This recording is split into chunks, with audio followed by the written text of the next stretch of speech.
Alright, I think we're live now. Just gotta post a stream around. Hi, how's everybody doing?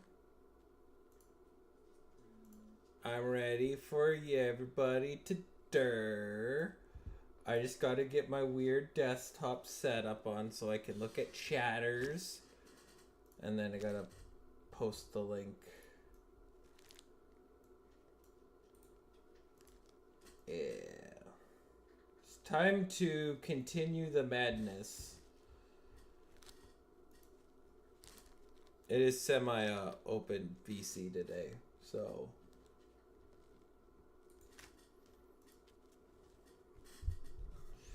Yeah.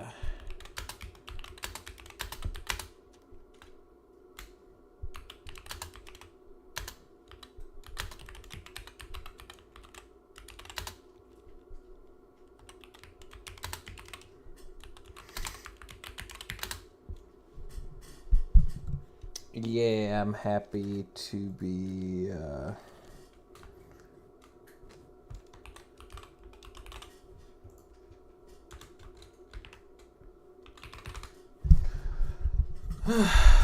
I am happy to be, doing this again.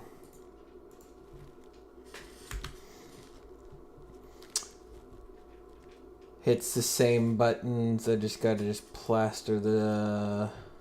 Just gotta plug it and... Then we can start.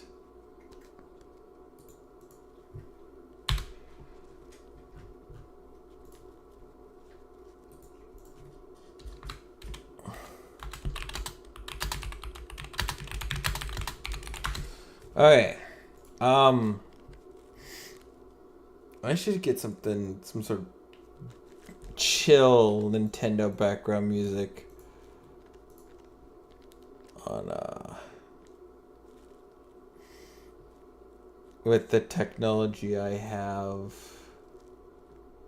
I want to use, yeah, I'll probably use Microsoft Edge for it. Alright. Chill. For studying, yeah.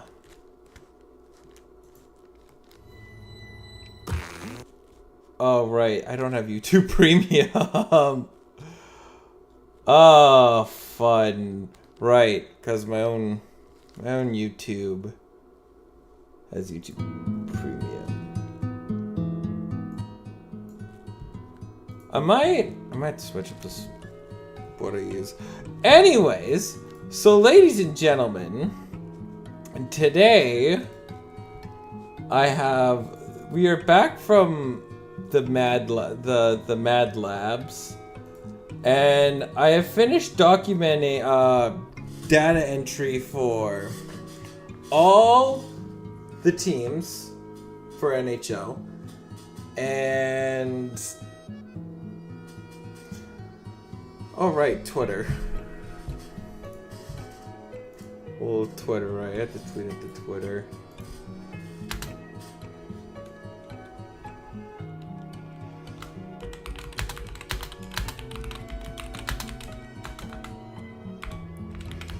So I finished the data entry process, and now it's just building it in the game. I might have to go create some players, but you know what? That's okay.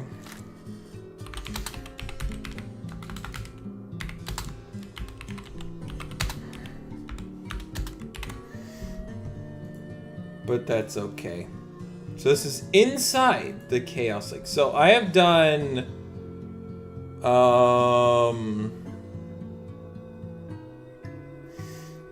I've spent time. I've documented everything.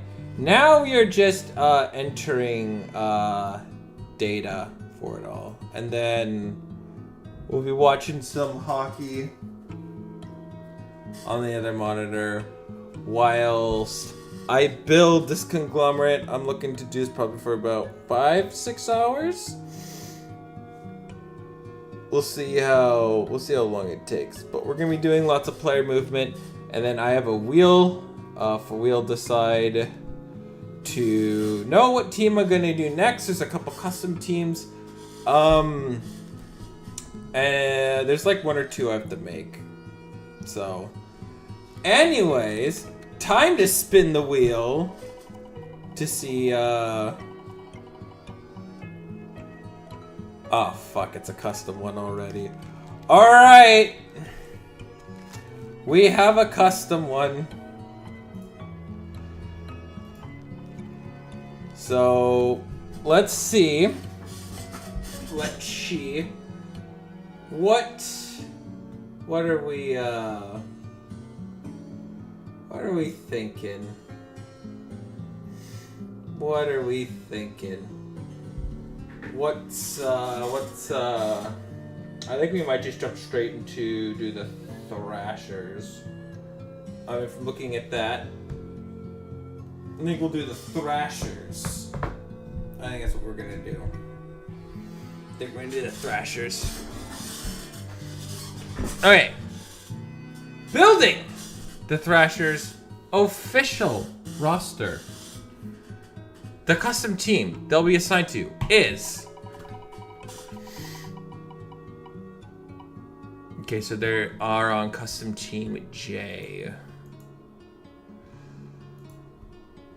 Oh, this will be interesting.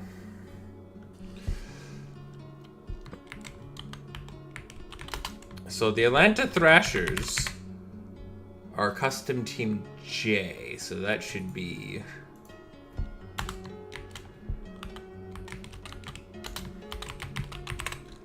Of course, we're going to bring the Thrashers back. Why wouldn't we bring the Thrashers back? I mean, there's a lot more people that are... they're a lot more creative than I am. And... that's no fault of them. But... So, the Thrashers have quite a team of all teams. So we're going to start with the Maple Leafs. The randomizer spat out... not Austin Matthews. William Nylander.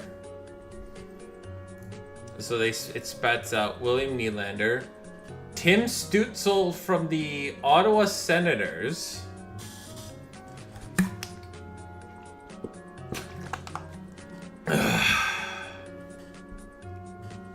Mikael Backlund from the Flames. So that is they have a very interesting 1-2 punch already. They have Vladislav Nemestikov from the Jets.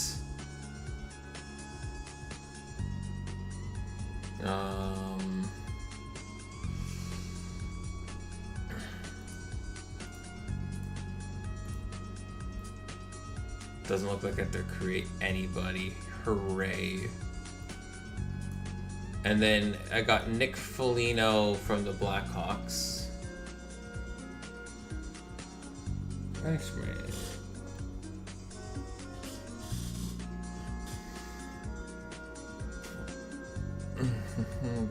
Got Nick Foligno from the Chicago Blackhawks. And then we'll also be doing a screenshot and posting, hopefully, I need giving him all the images in the group chat, but we'll see. Daniel Sprong from the Vancouver Canucks.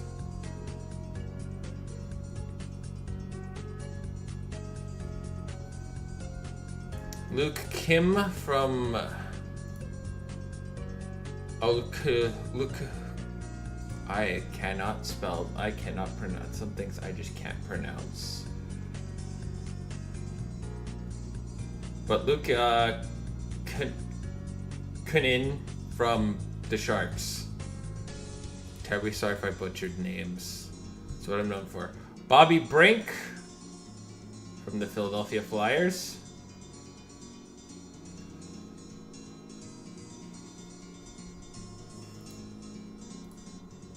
Sam Carrick from the New York Rangers.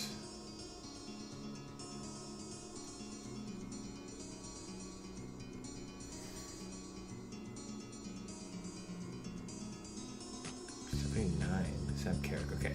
And we got Zach McEwen from the Senators.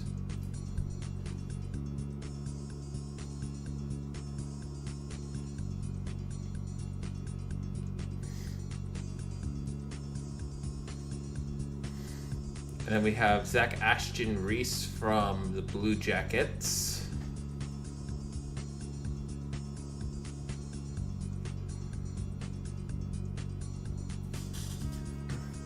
Former Maple Leaf, too. Former depth forward from the Leafs got into a trade. And then Adam Tambellini from HC Davos.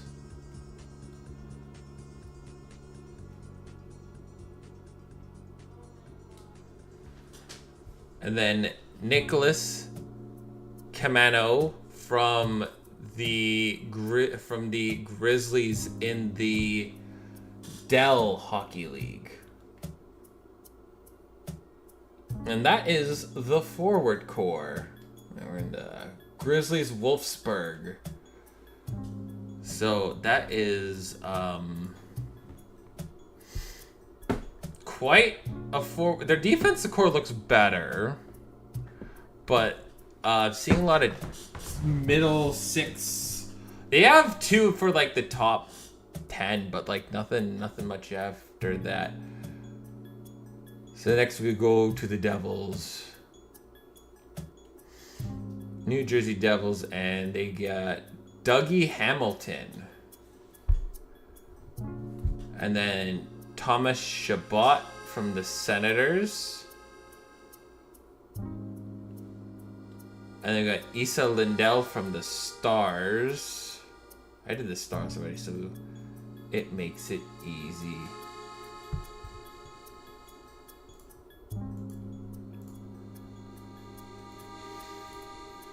Makes it nice and easy. We got Brendan Schneider from the Rangers.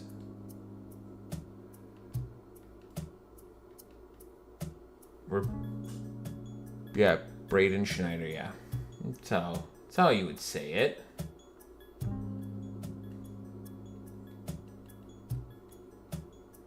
Although I can say, like, looking at the first bit, this list is kind of silly. Brandon Nemec from the Devils. Because I did something very different this year than I normally do. I usually have a lot of legends be available to be drafted, so that way it's kind of balanced. But not this year. I went with, I want to see how bad, like, what's the potential of making like the worst team that I could think of. Just like the worst team that could, like the worst random team that it could pop out, just for science. And then I'll see what I want to do next year. Let's see, it varies what I want to do on a year-to-year basis. Their goaltending tandem is one heck of a goaltending tandem. Hugo Alenefelt from HV71. Oh, good lord. Oh, but he's a prospect. He's a high-end starting goaltender at least. And then Zach McIntyre from the Dell, from the Tigers. I should be able to. From the Nuremberg Ice Tigers. I can say some things. No, wait.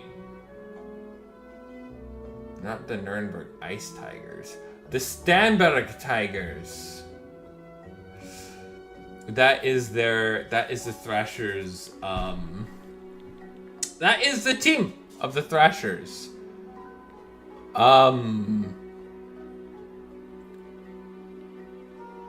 This is gonna be one heck of a carry job from It's gonna be one heck of a carry job. And I think we're gonna pick the Atlanta Flames as the affiliate. Or the Firebirds. I think we might do the... We already have the Coachella Valley Firebirds. So I think we're gonna go with the Atlanta Flames.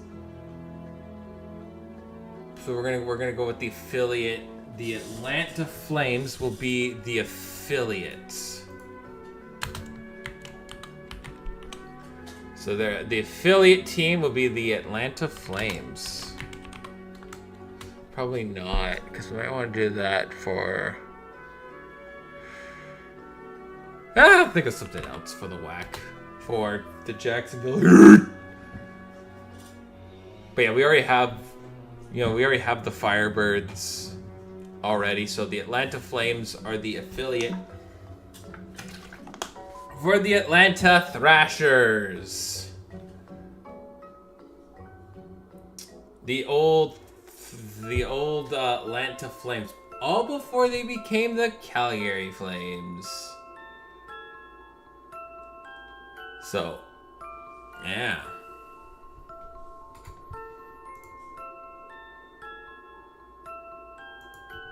Alright, so we have from the from the Milwaukee Admirals,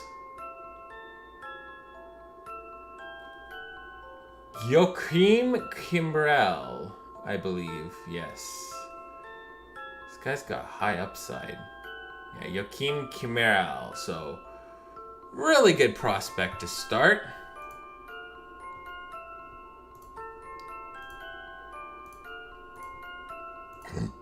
From the SHL, from Rugel Biquet, Jacob Peterson.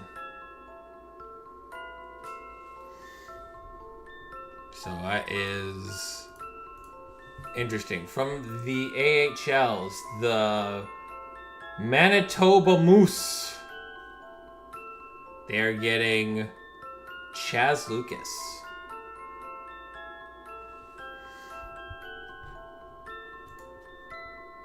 This will be an interesting team. And then we got Jacob Doughty from Ontario Reign.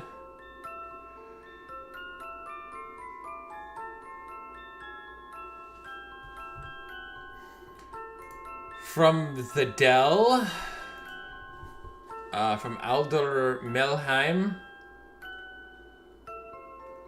we have Matthias Plaka. Don't know if I have any idea how I pronounced that right, but they have that. They have Lucas Craigs, who is not signed to anybody at the moment.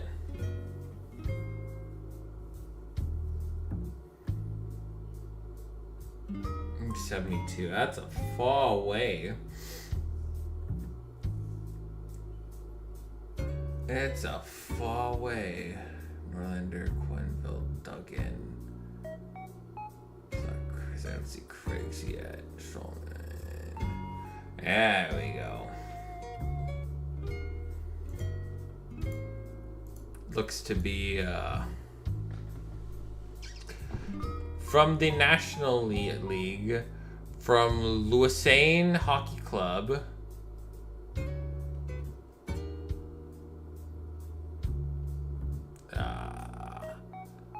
Luori Polyuremi.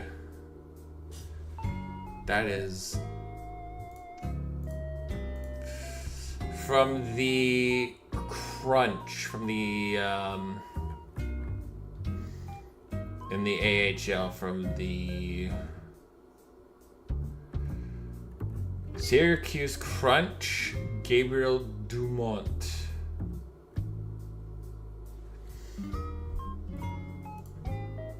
Maybe slightly better.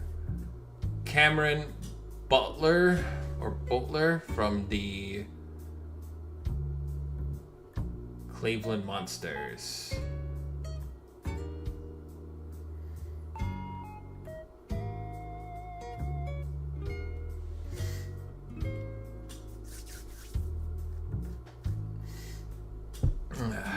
From the Colorado Eagles, Jason Poland, who is on the free agent list because I have already finished the Eagles. I mean, there's a couple things we have to do after. James Poland.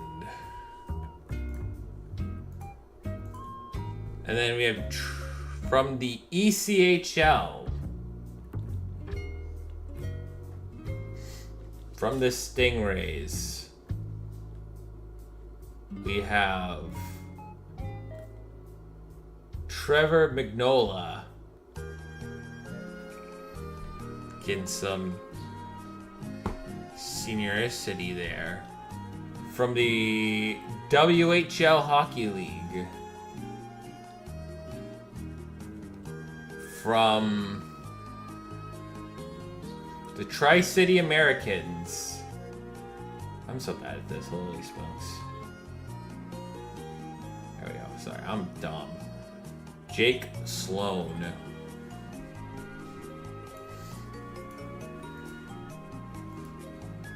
From Frankfurt in the Dell Hockey League.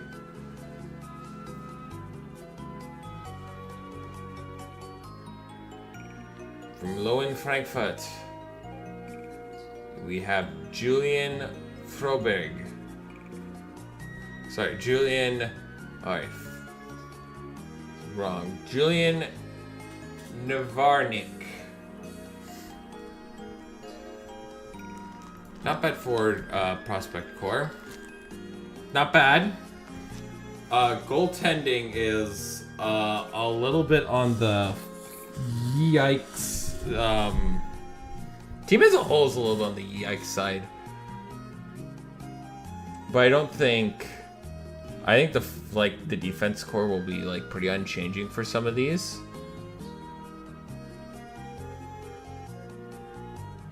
Alright.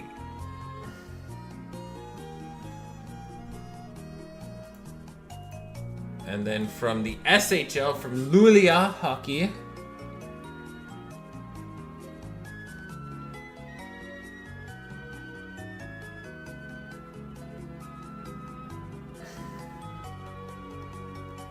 Oliskari Lakoshian. I'm probably butchering every single name, but that's okay. We're going to the Barracuda.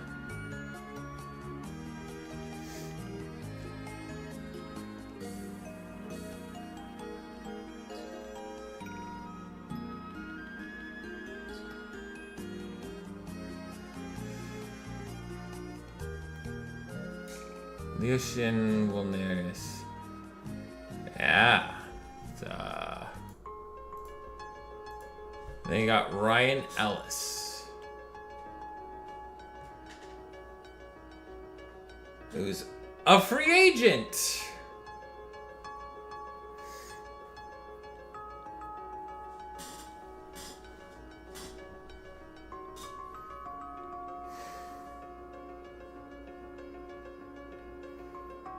Norlanders, Fisters, Ryan Ellis.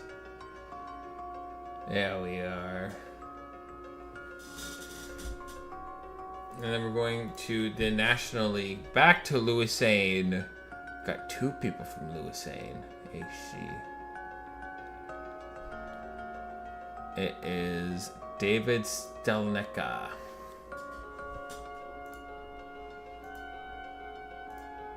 And then Tommy Milner and Tyson Fist. So we got Tommy Miller from the Toronto Marlies.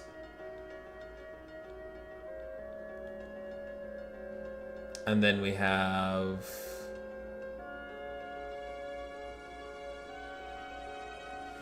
oh, 68. And then we have Tyson Fist from the Crunch. Syracuse Crunch. With a low overall of 67. I can't wait till we see when this pops out. So we got From the SHL from Rodgold BK, Savard, Avrald Home.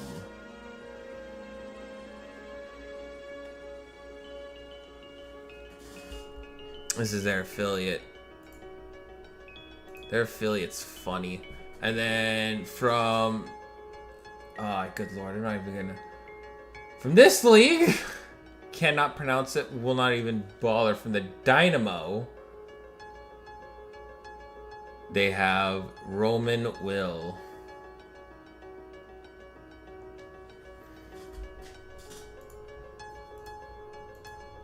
And then from the Wolves...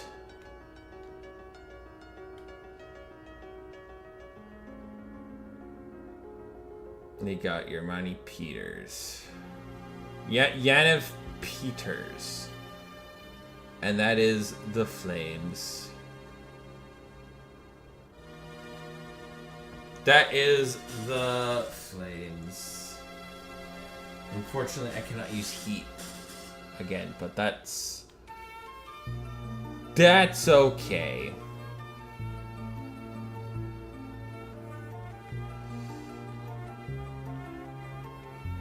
So we're going to the Thrashers. So in terms of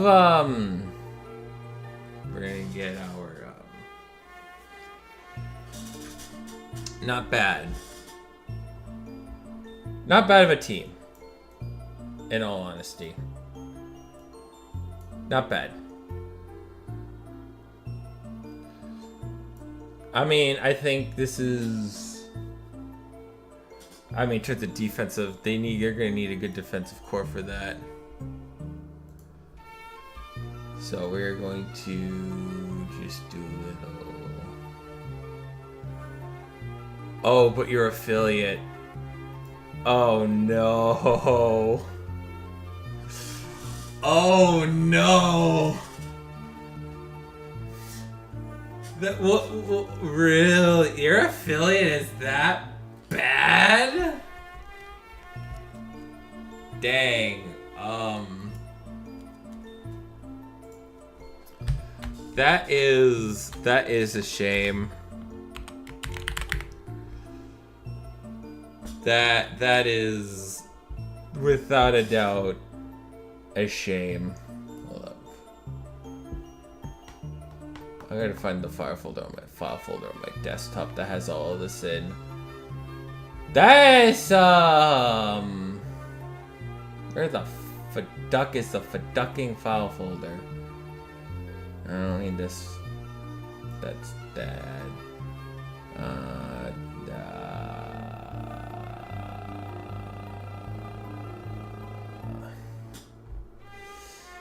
My desktop is so different.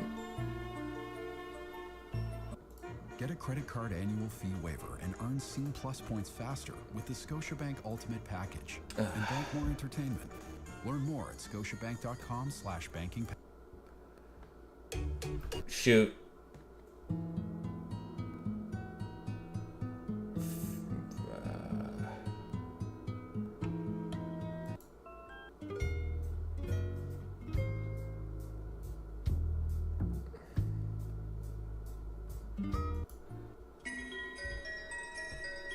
Okay, sorry. Advertising sucks. Ads are bad.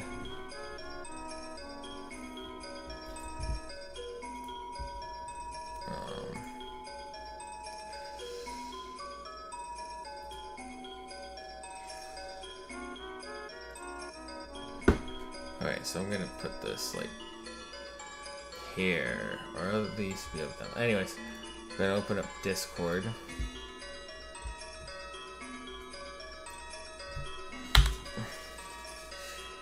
Yeah, but that affiliate team though, ooh. I didn't think it's possible for someone to say, hey, 40, that's like a 49 overall team. But, ooh, that's a 49 overall team right there. That's not good. Wow. I Oh, it's the Firebirds. Oh shoot. Oh shoot. Oh shoot. This is the Oops.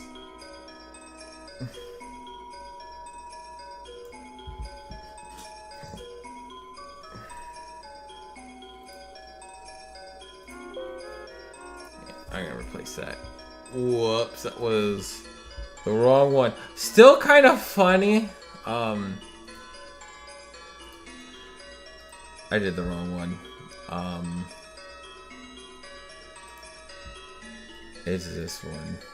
Sorry. Whoops. There we go.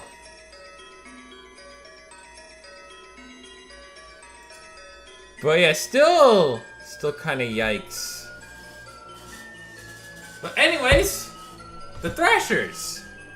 There's a couple things I have to do with the roster first, but I'm just gonna, before I do that, I'm gonna quickly, oh right, hockey should be starting like right now. I gotta turn the volume really low, so hopefully it doesn't pick up. Right in time for puck drop. Right, anyways, I'm gonna quickly run to the bathroom. I will be right back. I'll be right back.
But anyways, that is the next team. That is the team done. So, there's the backup process I have to do. So I usually have to make sure there's a backup for the minor league team in case franchise mode gets a little silly. It's a little silly. So we have to fix that quickly. Well, fix it by finding out stuff. Alright, so we're going to go to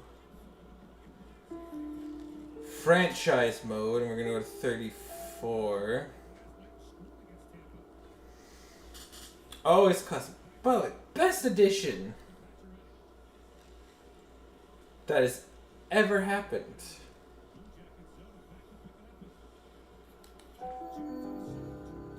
I just want to have like a backup. Okay, so we are this one. Okay. And so we're just making sure we just have just the backup in mind. Thank goodness I have an introduction for everything.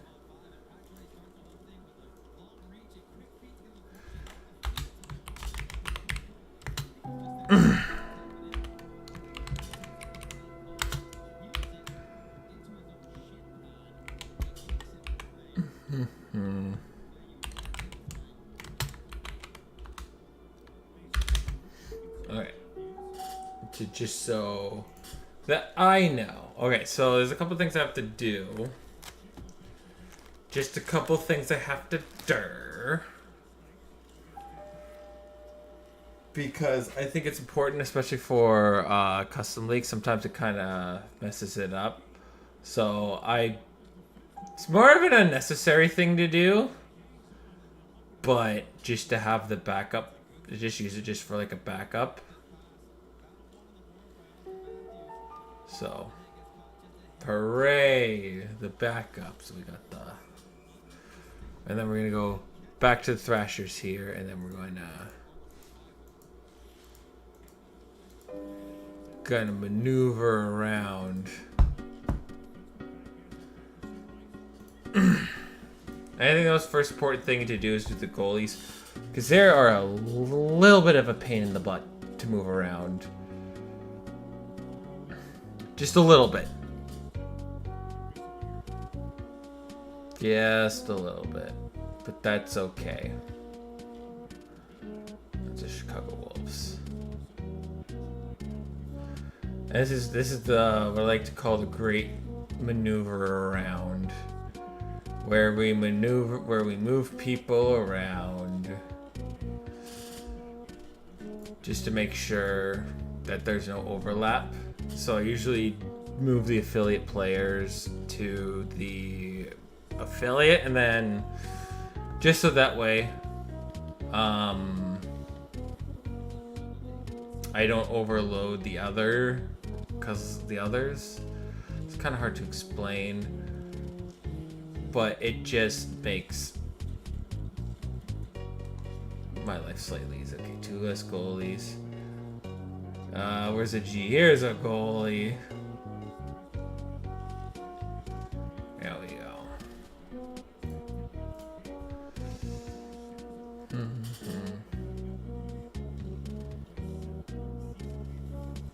So yeah, Maple Leafs are in town, winning 6-2, which I'm always happy about winning. Who doesn't like winning? Winning's great. So anyways, these are the goalies. It just, the whole roster maneuverability just helps me in the long term. That's all. That's all it really does. It just helps me to figure things out.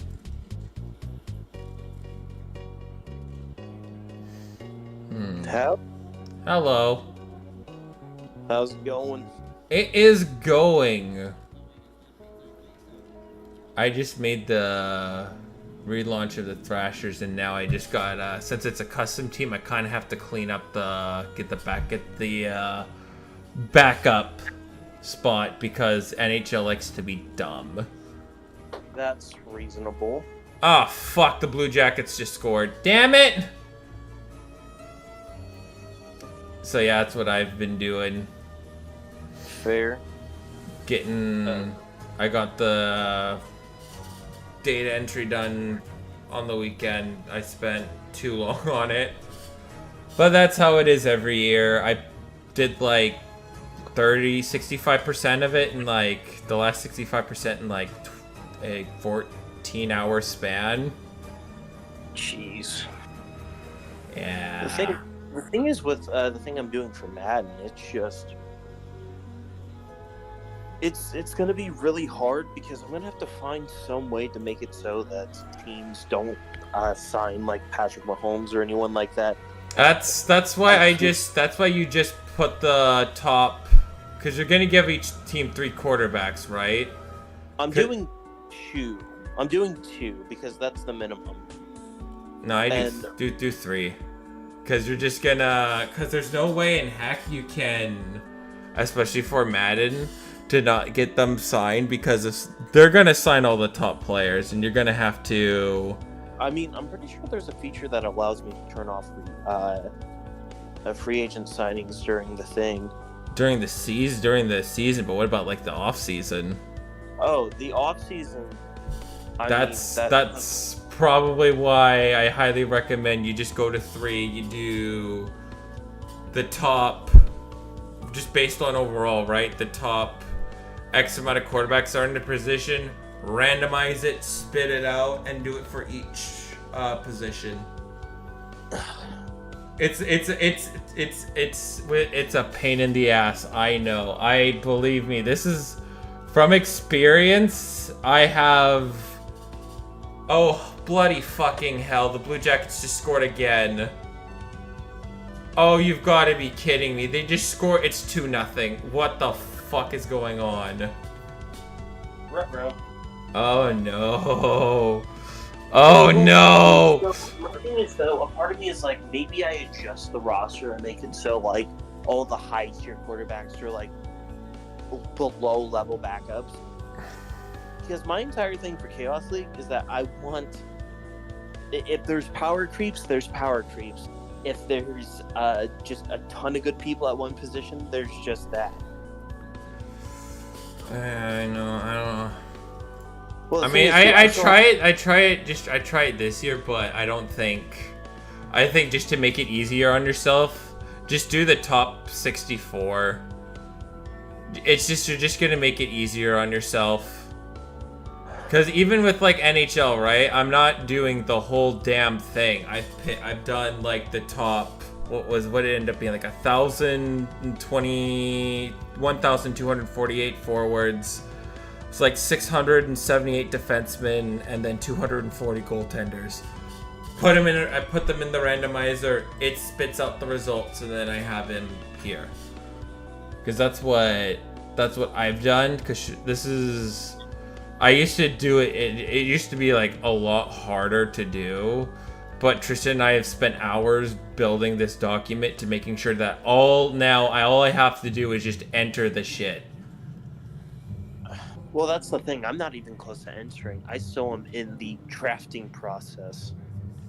I mean, I boot up the spreadsheet and I just start over at the top 64 and then do your running backs, how many running backs you want to give, and then 32 times that. Same thing with receivers. And then I'd probably group O-line in one spot, D-line in one spot, linebackers, and then your defensive backs in one spot. It's kickers, punters, just to make it easier. That's the thing, though, with Madden and Finicky, that just, it messed everything up. I think for the most part, cause I don't think I've explained my process to you, but what I've been doing is essentially, I had to individually count how many spaces were on each one, because Madden just doesn't give you a flat-out number. Neither does NHL, but I've the first time doing it, it's probably going to take you about 2 months to do it all. Right, yeah. But it's just like, I'm not worried about that. I'm more like, this is like... Are you wondering how the hell I do it every year? It's not that. It's more like, this is rough. This isn't bad or impossible or anything, because I'm doing a 53 maximum position spot, because that's not too hard. No, you gotta randomize the practice squads too. Now you gotta randomize all of it. No, I'm kidding. Well, I'm only doing the base 53, and then after I get all of that, I'm going to change everyone's overall to like a 40. Just because it'd be so much easier. Okay. It'll take a lot of work, but like I think I can do it. Yeah. Because I'm already 3 out of 53 done, and it took me like a day to do it. It's not too bad. I mean, it's just I do things just very differently, and it's just experience. No, you're totally right. I totally get it. It's just like, I've wanted to do this because I figured it'd be fun. It is fun. It's, you smoke a lot of crack and then you just spit. This is why I do it every year. But you just manually randomize a full league. Because like the worst part is I just tell you, just the first step you should do is just document everything. That's what I'm doing right now. I will say this though, I don't think you listened to me when I said it. Granted, you were in the middle of playing Overwatch, but yeah, we were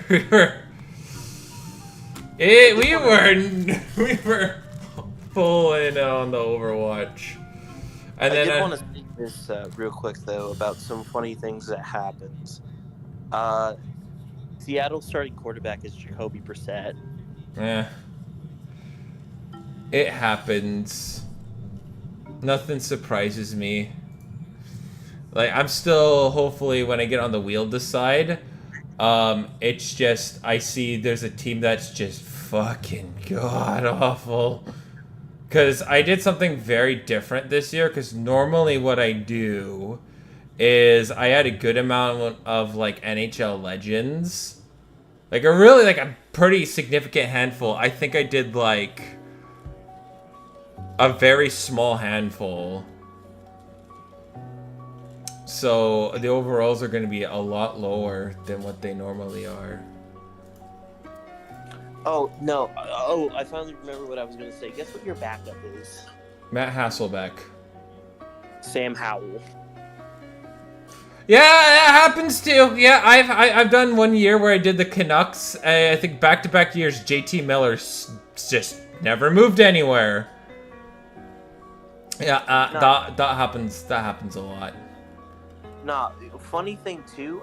Brock Purdy goes to the Eagles. Nice. Mike White, Chicago's quarterback. Mike White. Yep. And Nice. you're gonna laugh. And you're gonna laugh at this. Guess who's Dallas's quarterback this year? Tony Romo. Bryce Young. That's actually really good because, like, the young players, just because how EA does its system, I don't know if it displays, like, the potential, but you can place, I think it still has, like, he still has a superstar talent dev on, so he's gonna, like, by year 3 or 4, he's gonna have, like, a super high overall. Maybe. Yeah. It's just, it's really funny. The only thing with Madden, though, you can't use legacy rosters because in order to use legacy rosters, you have to go to Ultimate Team. That is the dumbest thing, because NHL, I'm literally going to be putting Jerome McGinley and Wayne Gretzky. That is, like, the dumb, like, it's so, like, my biggest thing is why I just will rarely touch Madden with a 6-foot pole is... It's made by the same company. Both games are made by the same company. And NHL allows me to do this wide, crazy customization. And I don't need a live subscription to do it. I don't. It is the dumbest thing on the planet. And it's literally, they have it built in fantasy where it's encouraged that you customize it.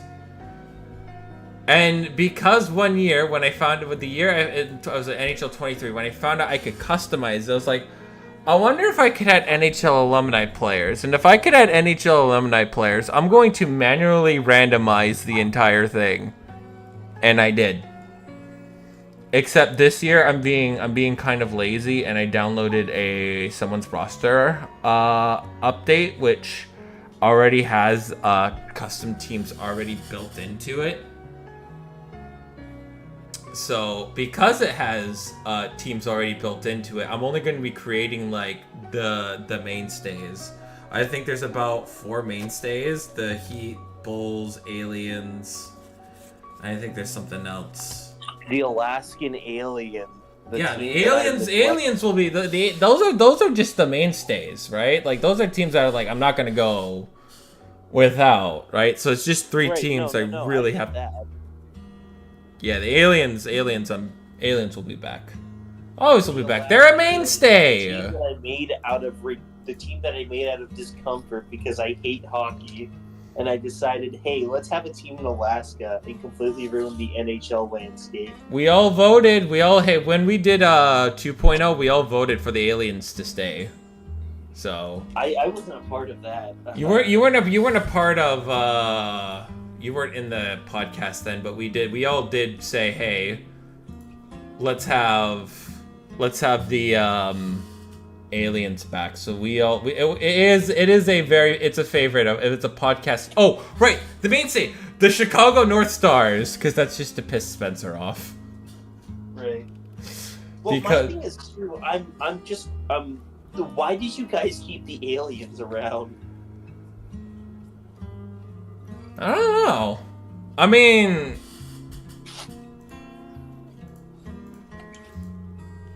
there was thought put it. Like, it's the logo was nice. We liked the lore behind it. How it's just a fucking empty gray barn. What? Oh right, they were in the finals also in Chaos League. In the Chaos League tournament, they were. Or did they? No, you blew a 4-1. You blew a 3-0 lead and got reverse swept by Zachary Amond and got eliminated. That's what happened. I remember that. I remember that was a good time. But yeah, no, it's there's some personal attachment to some teams that we've done the thing here. Is too, the entire lore of the Alaskan Aliens was, how do I make a team like Dan Snyder, but way worse? I think one of the rules I came up with, every game we lose, you get to walk back home or something like that. Or every game you lose, you have to pay for like food at the team center. There was some. That's the kind of stuff. That's why we brought them back. It's crazy that making 32 teams is a hassle. It's the one thing I wish NHL would do is, like, the games are on my system. I'm pretty sure, like, I don't mind, like, building the rosters again, but just, like, copy and pasting the same team to use again. It's creating 30. I did the full part of creating 32 teams, and it was just a pain in the ass to do. That's why I say, like, it's a mixed crap. That's why I say, like, Team Builder is such a blessing and a curse, because the Team Builder website is one of the biggest disgraces to ever reach humanity. Mm-hmm. The fact that is a thing that exists is horrible. NHL's is built in. I don't know why both Madden and college football just didn't copy and paste the team builders. Let me explain why. They wanted to go the route of MLB The Show and NBA, the NBA series. Because they think that it's a lot cheaper to make a website than it is to make a in-game team builder.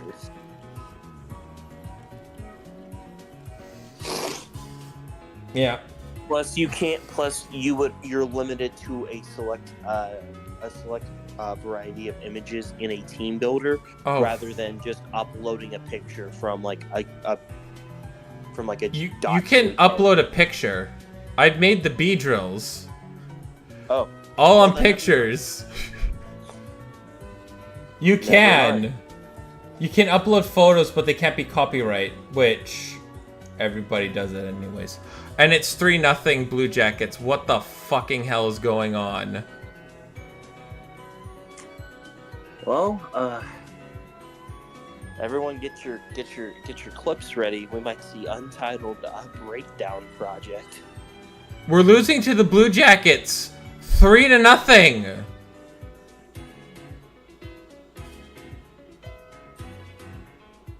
Look. It's not all bad. It's only the beginning of the season. Plus, keep in mind, the Maple Leafs, they almost beat the Bruins last season.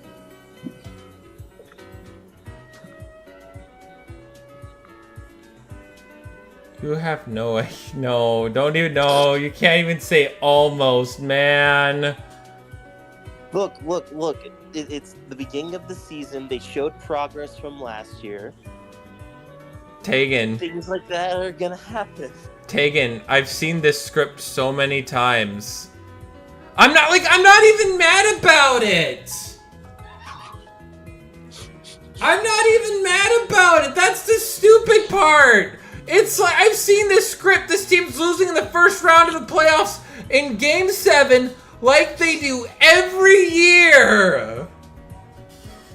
Or this game's gonna end 6-7, watch. We're gonna lose in regulation like 6-8 or something.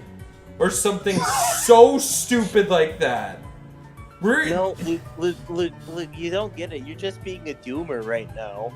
I'm not even. Oh, Aiden knows how my genuine feelings about the Maple Leafs. Like, regular season to me, it's, you know how one of the stupidest not stupid, it was actually completely genius. One of the greatest social media trends that actually existed this year was raw dogging something, which was, I saw it like on flights where there was no movie, no going to the bathroom, no talking, no listening to music. You're just staring at the flight monitor path the entire time, and then people go, "I just raw dogged a flight." So what you're saying is you raw dog a Blue Jays game? No, I'm raw dogging the Leaf season. I'm just watching the game and not cheering. There will be That's wild. There will be no joy. There will be no. Oh God, you should be happy. You guys won 6-0. Okay. What does it matter? I've seen the script. I know how the script goes.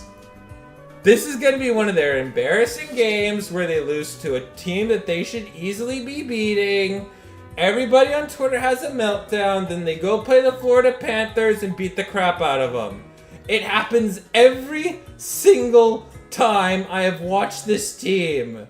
It's not even funny. It's just depressingly predictable. It's predictable. It is the most predictable thing on the planet. I can't even be mad about it because it's who these Leafs are. It's who they are. It's who they will always be. I've ran out of fucks to care for the Leafs, honestly. My bags of fucks to give. Your rage crashed to my Discord. Oh, nice. Deserved. What do you mean deserved? Look, I'm just saying, I think you're being a little bit harsh. Like, genuinely, who in the NHL is a threat to the Maple Leafs right now? Yes. Oh, yeah, because the Utah Hockey Club is going to... The Utah Hockey... I would so love to cheer for the Utah Hockey Club right now. They're so much fun to watch! Genuinely! They're good! They're full of young players! Very talented players! They did aggressive moves in the offseason. They're also called the Utah Hockey Club. Because they're gonna have a team name next year. Instead of rushing for like a team name, jersey design. Well, I think they got their colors down, but come with like they want to do it right. They want to do it right. So I'm okay if they don't have it this year, but next year they'll have it. They'll have one this year. I'm just saying, it's giving Washington football team. Oh no, it's the new team. It's because usually we haven't seen like a team move in a while, and usually when we do have a team move, there usually has been a name in place, so that's not hard to do. But Utah has never had a hockey team before, and because they've never had a hockey team before, they're trying to do it right. So they're trying to do things right. So there's a lot of cool names that they can go for, but they just want to do it right by the locals, which is really good. Like, they genuinely care about what they want to be. So I'm not going to go Lamau, Dan Snyder-ish. No, there is a team name coming. We don't know when it's going to come, but there is a team name that's coming. So back on the Maple Leafs, I think you're just being a little bit too negative. I mean, half your division sucks. No, our division is the best. The Red Wings suck. The Lightning are great. You don't watch Taegan? You don't, my brother in Christ, you don't watch hockey. You have no right to say a team is bad. I at least know who's good and who's bad. You're calling the Lightning bad is an insult to hockey. I didn't say the Lightning. They won a Stanley Cup a couple years ago. You're saying the Lightning are bad is an insult. You should be saying Luke, listen to me. I did not say the Lightning are bad. I said the Senators suck, the Canadiens suck, the Sabres suck, the Red Wings suck. No, the Sabres are looking to take a step up. The Red Wings are in the same boat, and same thing with the Senators. The only team that's the genuine clown show are the Montreal Canadiens, but they got a lot of young players that they're slowly bringing into the fold. They almost have their core assembled. Soon, they're gonna be striking soon. so, though, all you have to do is be better than the Lightning, Bruins, and Panthers. Oh, and considering you guys made the playoffs last year, we you make guys it, should be Taegan, able do you not know how many years in a row we've been starved of this, probably one of the best cores in hockey, and all we have to show for it is 6 wins in the playoffs? We have it worse than the LA Clippers. I'm not kidding. Think of the Maple Leafs as the Indiana Pacers. They have it bad. The Pacers are looking to be an NBA Finals contender this year. What's So your are point? the Leafs, but that's like the Leafs every year. That's the Leafs every year, though. I've been watching this core for 9 years now. Nothing's changed. Nothing has changed, man. Look. I agree with you. I was just pulling your leg so that way we could get an Untitled project out of this. No, you're not getting an Untitled project out of this. It was a good enough rant to be able to get it out. No, we're getting we'll do it. It's gonna be in its own video. It's stuff like I'm saying nothing new. That's the stupid part. Like I am saying nothing new about the Leafs. It's more your upsetness and rage about it. I'm not angry. We have something for Nick, we have something for Spencer, and we have something for me. We don't have anything for you yet. Nah, within that series. So I'm sorry, it's gonna be used.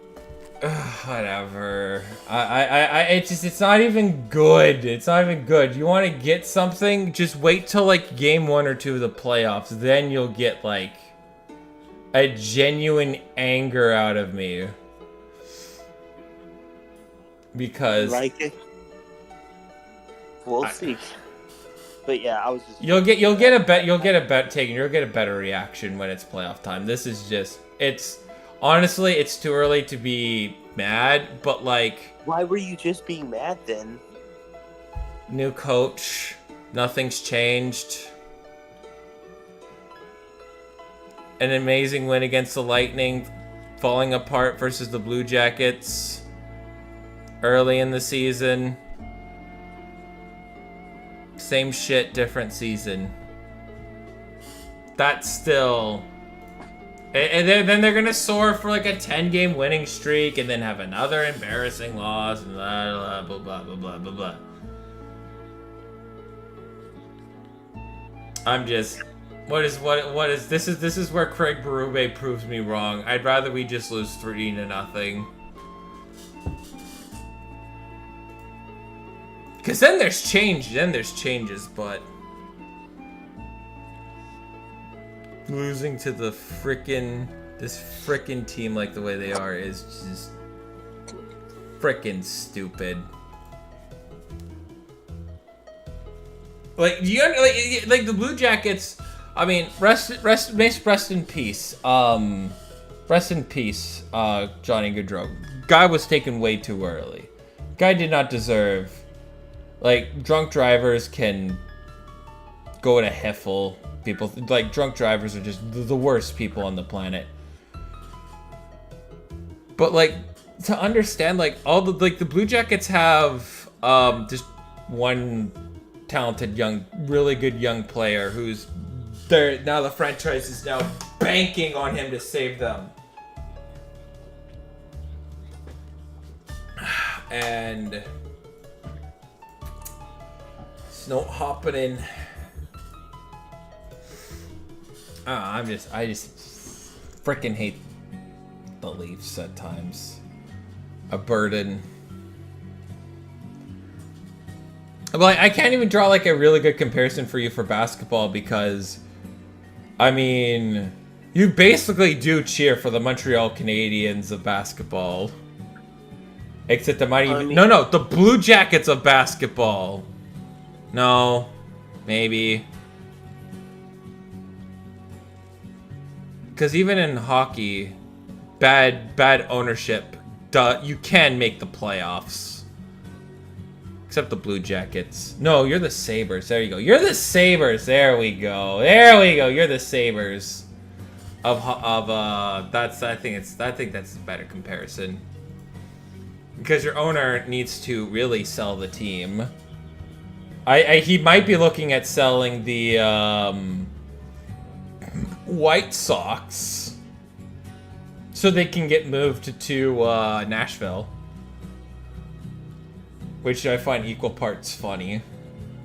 But, I mean, realistically, you do have two teams in Chicago, so... I want to know about Taegan. Right? You're Cubs, right. Adams... I don't want to talk to Adam, though. I'm gonna be real. My entire sports thing is mostly just the Chicago Bears. I am a Cubs fan by association because my stepfather and my father are Cubs fans. I do not watch that much baseball. Granted, I probably watched more baseball this year than I have in my entire life.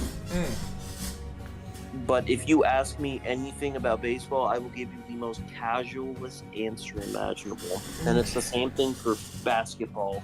Really? I thought you would know more basketball. I don't watch a ton of basketball. I mean, I know I've played basketball, so that way I know a little bit more than another person. But like that was when I was like younger and everything. I'm not really into it. My only real love is football. It makes me sad because, you know, if Gage wasn't such a sad all the time, to put it nicely. He has such a good mind for basketball. Like, I mean that genuinely. Well, I was talking with Spencer today, and there's someone that I'm friends with that he's like, he knows his stuff about basketball. Why not have him join? And I'm like, I mean, he's a cool enough dude, but like if we're going in like a PG-13 direction, he's not the fit. Yeah, no, we need to go in a PG-13 direction. I think it's got to be put in the YouTube algorithm. We got I think that's more important just to get us up, because like we're on the ground and we're doing really well. The only concern that I want to avoid is I don't want us to be plateauing.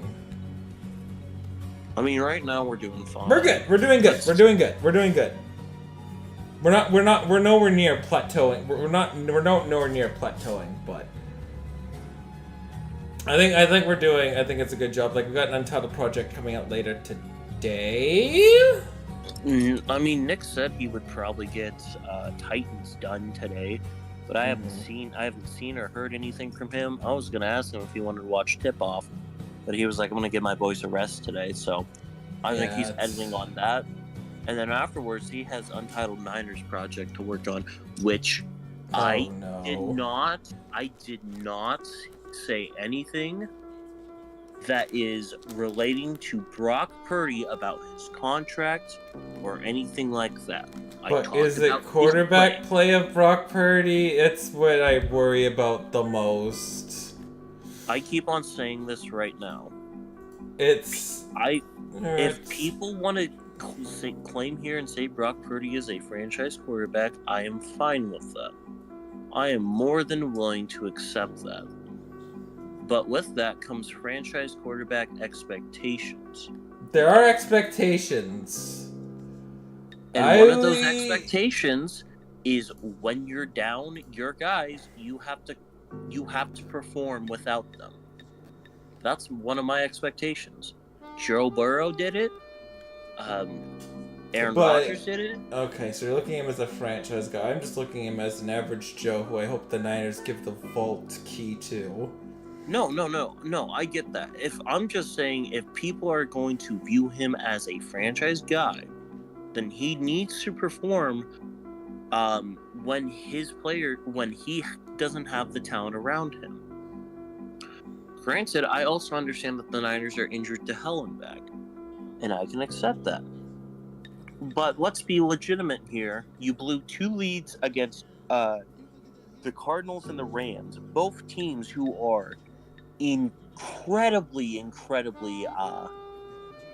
underperforming from what most people expect. Maybe not the Cardinals, but definitely the Rams. You then lost to the Vikings, which that's different. That's a good team. But then you get absolutely bitch slapped by the Chiefs at home. I mean, the Chiefs are a good team. They're a good team, but their defense is absolutely amazing. Right. But I'm going to be honest here. Their defense let up 28 points to Kareem Hunt in 2024. I would look more at their defense than... I think their team as a whole is not playing up to their abilities, but I also think the team is just... It's one of those years... this Niners teams, they've had those weird years where everybody is hurt. And again, the real litmus test for me was they beat the hell out of Seattle, man. They beat the hell out of a Seahawks team. An injured Seahawks team, let's be real here. They were injured. Yeah, the front seven was injured. But still, it's the same scheme. It's a different scheme. But still, you don't let them rush over 200 yards, which is why they didn't make the playoffs last year, because they got no run defense. Right, and I get that, but my thing is with the Niners, how do you excuse losses like the Rams and the Cardinals? Because they were playing the Cardinals at their home stadium, and they blew that lead. Granted, they played the Rams in SoFi, and SoFi is a tough stadium to play in sometimes. But Niners fans were coming out in draws, and they lost them. I just think that we need to be serious about them and look at the NFC as a whole. The NFC North has 4 playoff teams, and 3 of them could make the Super Bowl. The Buccaneers may have just got really hurt, but if Baker Mayfield is legit, like I think he is, then he's going to take that team to the playoffs with or without Chris Godwin and Mike Evans. Atlanta, yeah, they're a real streaky team, but you want to know something else? They had probably one of the greatest quarterback performances ever on Thursday Night Football 2 weeks ago. Then we go to the Commanders, which, let's be real here, they look like a pretty decent team too. And I know you don't think Seattle is, but the Seahawks are also another one of those streaky teams, like the Falcons, who could squeak in. And of course, I have to begrudgingly say the Eagles, because they get to play Dallas and the Giants twice a year, and because they have AJ Brown and Saquon Barkley and a really good offensive line. Yeah, I know. I did say the Eagles, though, are... The Eagles are... They're having one of their classic, 9 and 8 years, you know? I think it's one of their classic 9 and 8 years. We saw... Remember when we saw this with, when we saw... this last, when the Eagles won the Super Bowl last, I think they went down to being a good team and then just mediocrity. I think they're falling into the dangerous pitfalls of vast mediocrity, because they just haven't, emerged from... I wonder what's the culture going on, and I think it's set by the veterans. And I think that attitude, one could argue, has been passed on to the newer players. You could argue that. And I think you'd be right when if a good argument would be, I think a lot of the vets, after the Super Bowl, got kind of laxed. The players who played before them. The only thing that's missing is a mass amount of injuries to hamper the team. You want to know something about that, though? And what I'll say about them? Like, the fact of the matter is, if your offense isn't producing without A.J. Brown, then I go back to what I said about Brock Purdy. If your offense cannot produce with like, not a ton of talent around you, that immediately comes down onto quarterback. And I'm not saying Jalen Hurts or Brock Purdy are bad guys. I think they're decent-ish quarterbacks. But the issue is, and this is more of a Jalen Hurts thing, Jalen Hurts has fallen off a hill. He isn't even the best quarterback in his own division. I think it's Jaden Daniels that's the best, because I think one thing that I will say, though, I think Jaden Daniels has the highest ceiling. Disagree. I think if anything, he has the potential to be the most flashiest player we've seen since Lamar Jackson. But I think Caleb Williams' ceiling is way higher, because Caleb Williams... I said NFC East. Oh, my bad. Then yeah, you're right. I mean, to me, like, the high ceiling in all the NFC is Jordan Love. Caleb Williams, he's number 2. I think you could even argue he's tied with Jaden Daniels. Right? And don't get me wrong, the NFC is going to be in a good spot because of guys like Caleb Williams, Jaden Daniels, hopefully Penix. I'm kind of hoping for Penix, you know. But he's in an awkward position too. If Kirk isn't performing really well, I don't know if it's like the thing with the Falcons. I don't know whether it's the defense is bad, or if the quarterback's the issue, or if the offense is an issue, or if anything's the issue. They are such a mysterious team that I genuinely cannot pinpoint what is wrong with this team. Because I feel like one week it's like, oh yeah, the defense sucks, and then it's like, oh no, the defense is actually playing well, and Kirk Cousins is looking like trash. So then I think, oh, it's Kirk Cousins. Then Kirk Cousins throws for over 500 yards, and I'm like, oh, it's just the Falcons are an enigma. I have no idea what they're trying to do. yeah, that's kind of hard. I have no idea what they. It's so hard to like. The Falcons are probably the toughest team to gauge right now. The best thing I can say about the Falcons is they're the only team that I think could beat the Kansas City Chiefs, but lose to the New York Giants. Kinda. Oh, god damn it, I have to create a VTuber. I have to create a character. Dang it! It's just...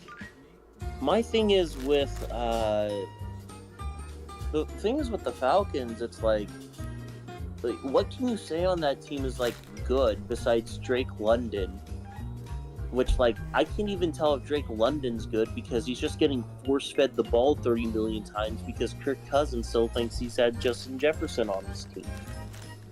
Well, I don't think it's force-feeding is the issue. No, I don't think it is either.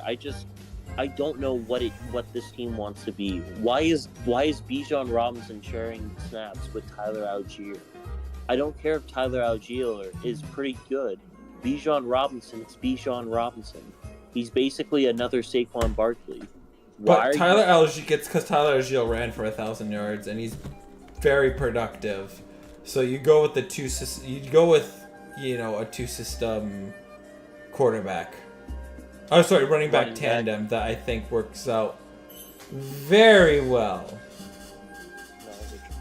I will say this, though. You want to know one team that I think absolutely is going to blow chunks? I'm scared to ask. I think the Saints are done, Zoe. I think they're done. Yeah, no, they're done. They go get the injury bowl, pray to God that the salary cap goes up by $3 million again, and try again next year. No, I don't know.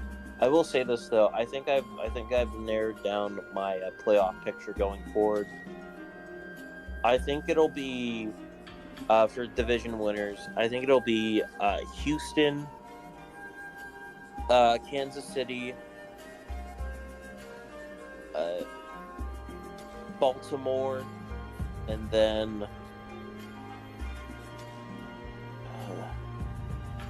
probably Buffalo. As for the wild card spots, I will go Steelers,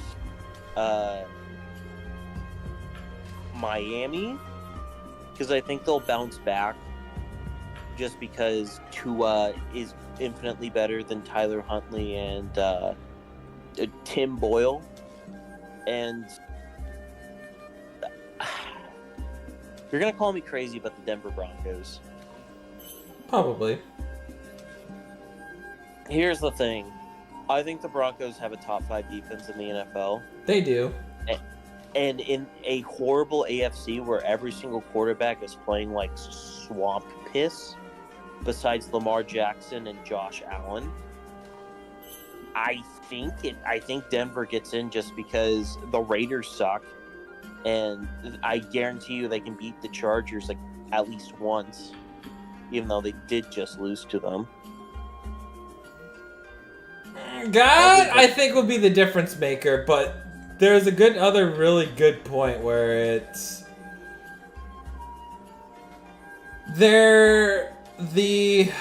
what was it? The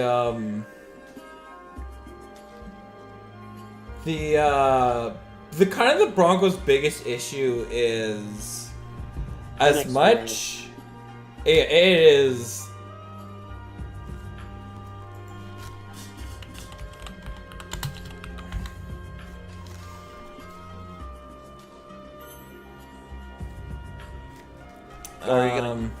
Are you gonna continue off that? Hold up, Nick just messaged. He's wondering if he can still upload. I think he should be. I think the thing about the Broncos is Bo needs, like, if the Broncos finish 8-9 this year, I'm fine. That's fine. Got no problems with that, right?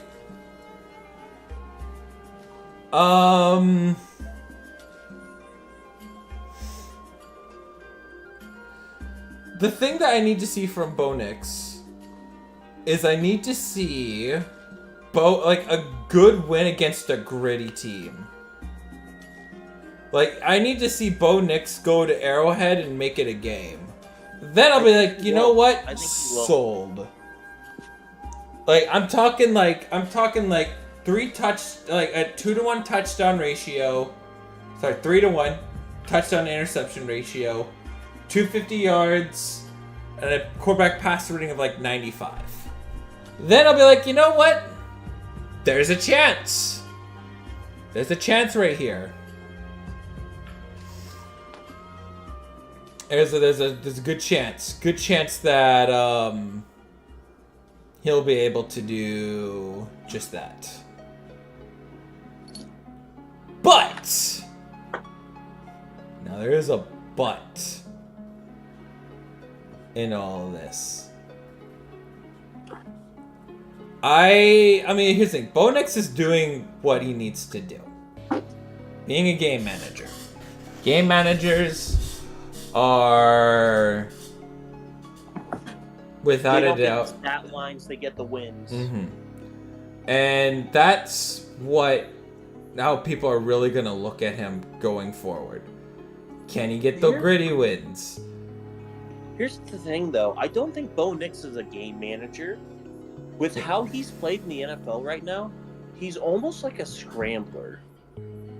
He's an improviser in some. I have an improviser. Yeah, I would have him more of an improviser than,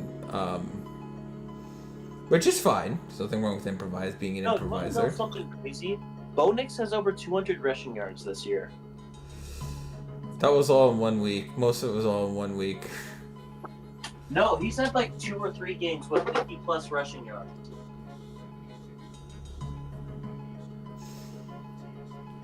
No, I'm not joking. Look at his stat line.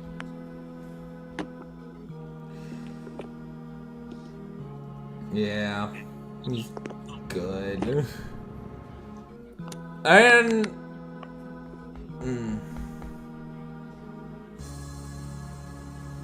it's a little hard to kind of. It's going to be something that you'll have to gauge at. I will say this though. I think the Patriots are going to be buyers at the deadline. I know you saw my little tier list thing. Classic hot take. They're going to get a guy that Drake May will be able to throw to for a couple years. They're not buying to like. But then you're not quite buy that at the deadline. Do that in the off season. That's an off season move. Don't do it. No, you're not doing that now. You're like all the moves you're saying. That's not what Chicago and Montez Sweat. That was a good no. That's different. Bears needed a pass rush. They looked at the draft board and they knew that they were going to spend likely the top of 2 of their picks on positions that were probably not going to be the D-line. So you pay one of your second rounds to fill that need for you. That's what you do. I don't agree. I think they're going to get some. No. I think this trade deadline's going to be uneventful. I disagree. Every year we say that, and it's the most exciting one yet. Taegan, last year's was overhyped. No, there was a Last year's was overhyped. Classic Luke hot take. No, Taegan, last year was overhyped to all hell and back. It was overhyped. It's always overhyped like it is every single year. I just disagree. Can I at least look? I just want to explain why. Think about it. Think about those AFC teams right now that are like really not doing too great. There's a ton of them. There are a ton of them, but there's no point in like you're not selling Travis Etienne. He's too young.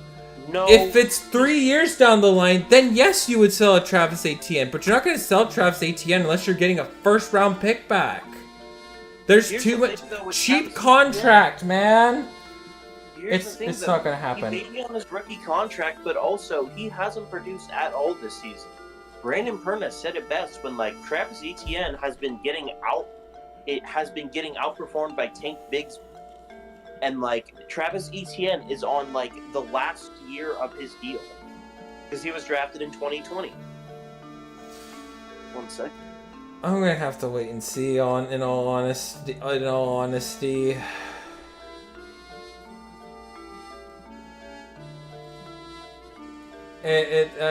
see it.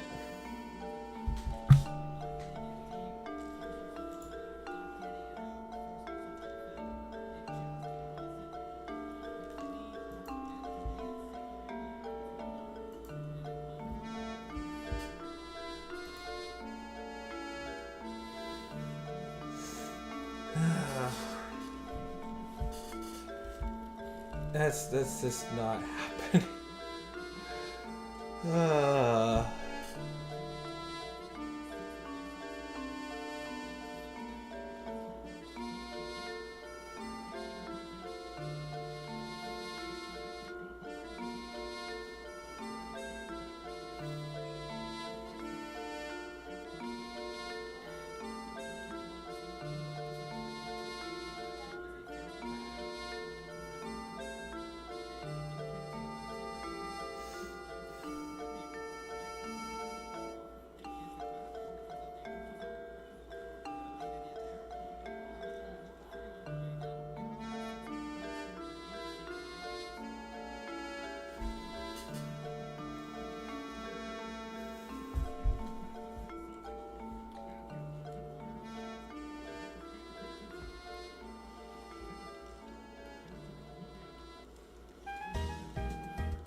We at least need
Sorry, I'm back. I had to do something real quick.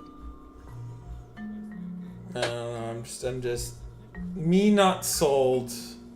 I'm not. I will say this. I do think wide receivers are going to start being traded soon. Like, I Tyler think Lockett. Lockett's not getting traded. No. You don't think he'll be traded to the Chiefs?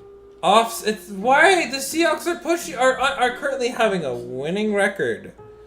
Seattle's not trading anybody. No, if you have a winning record, you're not trading anybody. That is dumb. It's just as dumb as people saying DK Metcalf should be traded. No, it's dumb. DK gets traded? No, I don't believe that at all. I will say this though: Cleveland will be having a fire sale this season. Give it a week. It may not be at the deadline, but there will be a fire sale. I'd give it a week. Like, here's the thing. I think Deshaun Watson's career's over. I think that's just what's going to happen. I think the Browns will be focused on trying to rebuild their entire organization because to recover from Deshaun Watson. However, I don't think Myles Garrett will be traded. I think people saying Max Crosby or Myles Garrett getting traded is completely and utterly ridiculous. Why would you trade franchise cornerstones out of nowhere? Yeah. I don't know. It's Jimmy Haslam. If I would agree with it if Jimmy Haslam wasn't the owner. That's the problem. Jimmy Haslam still owns them. And because there was a new sexual assault case that came up, right? If the NFL suspends Deshaun Watson, the Browns have a golden ticket because then they can void his guarantees and cut him. Yeah.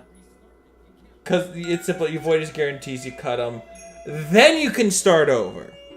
But the problem is, Deshaun Watson's contract is fully guaranteed. His cap. Do you want to know what his cap hit next season is? Isn't it like $80 million? 72.9. Yeah, he's not going anywhere. I don't know. No, they can't cut him because then then there'd be minus 72.9 million in dead cap. You can't take that as dead cap. Look, I'm just saying. I think the Browns are going to try to find some way to help incriminate him.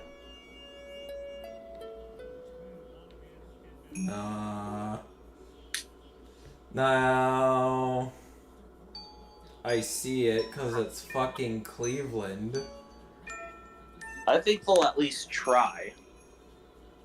They've been so the whole team has been so hamstrung on defending him that I don't think anything's gonna come of it, honestly. I think he has people on his payroll. But granted, I'm also wrong. And don't get me wrong, the easiest thing to say is, yes, cut Deshaun Cosby, because absolutely he should be cut. I mean, I wanted to do something like an Untitled Deshaun Watson project, but more in a different very style, more like what the Act Man does. And kind of going over... It's kind of pathetic to see sports stars, a man like LeBron James should very well know what his sins are. And it's not I think a few years ago, you could, you know, you could kind of get away with, you could, you know, say, you could get away with it, but seeing as how we have seen so many things of, like, things that, you know, border on the lines of defamation for it. And because of it, right, we see, the way how I see it is, you know, I look at the end of the day, yes, Deshaun Cosby shouldn't, the thing that makes me so mad about Deshaun Cosby, and they just scored again. Oh my god. Alright, I think I'm done watching this game. The Canucks play at what, 5? They play at 5 against the Blackhawks. Oh, let's watch the Canucks. Might I ask what happened? Okay, so going down the ice, it was simple tic-tac-toe. Top crossbar beats the goalie. It's 4-0 Blue Jackets. But back for Deshaun Cosby, the thing that I'm mad the most is the guy should be in jail, not making $240 million. That's the power of money, though. It's insane how much we protect. We can fast forward to like when these allegations came out, right? We saw him as a good quarterback. Shitty human being, but great quarterback. When you can't even be a good quarterback, it's over. It's over, and the fact that the Browns have defended him for so long. Do you want to know what stat I want to give to Browns fans? This is just a fun little stat. Deshaun Watson will have played at the end of this year 20 of 51 games for the Browns. 20 of 51. Let's say that again. 20 of 51. Let's add the year where he completely, you know, that he took the year off because he didn't want to play for the Texans anymore. In the past 4 years, he has played 20 of 67 eligible games. Not eligible because he was suspended for 11 games. But of all the games that he has played in the last 4 years, 20 of 67. That is less than 33%.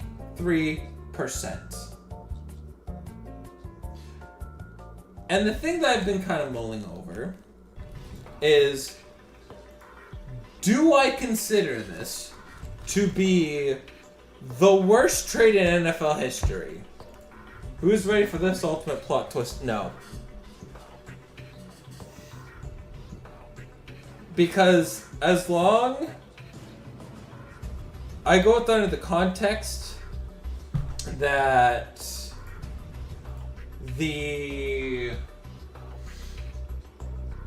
until the Texans win the Super Bowl, which I think they could very well will with Stroud at the helm of quarterback. If Stroud wins the Super Bowl, I will say hands down that is the worst trade in NFL history. I don't know. That's the most morally fucked trade in NFL history. I think that is. Yeah. Oh yeah. I think we need to wait till the end of Bryce Young and the Chicago Bears to see how that goes. Yeah. I think still the worst trade is still Herschel Walker to the Vikings. Herschel Walker to the Vikings is still there. It's still the worst because Cowboy Dynasty that they won't shut the fuck up about. And because you have the Cowboy Dynasty right there, wholeheartedly, I truly believe that it is the worst trade is Herschel Walker to the Vikings. Nothing's gonna trump that. Until maybe you give it 5 years. Don't get me wrong. I think the moves made by the Panthers is gonna hit the top 5. Same thing with the Texans trading Deshaun Cosby away. I think all those moves right there are very bad for the team. All moves are very bad.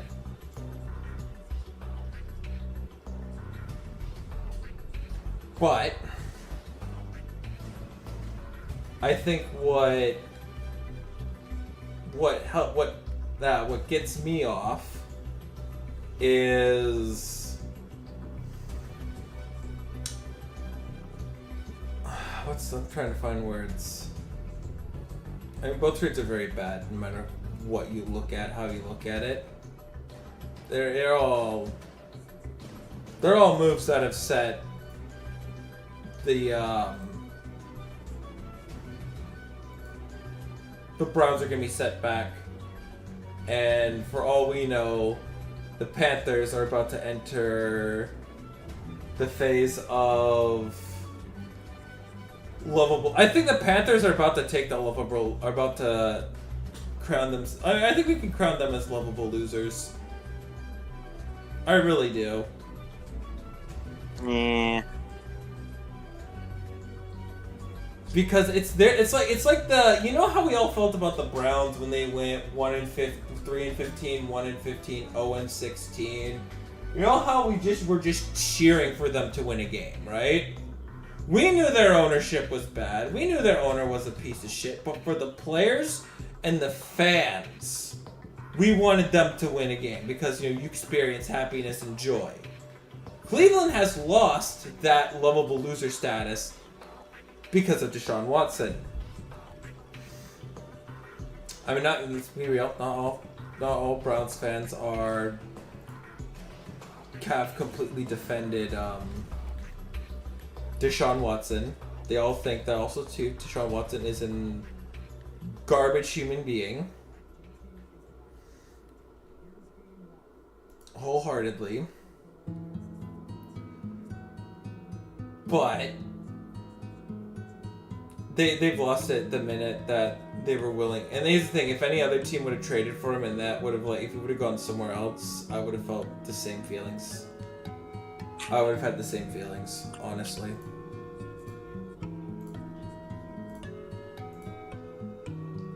I don't know how at the end of the day you can look at what the Cleveland Browns did and what they've enabled with the fan base and say, hey, it's a model organization. And it's depressing too. What the? Oh my God! The Saints just extended Alvin Kamara. Well, there's our answer. That's our answer. They literally think that they're going to be able to compete with this team. Oh my God. Don't get me wrong, the football GM nerd says blow it up, but they're never blowing it up. Come on. They're never blowing it up. They're going to keep pushing the cap down the line like they've always been doing. But at least with the extension, he's already on an extension, so it's... How much is the raise? Oh, thanks for the retweet.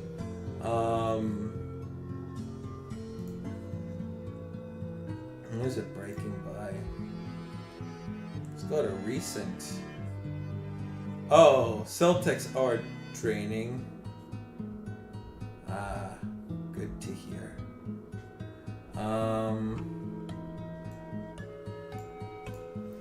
Let's see. Wait, who's your source? Who is your source? Rap sheet. How have I not... When was this? Rap sheet. Okay. Oh, this was an hour ago.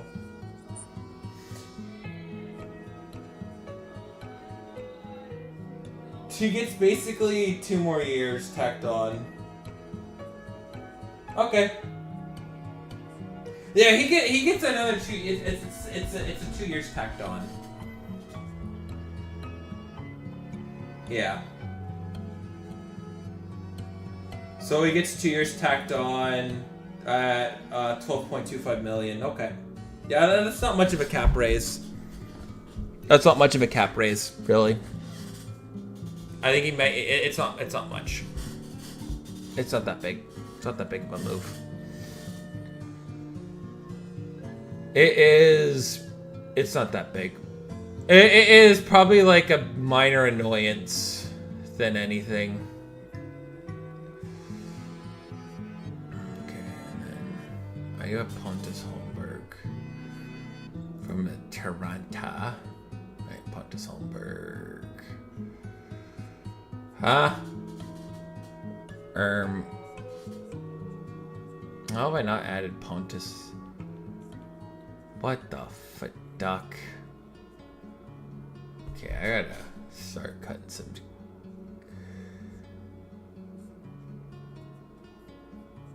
JT Miller's not on the Canucks this time around. Hoglander, Suter, Heinen, Robinson, Kampf, Bluger, Pinier, Susie, Sherwood, Forbot, Lankinen, Holmberg. Oh, so there's Holmberg. Okay, so I'm just freaking blind. I'm just freaking blind. Yeah, it's not too terrible, honestly. I've seen worse things happen. Bad contracts. But seeing as how running backs don't get paid anyways, and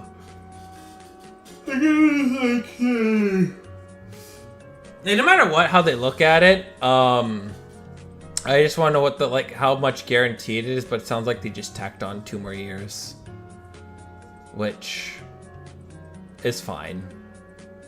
As I think happened, I think they tacked on. Me thinks they tacked on 2 more years of the deal, so I think not bad. I don't think it's bad, personally. Anyways, I'm actually gonna get some. I'm going to fill my water. I'm going to fill my water.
Okay.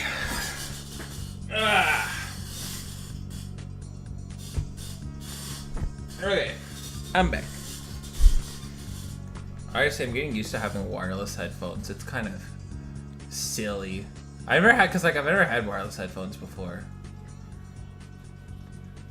But I've never, cause like I feel like, is it weird to say like I'm a traditional? Because like, you know, there's retro gamers, right? Those people who love like, I think like stuff that happened like the 90s and the early 2000s, right? I'm in like the 2010s era of gaming, but like that's not modern gaming anymore. I wonder if there's like, have you ever heard of like of a name that is like, oh yeah, you were an era of this gaming, of X gaming era.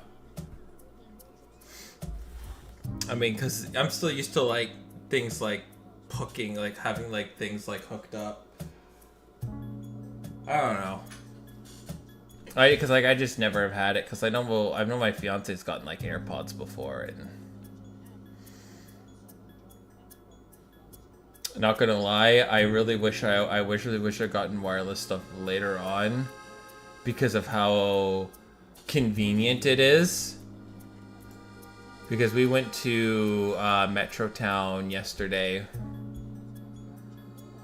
and the bus ride. By the way, it's a steal. It's $5 and you're going from one city to the next, and the bus ride's about 90 minutes for $5. Like, that's pretty freaking sweet, you know?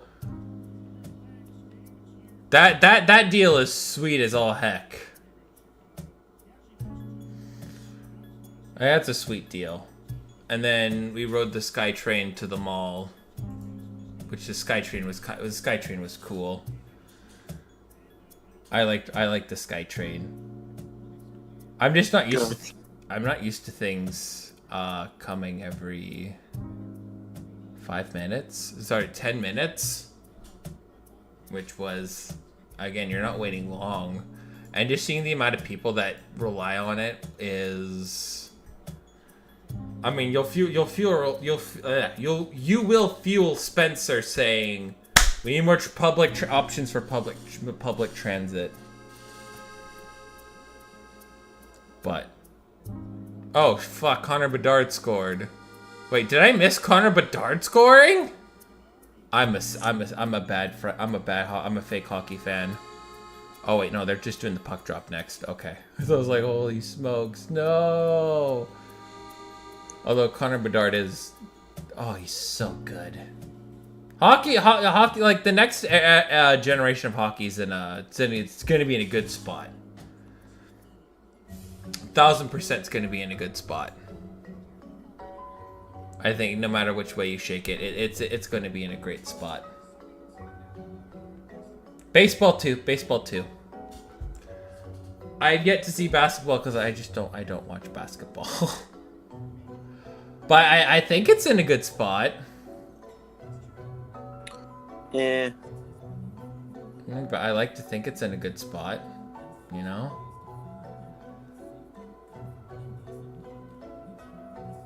Now you got a keyword that did say I like to think it's in a good spot.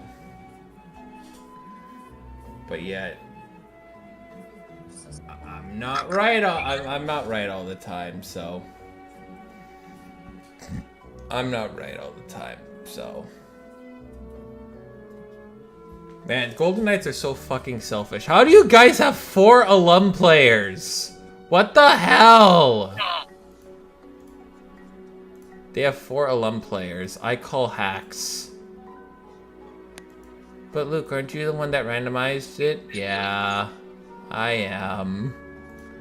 I'm the one that randomized it. I don't want to do my thing, but I also should. Yeah. Literally, you're gonna spend 14 hours. You're gonna be spending a long time grinding. Do you have a keyboard to communicate with your tablets at all, or? I have a PC. Oh, you do? Just a terrible one? Not a PC. I have a Chromebook. Chromebook. Okay, with the keyboard. Yeah. Oh, okay. So it's not because I thought you were doing it on your iPhone, and I was like, how is this man doing it on his iPhone? I don't think I could do it on my iPhone. You just gotta just literally buckle up and grind. That's the best way I can describe it. Although, people should have their popcorn buckets ready for tonight's LFR. It's gonna be Steve Dangle gets angry and he gets a lot of views off of it. Cause Steve Dwangles is gonna be very angry. I'd be angry too. I was angry. But yeah, no, that's a good contract.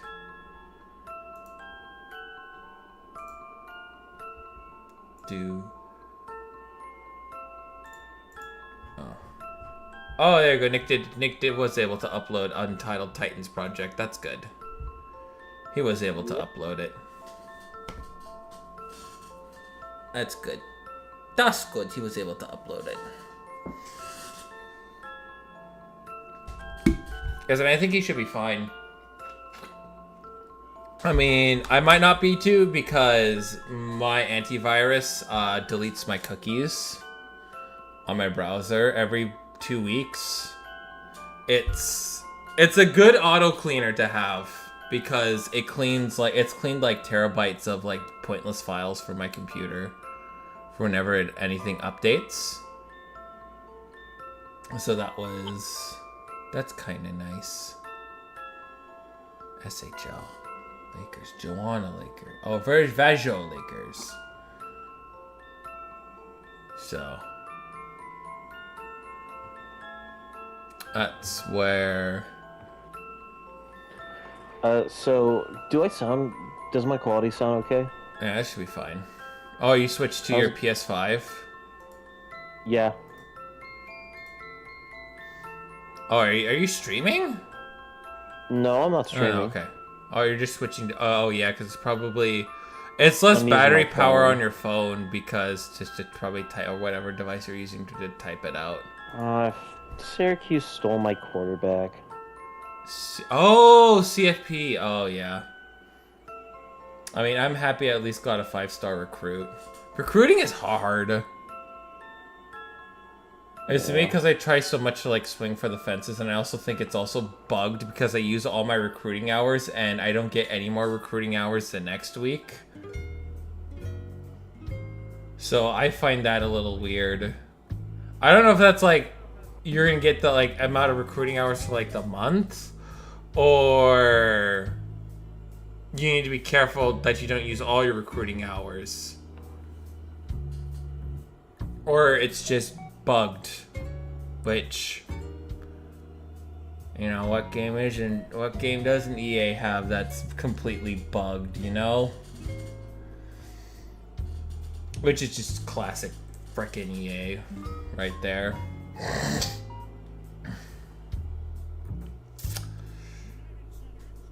The challenge of trying not to get mad at EA, difficulty impossible. True. I just wish they updated CFB more. It feels like they updated it after a couple weeks and then they just stopped. Yeah, it's usually how it goes. I don't think there'll be another update for a while. Not until college football ends, at least. It's like there should be a roster, just a general roster update with just updating the overalls, because Army and Navy should be 80 overall, people were saying. Not as low as they are right now. And even then, I don't know why they don't update like the AP poll rankings every week to week. Like that should be just an easy fix. It's EA though, like you said. Yeah, no, this is Luke who's been. It's sad. I say they're a bad company. Probably the most games I play from them are bad fucking games. That's the sad part in all of this. I say EA is a bad game, and then probably the most I play are EA games. Yeah. I'm a hypocrite, I know. Yeah. I will say this, it feels so much better being on this, because now I can actually listen to music and talk while playing hell the game. yeah, the Canucks scored! Let's go! There we go! 21 seconds and the Canucks scored. That's what I'm talking about, baby. See, Taegan, I'm positive. Positivity! I'll be positive about the Canucks all I want. That's the team I can actually be positive about. I can't be positive about the fucking Maple Leafs, though. That's a team I can never be positive about. Something you have to learn about with CFB is that when the game's just not going my way, I need to stop being a little rage baby and just continue with the game instead of quitting out. Because I'm also that kind of guy where like the most like insane stuff will happen. I'll be like, yeah, that's BS. I'm quitting. Yeah. But you know what? Do you know what Luke does? Luke just plays it on the lowest difficulty and just beats the hell out of teams and just smiles the whole way. Because like That's not fun to me. Because like I feel like when I jump to like the second difficulty, dude, I'm getting fucking rolled. Like I got destroyed by Kennesaw State, man. Oh, sorry, General Booty and ULM, man. I got wrecked big time. Well, no, I didn't get wrecked. They came back and won.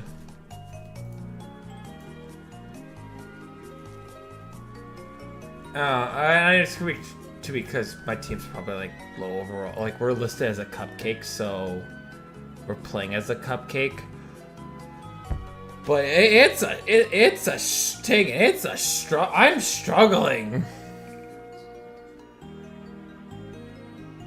I am struggling. It's probably because I'm also really casual, but like I don't like how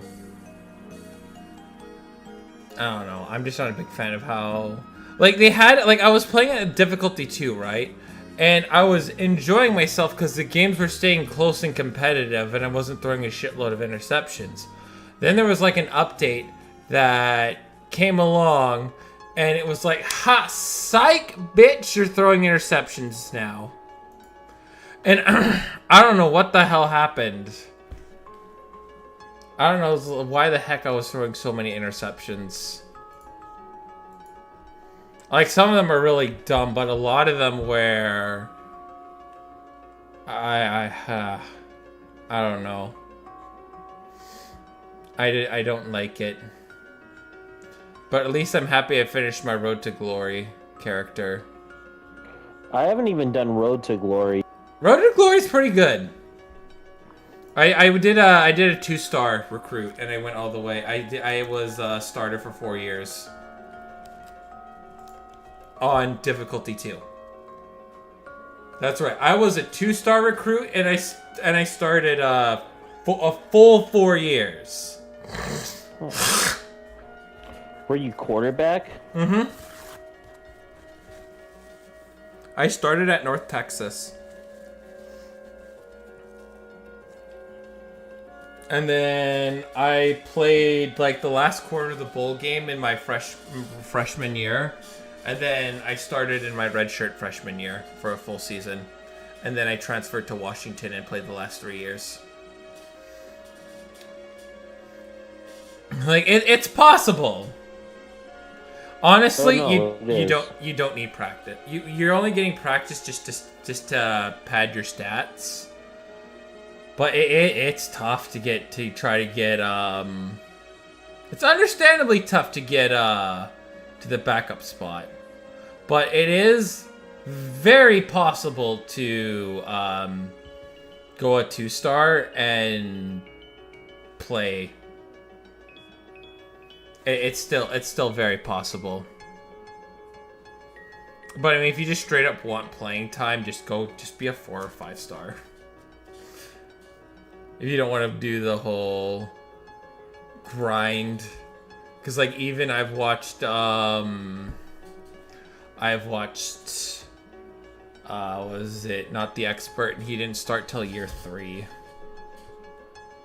as a 2-star. Have you watched any of the UGF yet? I've watched the first half of episode 1.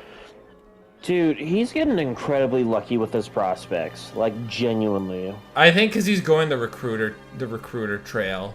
Oh no, I go recruiter too, but like he's just getting a lot of good prospects. Mm-hmm. It's genuinely insane. I go strategist because I feel like if you go recruiter, then it's too easy. It's too easy. You go recruiter, and it feels like you're cheating, you know? I don't think so. I've only done one dynasty, and that's with Wyoming, and I haven't even won a championship yet. Granted, I've also played the game less than probably everyone else. Because I think when I did the B drills, it took me till... Because, like, I simmed. The playoffs was like, okay, we probably shouldn't be the playoffs with a 3-star quarterback. No, we shouldn't have. I think it took me till year 4 to win the Natty. Because they wanted to win the Natty. But I did win. I have won the Natty in one of my rebuilds. It's a good feeling. Yeah. Well, the thing is, what I like doing with Dynasty, I like building up one team and then going to the worst team imaginable and then rebuilding them. Have you tried using the Team Builder website yet? Because I have used it once and I haven't. I have. It's bad. I've used it. It's pretty good.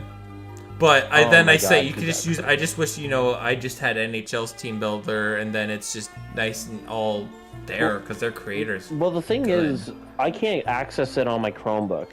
It's not optimized for it. Yeah, no, you need a computer for it. Because whereas I have my gaming PCs taken. Because with my gaming PC, because with my gaming PC taken, I'm able to run almost anything. Because my gaming PC is so good, Taegan.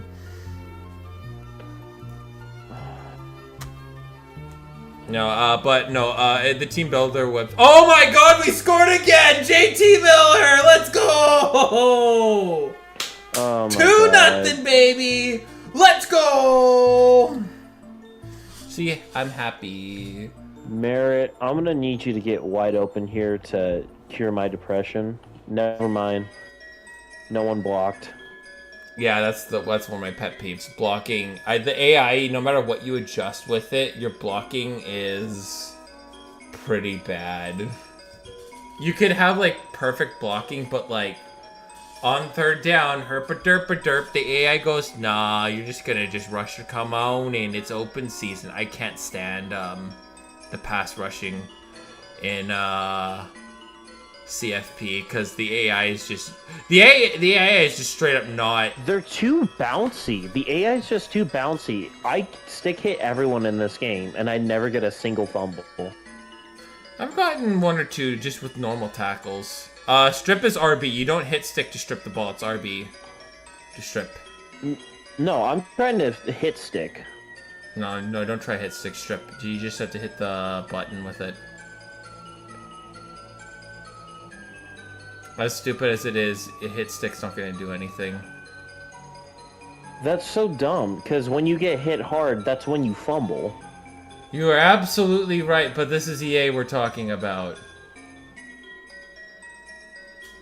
This is EA we're talking about. Well, good to know they don't have to hit stick anymore. Probably could have not lost many games because of that information. Yeah, no, hit sticking is too much of a risk. They made it. Oh my God, he got beat. He got cooked.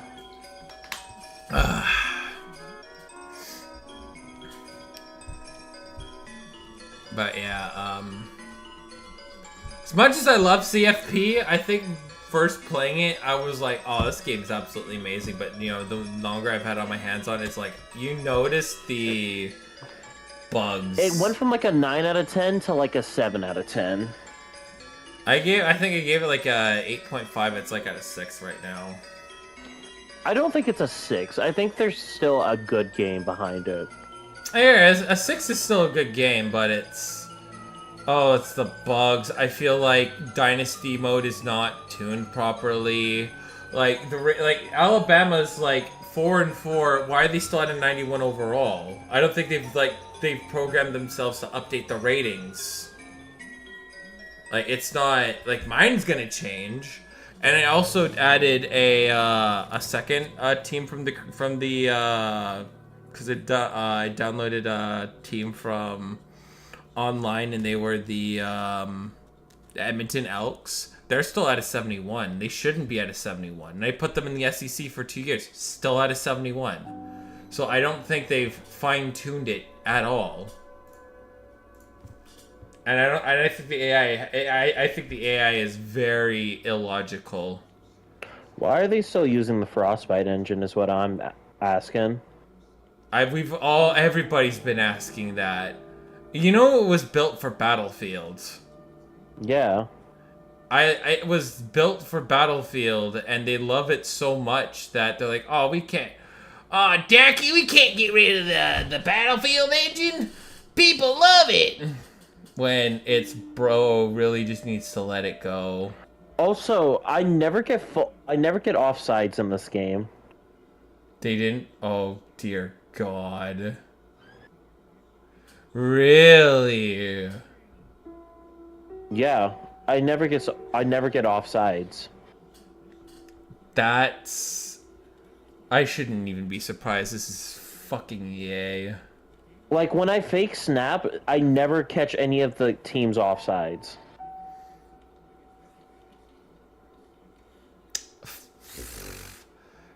Don't you just love EA, everybody? EA Sports. Not optimized for shit. Yeah, I'm not... You wonder why I don't worship EA. I think you now have learned why I don't go, oh, EA, I am not worthy. We are not worthy. Bow to EA. Oh, why are all my cornerbacks just eating a chunk today? Do you have any 5-star? They cannot play man. Yeah, usually with man, when I go man, it's I gotta try to get to the quarterback as much as possible. I think you don't ever go man though. I think you gotta go mix of zone and mix. I don't know. Maybe then again, I don't know what the freaking meta is for because unfortunately built into these games there is the meta play. Yeah. That's just... The thing is, I don't even think this game is competitive. It's not supposed to. Most people who would play like this game aren't like competitive tryhard sweats. You know? They're not tryhard competitive sweating, right? But it's... I mean, well, no, unfortunately to creators, they are typically the try-hard sweats that are like that I don't think the game needs, because all everybody wants to do is a dynasty rebuilds, the road to glory. That's what it's for, right? Like none of it is hardcore competitive. Oh my god. What'd you do this time? Fuck. My quarterback threw another interception. Yeah, I'm benching him. He threw like 20 picks last year, and he started like... Not 20. He threw like 17 picks, and he started 10 games last year. Do you still not have a 3-star? Do you still not have a 6-star, 5-star quarterback? No. All of them have just refused to come here. What are they looking for? I'm starting... God if I know. None of them want playing time, that's for sure. But yeah, I have... My guy that I have now is called Rejon Ruggs, and he has Elite Dev. but he has the lowest overall imaginable. What's overall? But he's fast as hell, so he's a good cheesy quarterback. Oh yeah, I just got. Oh right, I remember I got my first mobile quarterback. I'll have to show you his stats sometime. Yeah. Oh well, Bruins answer. Sorry, the Blackhawks answer. I said Bruins because I'm on the Bruins. LOL. Yeah. Well, shit. Alright. Going with Jack Campbell. Canucks, we went fun to making fun of him to Jack Campbell joining the team. Funny. Alright, almost done the Canucks.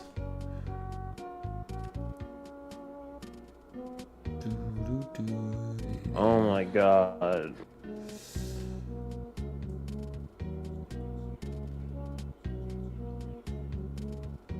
Still not going well for you, Chief? I got a first down now. Do you have at least But my line's just not blocking. Do you at least have a 4-star quarterback? I think he's a 2-star, if I remember. A 2-star? You can't get a 3-star? He might be a 3-star. I'd have to check. Alright. Because that'd be like, damn. But when I got him, he was like a 67 overall. And he was a gem, but like...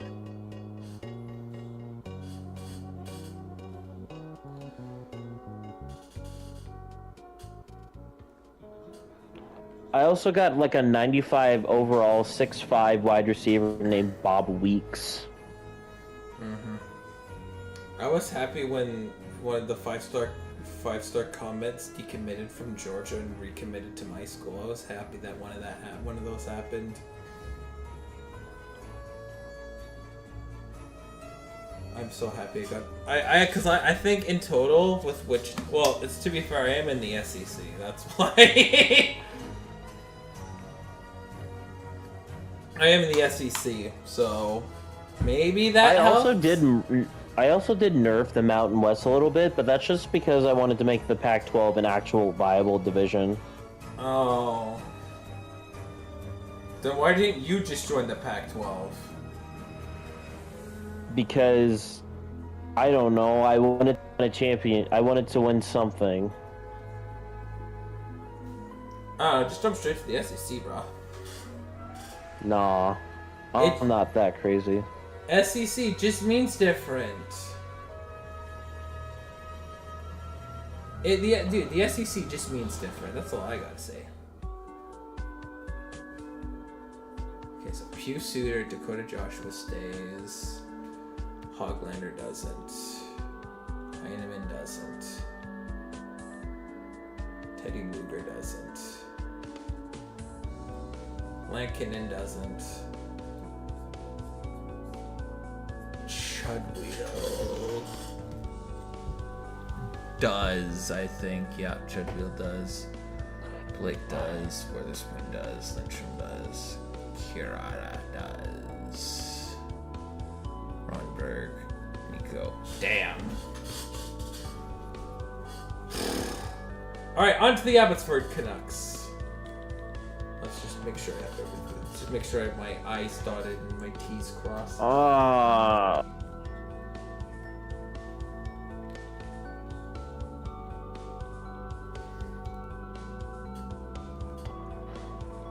Are you kidding me?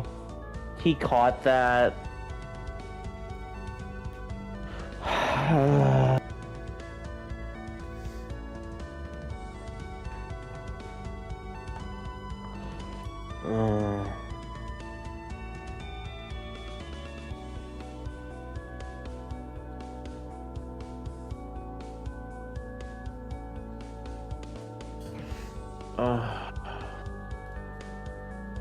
Well, we're down 28-10.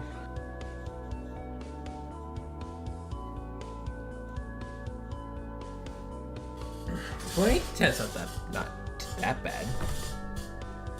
It's the second. It's the second quarter though. Who are you playing? New Mexico. Why are you struggling against New Mexico? They Because suck! my starting quarterback threw 3 interceptions, and there was nothing I could do about it. Oh. Oh my god. Okay, they're gonna call PI on that, so that's fine. I love how they just do AI collisions and automatic PI. I'm so glad. Oh, hey, Canucks scored again. What the ref disappeared? Is it Vlasic? Did I? Oh, I didn't have Vlasic. Okay. I accepted it. The AI, I mean, the game didn't show me the ref for a moment.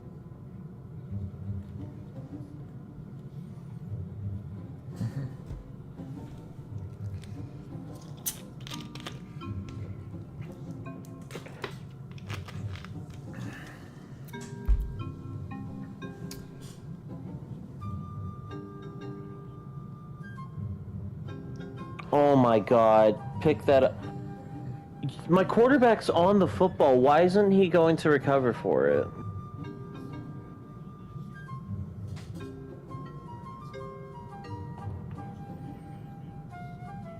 Oh, well, he threw a pick to me, so that's fine. There we go, pick 6.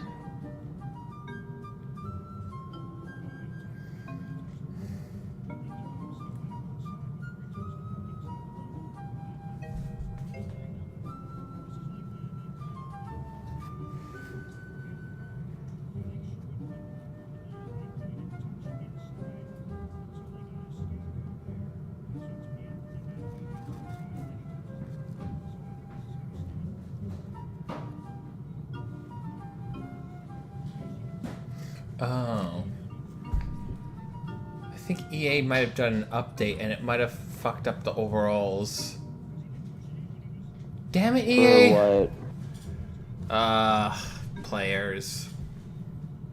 I've never had that happen where they've updated. Well, just they might have done some fine. Let's go on a walk with Jenica. Okay. I think they've done some fine tuning. That is interesting. Vlasic. Should be 82. But Vlasic ain't here. No! Why?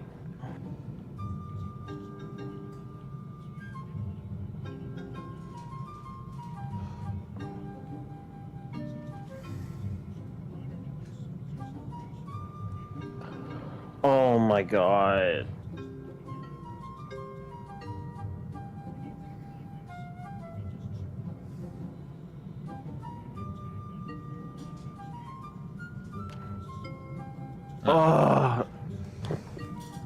There we go. Alright, Canucks are there now. It's on to the Abingford. Abingford.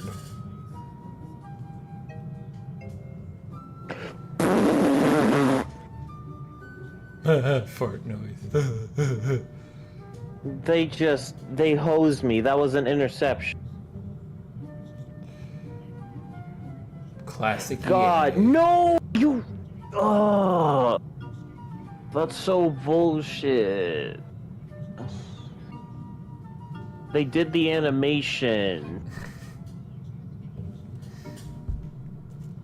Sounds like EA. Was it? Oh, right. Yeah, you know how dumb Frostbite is? It's not meant for sports games because the I know it was something that I think just from what I've seen, the animation just likes to lock into something for like no reason, and there's like no explanation behind it. Because even if there's some Frostbite things for Battlefield, it's clear that fans have been saying like this shit's is like completely outdated.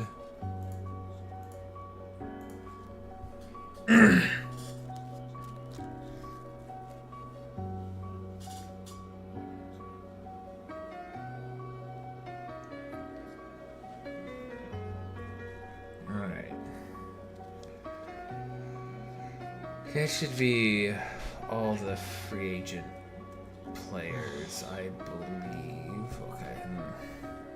This one's pretty easy. It gets faster when I just have to look in free agency. It's a little slow right now. But shout out 4 of 48 teams done. I think I might do this again tomorrow. Depends what I feel like doing. Or if I'm playing Overwatch. Gotta get that Discord kitten. I gotta get that Discord kitten. I'm all in on being a Discord kitten. Cause it's stupid.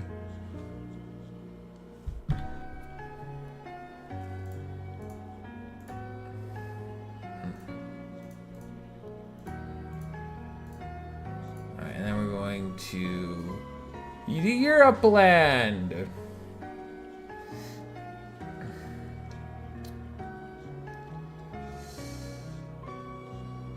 Oh. Same team. And Juggerbear. I also hate how the line doesn't know when you're going to scramble. Like, yeah, scrambling's a little bit weird. It's more of I think it's gotten a little better. Because it's probably because I'm using a scrambler right now, but you gotta hold down a button to actually scramble. And I think you gotta do that like very early on. Or also, else there are just some routes in this game that are unguardable for the most part. it's the slight slant route to the outside. Yeah. They can't guard it. That's something that I've learned. Like it's like the slightest pull, and I think especially if they're a deep threat receiver. Oh, I've exploited that so many times. Like that's like an actual exploit. Had a guy get drafted because of that. Second round too. How come whenever their quarterback scrambles, they never fumble, but my quarterback scrambles, they do? I just mostly just try to run out of bounds. I don't try to get tackled because I know this is fucking Madden.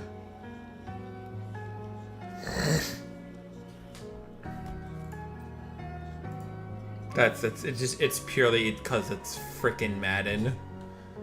Or sorry, it's EA and EA. I don't know what's with EA. Like they have never been able to program a quarterback that can run, or like because like you know how there's a slide button on it, and my guy doesn't slide. He just fucking dives instead of slides. Oh no, there's a way to do that. How do you slide? In college football, you just have to tap square. I tap square, he dives. He doesn't slide. It has to be like really quick. Oh, okay. Like you legitimately have to just quickly tap it and then slide. Oh god, that's so dumb. That just makes no fucking sense.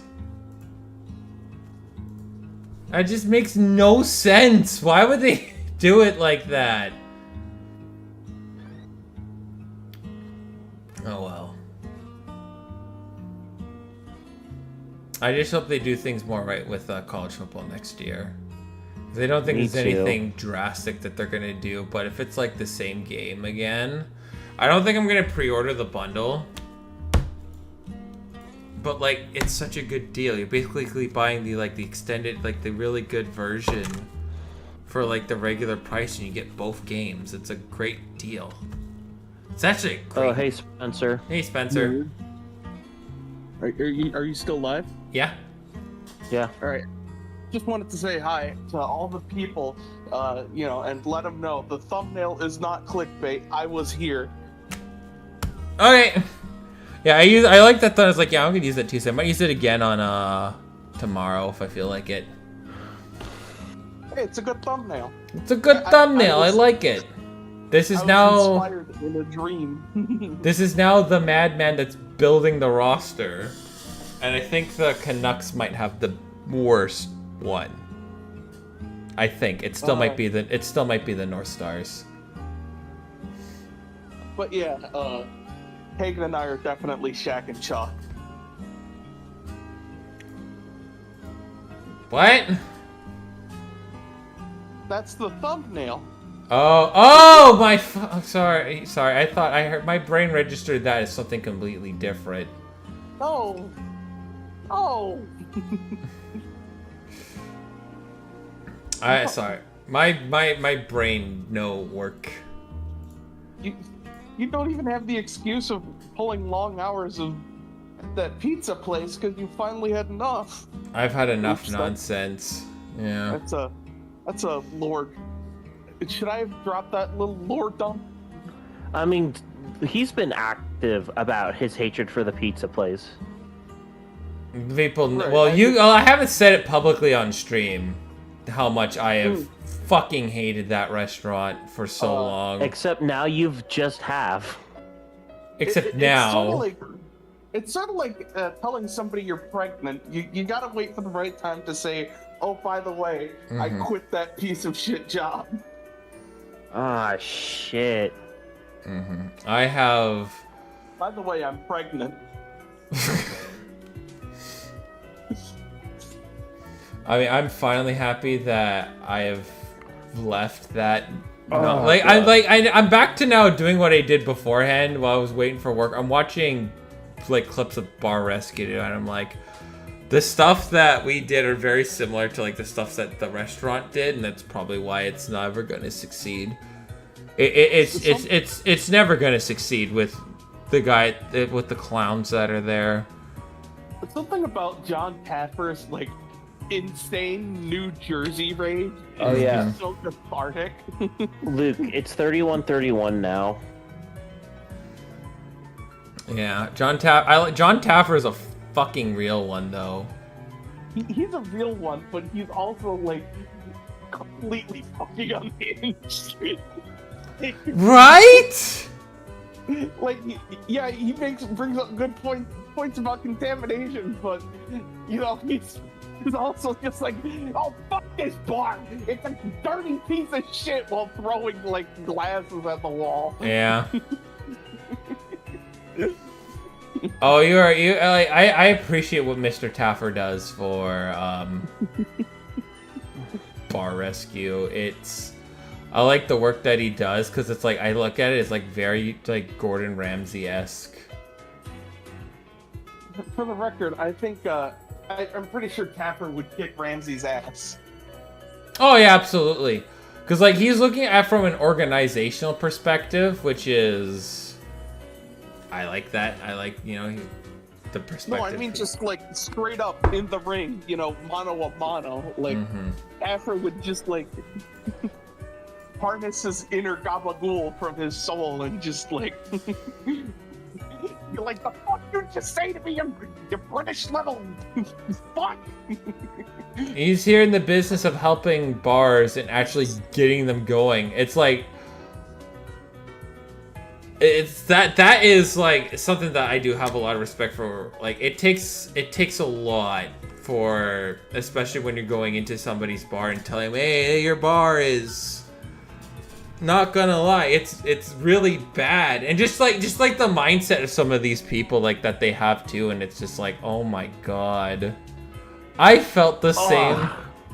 It's kind of like there's some of the cooks, right? Like it's just the overwhelming of when you're the only one there, and there's like kitchens have a lot of work. Kitchens there's just so much work that needs to get done, and you're going to prioritize what you would think would help the restaurant get more money. So spill the tea on what exactly went wrong at let's just call it Chili Whack Pizza. Well, for starters, he got the wrong staff to start. I think I was the correct hire because I saw the vision, right? I'm someone that's willing like to put in the hours, work hard. It's the people who he brought in were bottom of the barrel. They started off fine, but then they, there's some things that they started to slack off on, and it's stuff that I had to do.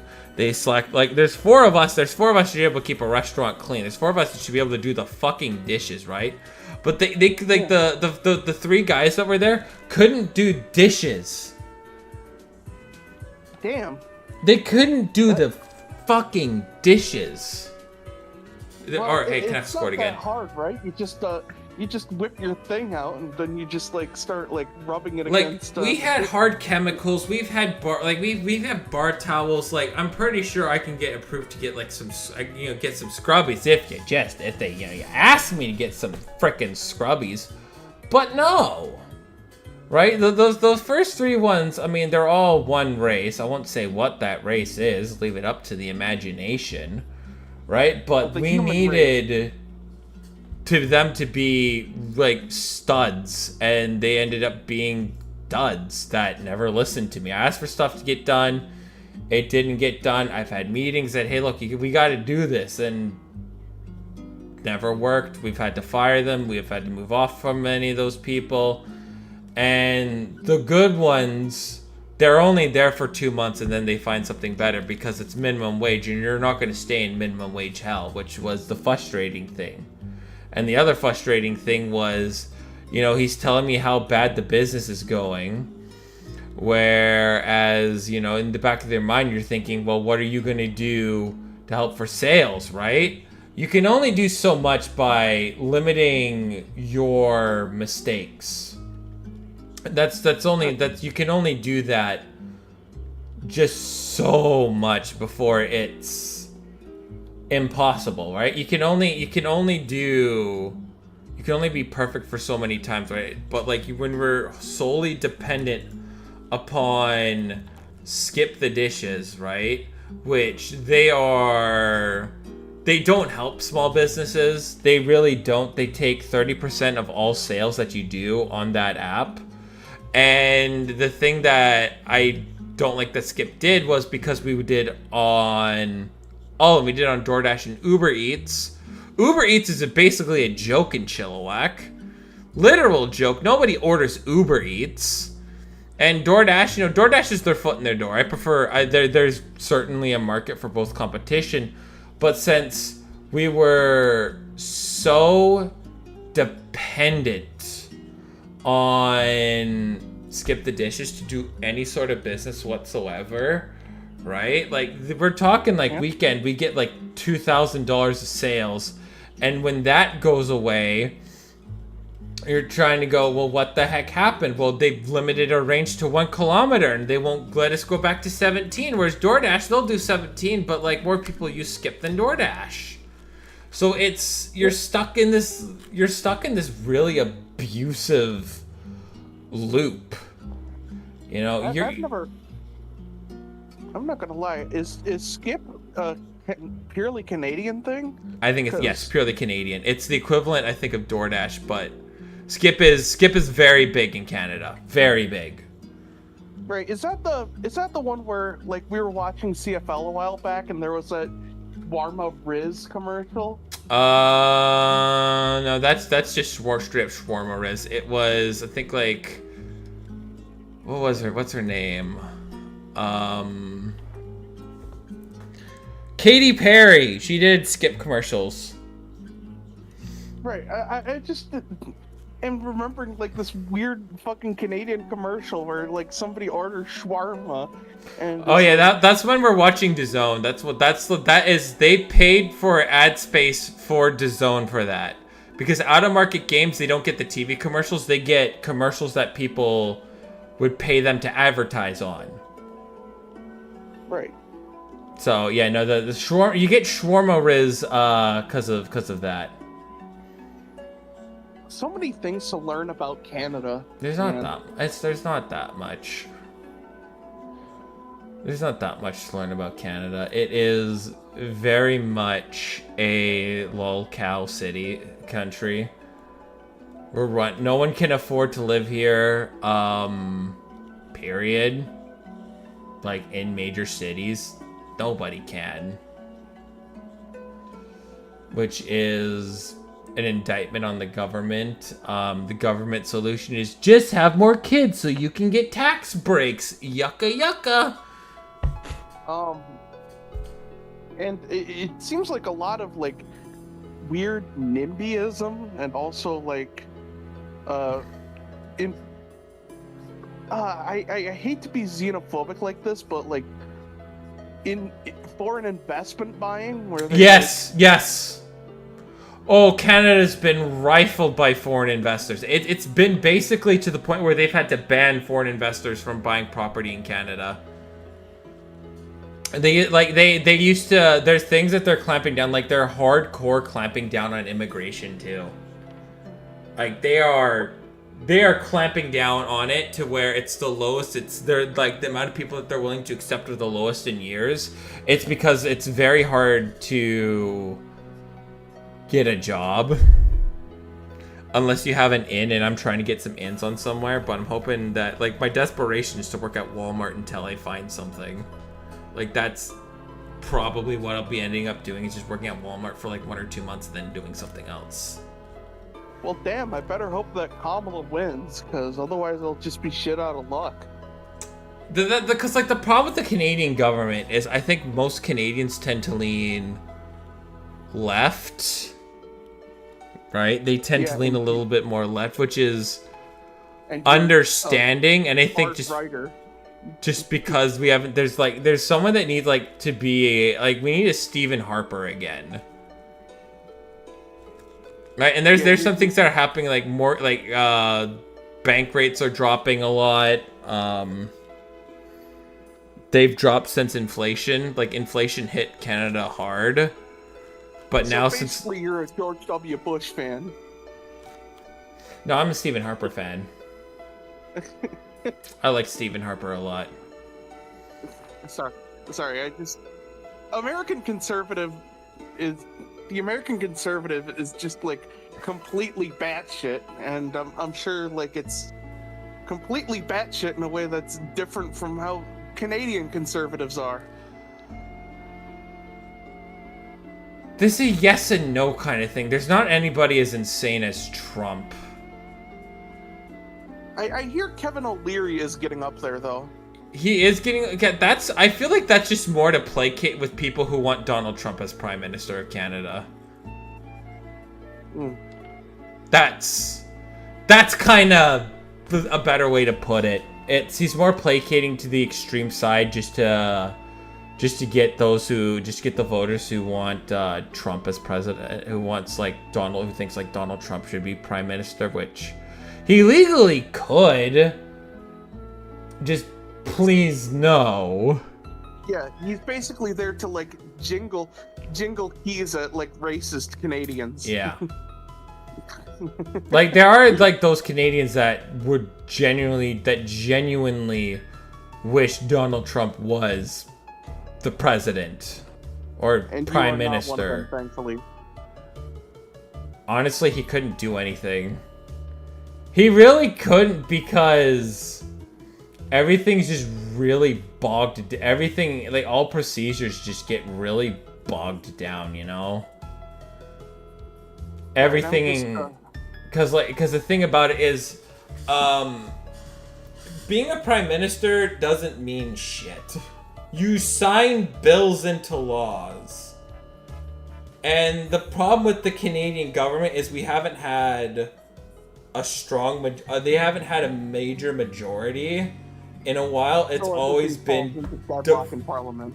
Yeah, we're at it basically essentially a deadlock until a party can claim more than half the seats. Which, I mean, there's other parties that because like there's so many like the Bloc Québécois gets like 30 seats. Right. Like it's very hard to get, I think, nowadays, just because of like the pure division of it.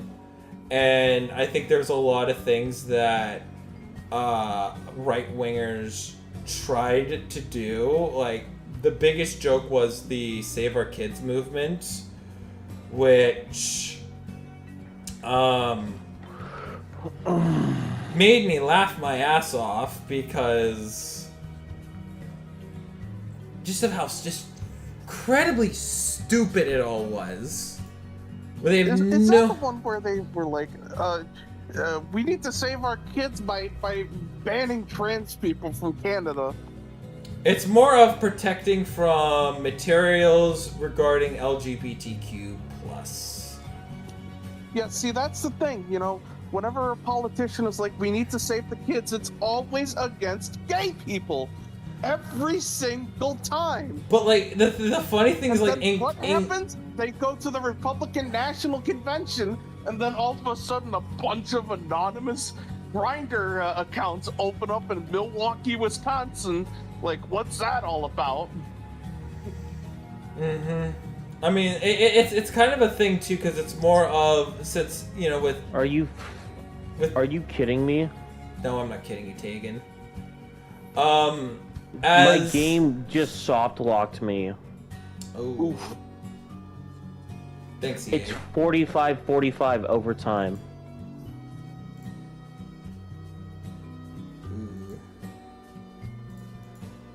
So the thing about, I think, with the Canadian side is that the funniest, like, the two of the funniest groups of people I would never see working together are Muslims and Christians, and they are working together. Never in a million years would I ever see that coming, but here we have, right now, Canadians and Muslims bitching up a storm. Well, that's the power of Jagmeet Singh, man. Well, not even Jagmeet Singh. He hasn't, like... Keep in mind, the NDP, yeah, really don't have much power at the federal level. He did just break up the coalition government that they have. So essentially, Canada is at a fucking deadlock until the next election, which basically nothing fucking changes until next year. But, you know, I'm not against Jagmeet Singh. I like how he puts his words. He is he is more of your standard politician. To push the talk. Taegan, could you do push to talk while you're eating? He's on his PlayStation. Oh.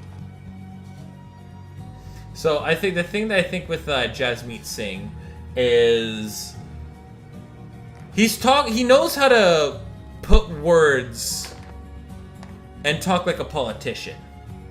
Like, yeah, he's able to do that, right? He's able to use word. He's able to talk like your stereotypical politician, and I think he'll carry himself pretty far. And it's not because of, you know, Canada's ongoing diversity. I think he's able to have even just enough support. Like, I would traditionally go for NDP, and I mean, I would vote for Singh, but like, at the federal level, you're going conservative or liberal, because those are the two major parties at the federal level, versus provincial, it is NDP and conservative. No, sorry, no, I think it's, NDP and conservative in BC. Whereas, federally, it is liberals and conservatives. Those are like the major lines. And because of that, you have where we are today. And personally, as somebody who leans a bit more to the left, I'd probably be like an NDP voter on the... Would federal level work, or just national? Federal level. Yeah. I'm one of those dirty social democrats, man. I voted for Bernie, man. I consider myself as conservative, not Republican. Conservative is middle ground, technically speaking. So right of center. Yeah, I'm center. Light leaning, very slight to the left. Sorry, I mean slight to the right. Sorry, very slight. I'm not like Donald Trump. No, I think Donald Trump's an absolute buffoon. Yes, did you see his stunt over on the weekend where everybody dress rehearsal and Donald Trump worked at fucking McDonald's? I can finally tell him to put my fries in the bag. Yeah, that was all scripted. Yeah, I know. I can't believe people are like going, "Oh my god, he's one of us. He works at McDonald's." I don't get how do people fall for this scam every time. You're asking like The wrong this people. This is the same like generation that bought that bought a fucking rock in a box with googly eyes. What? Have you never heard of pet rocks? Oh yeah, pet rocks. Oh, right.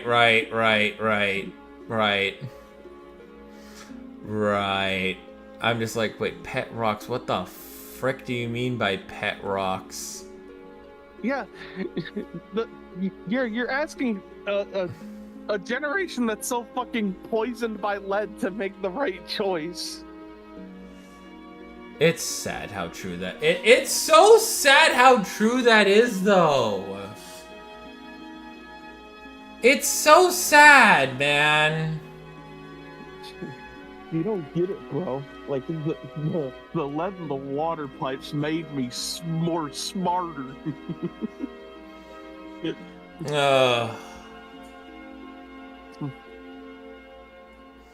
I mean, this is I really shouldn't be surprised at how people think, because I literally do live in. Well, just imagine that like I'm on an island, like where I am. It's a nice island, right?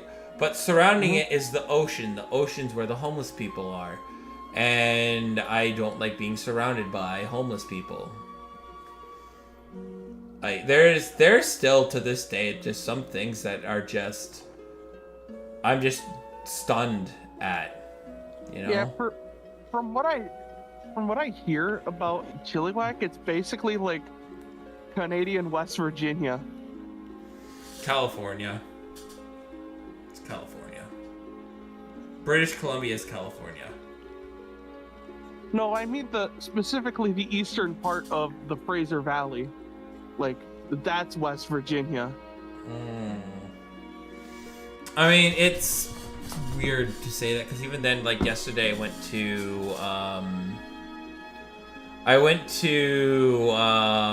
what was it?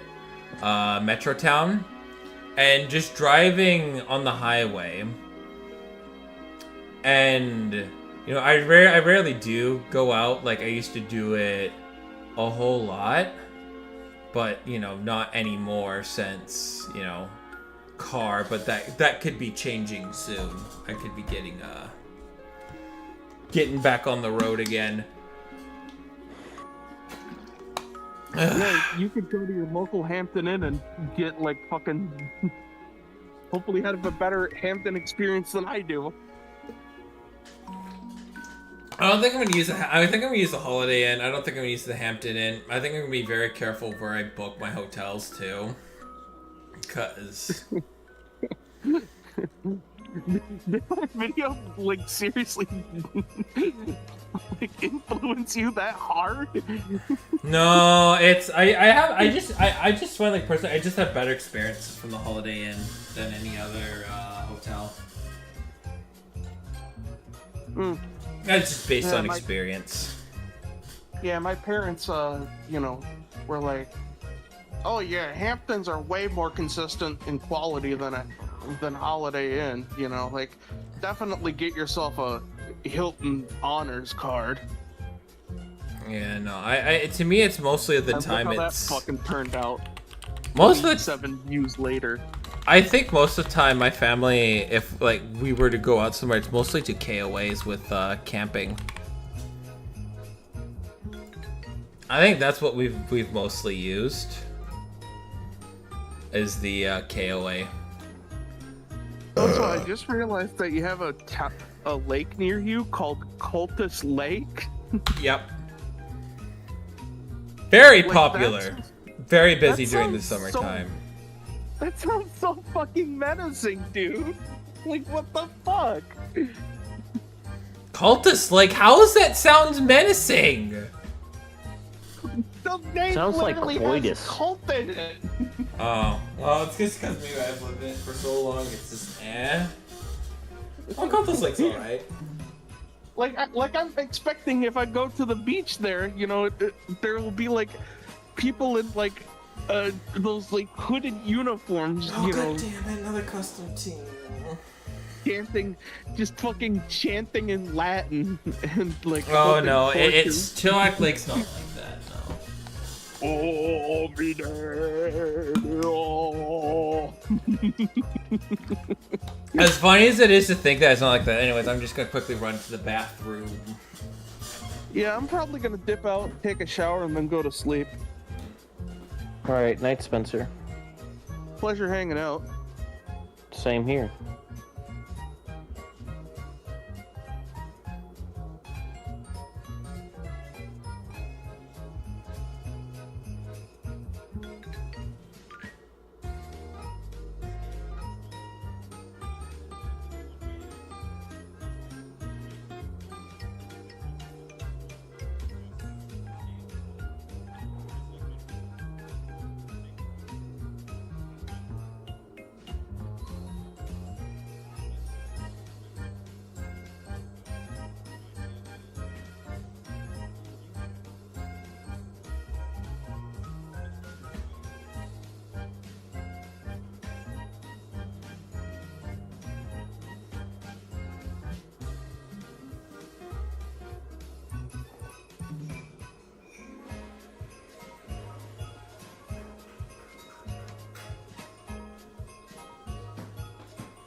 Alright.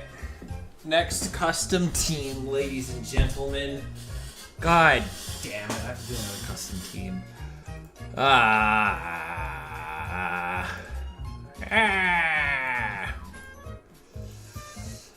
Alright. Who? Shit, I think it's gonna be the Quebec Nordiques. Because it can be. It's probably gonna be the Quebec Nordiques. That's. Or no, I gotta see what the Phoenix Coyotes looks like so I can get Noah Amper upset. Oh my gosh.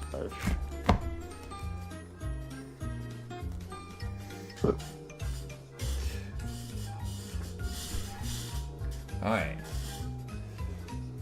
So let's see. The Baltimore Bombers. Ew. Birmingham Buccaneers. Boise Blades. I don't think we need the California Golden Seals anymore. The Chicago Cincinnati Tigers. Cleveland Crusaders. Colorado Rockies.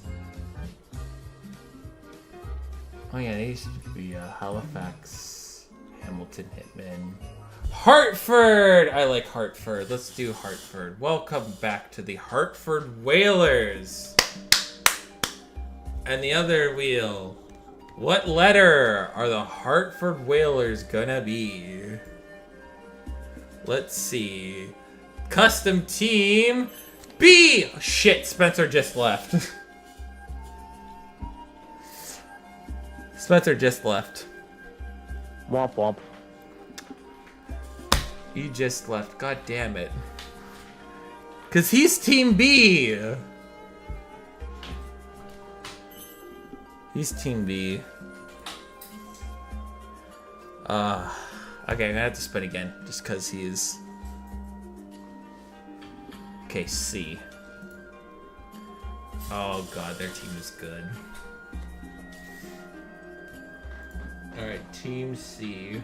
I'm gonna have to do it with Spencer Tamero, so I can get his caricature. I didn't think I'd be getting so many custom teams right away. Holy fucking shit.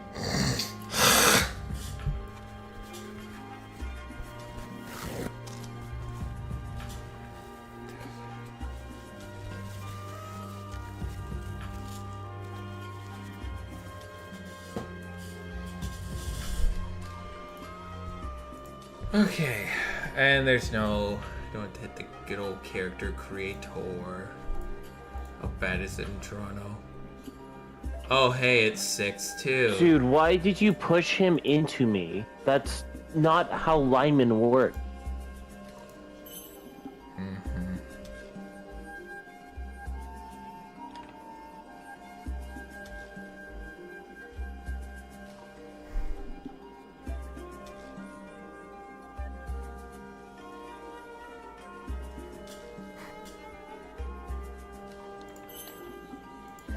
Ooh.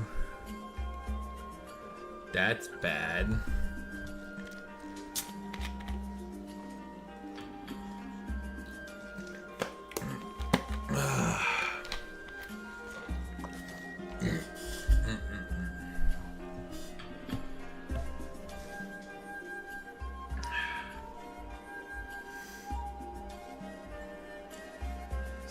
Up 2-0.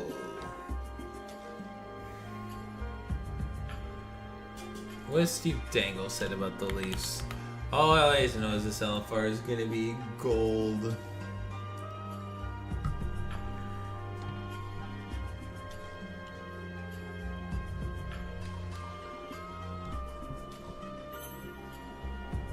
I'm talking to the voice inside my head. Give me a second. Hey Tristan. Hello. How are you? I hate. Nope, not playing. Not playing. I got bull crapped out of the first game. I am not playing this. Oof. How's it going? It is going. 57 hours on this game so far. I've owned my PS3 for under 3 weeks. Wow. Did you do something to your mic, Luke? You sound louder today. Oh no, my mic's just closer because I'm watching the Canucks. Oh, I see. I just don't want the audio getting picked up. Yeah. I'm just lowering you down. That's all. Yeah, I'll probably push it back. You sound a lot more crisp. Crisp and clean and under control. Yeah, probably. It's just the same mic, it's just I'm just closer to it. I see. I'm not trying to be loud or anything, it's just, you know, sports ball's on and the Leafs are the most predictable. Leafs leafing? Yeah, they're so frickin' predictable. Play good one round and then throw the other. Yeah.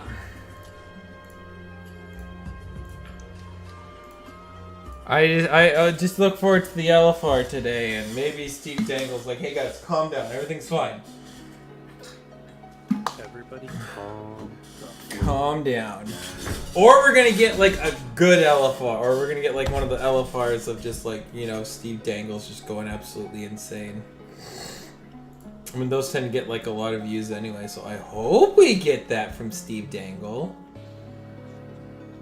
I really hope we get to do that. We get to see that, because that'd be funny.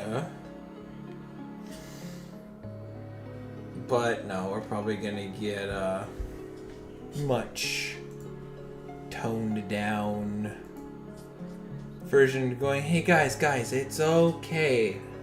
Calm down. Everything is okay. And then I'm like, no, everything is not okay. Everything is the freaking status quo.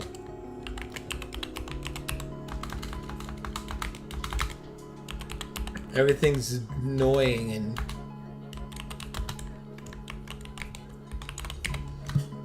making me sad.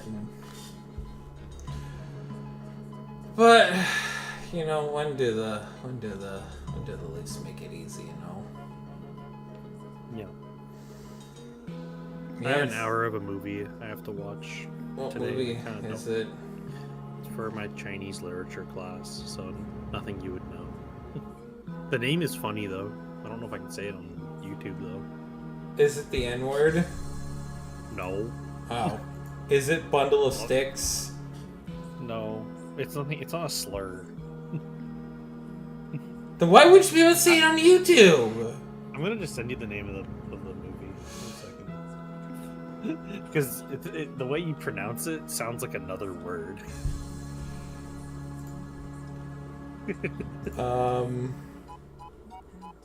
I mean, you can say it. It's just Blizzik and the Little Chinese Seamstress.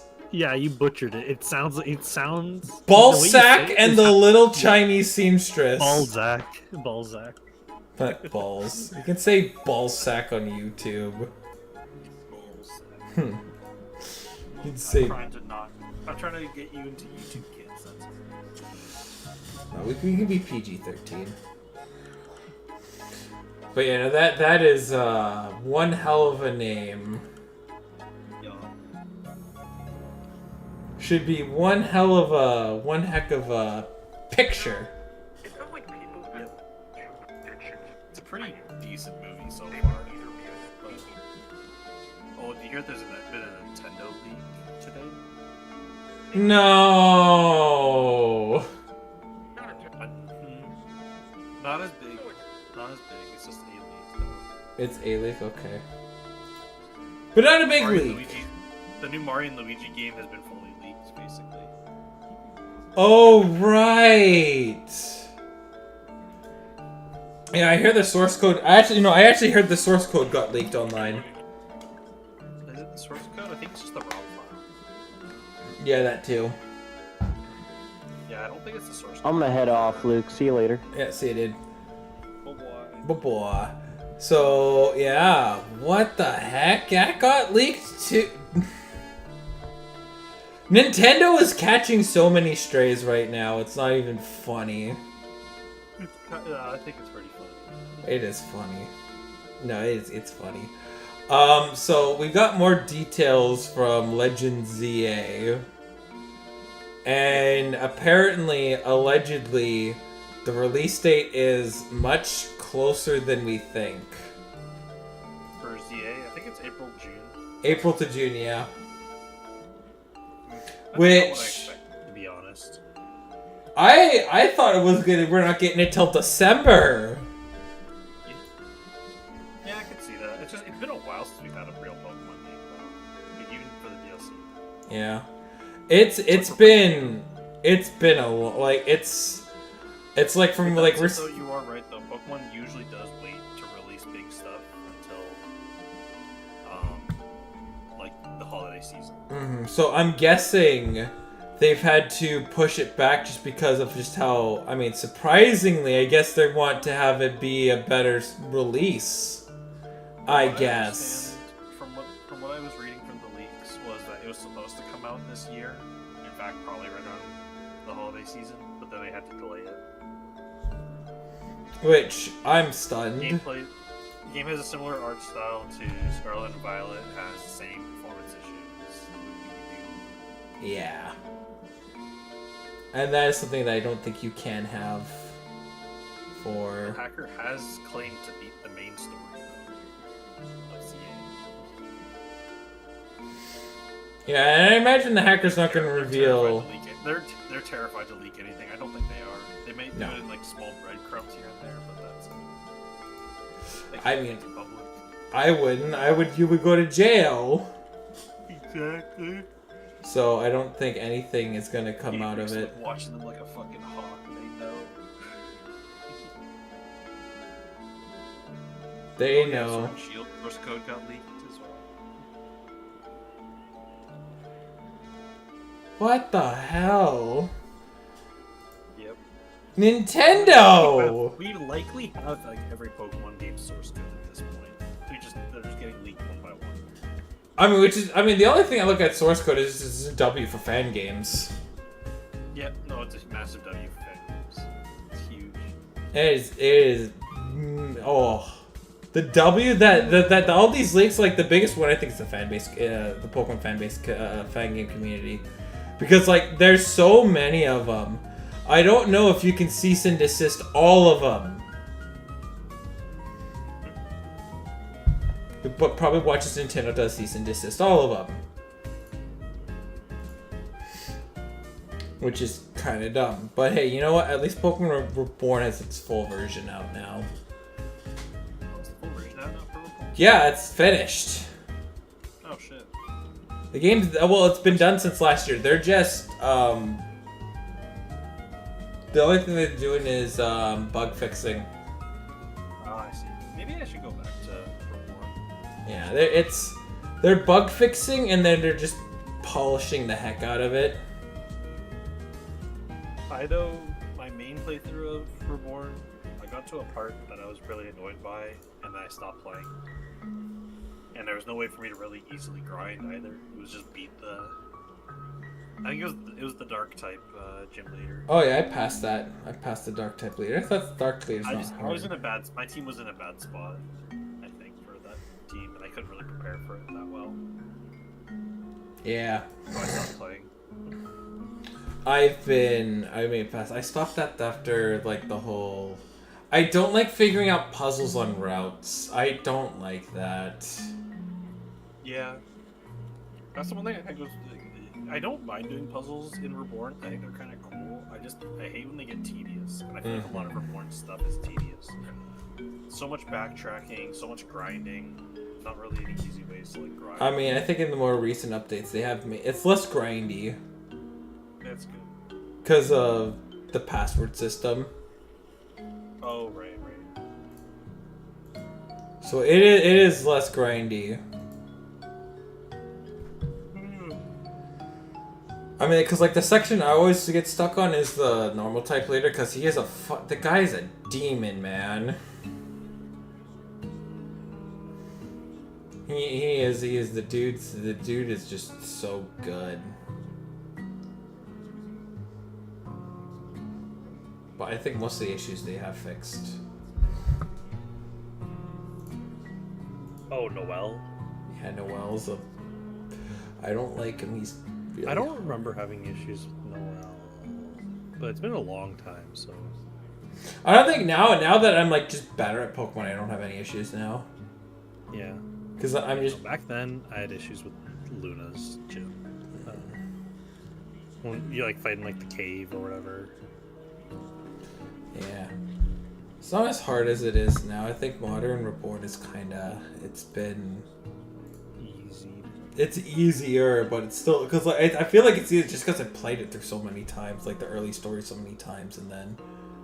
You know, when you get your team going, it's like, oh, this game's freaking easy. It's a cakewalk once you have your teams. Yeah. Yeah. The game gets easier and easier as you go because they restrict you so hard early on, and then they can't keep on restricting you the longer the game goes. Yeah, and then they finally give you something, and you're like, oh yeah. Oh, about to make a name for myself here. Oh. Yeah. And because of that, you have because of how it's just set up like that, it is... Something I always found interesting is how brutal they make the early game for water starters. Mm-hmm. Well, fire. Fire I say fire's hard. Water's nice. Water's nice. Water, you gotta deal with electric and a grass gym right off the bat. Yeah, but you get Fire's... like bug types and stuff. True. No, yeah, you're right. No, you're right. No, you're right. You're right. It is.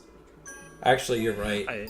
I still feel like water types have a brutal time in the early. It is because like the boss is like a fucking Tangrowth too, right? Yeah. You can't really do much right, because like the third's the bug gym and the bugs field just doesn't help you out like whatsoever. Yeah, Bug Gym was just annoying because it's a double battle, isn't it? It's double battle, yeah. I feel like this game is hard when you have to do double battles, and they have you do a decent amount of them for the gyms. Mm-hmm. I don't know why both creators of Rejuvenation and Reborn had to make both gyms for the bugs double battles, because it's... I think because like they're so annoyingly geared towards it. That's why they do them. I don't remember Radimus being that bad. He was a double battle too. Psychic Gym Leader. Oh yeah, Psychic Gym Leader. No, Psychic Gym Leader was fucking easy. Yeah.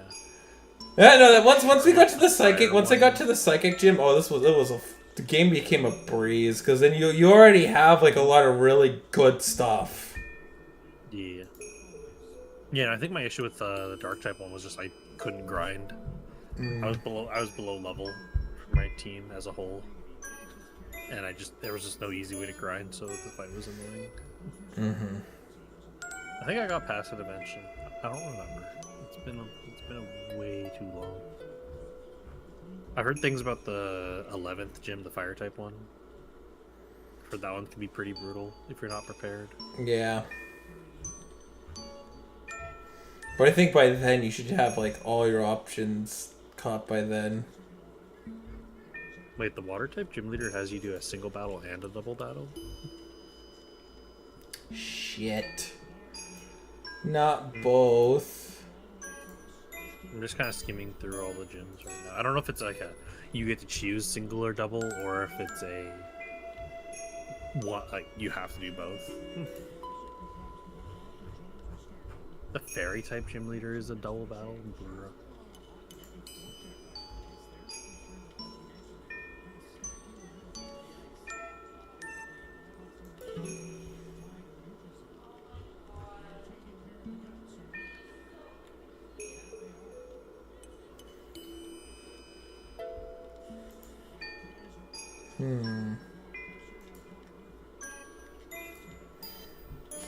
Dude. Alright, there we go. The Hartford Whalers, welcome back.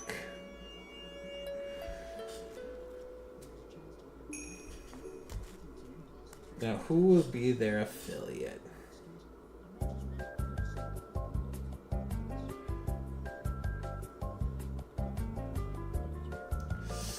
Who shan't be their familiar?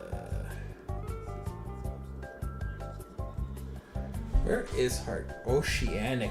Honolulu. Oceanic. That's gonna be a Houston Wranglers.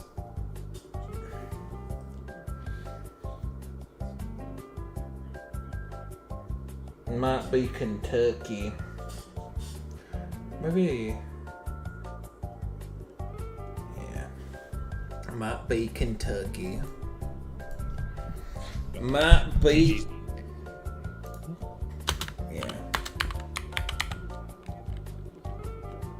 What has Gigi been doing this time?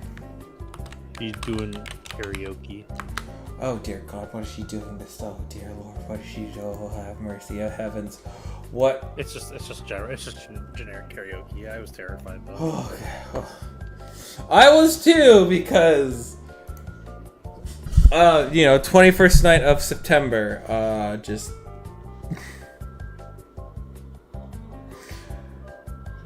that whole thing was just, oh boy. The 21st night of September. I watched like 4 hours of that stream. Oh my God! How do you watch 4 hours of that stream? It was 8 hours long.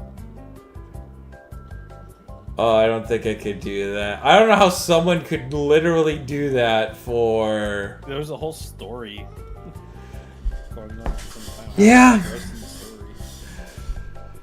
Yeah, this is Gigi is just. She's living up to what I expect to be. The gremlin. Least obvious gremlin. Every generation needs one, and they're pretty obvious every time. Yeah. It is. It's always the midget. Yep, it's always the midget. I mean, Bibu didn't make it. Bibu didn't make it obvious. Bibu enough. She made it fucking maybe. She made it obvious from minute one with the PowerPoint presentation. She made it obvious from minute one. Maybe not from her design. Her design made it maybe think, oh, she's gonna be cutesy and comfy. But no. No, Bibu is. No, I think all the gremlins are obvious. Mm-hmm. They're all gremlins. I mean, there's nothing wrong. I certainly like the energy that Bibu gives. Which is nice. I like what Bibu does. But, when you see, it's like, no offense to all, like when you see one, when you do another, like, back-to-back, because, like, I don't think Council has the gremlin. Because you could argue they're all gremlins. Council... Yeah, Council really doesn't. Council's just simple. Like, they're the most normal. And that's... I guess not saying much, but they are the most normal. Yeah. It's like, of, the generations. The most abnormal is Advent. Mm-hmm. I mean, Fuamoko is just chaos incarnate. my favorite kindergarten channel. Mm-hmm. And they say a lot of, and we watch it. Bow bow. Which is funny how they use the double term and go bow bow. And then you have Shiori. Shiori is, oh my. Then you have Narissa. And then you have Ibu. Like they're the least normal. Narissa, oh my lord. I still remember when we all were there during the debut and she says, oh, by the way, I don't sleep without pajamas on. And we're like, oh, what the f... She's so real for that and so truthful. She's so brave for admitting it. That is incredibly brave to admit, hey, guys, I don't sleep with undergarments. That's her first impression. She didn't wait for like a few weeks. No, stream 1. Mm-hmm. Stream 1, which, oh, go right then. That's the first impression, but songstress, she sing incredibly well.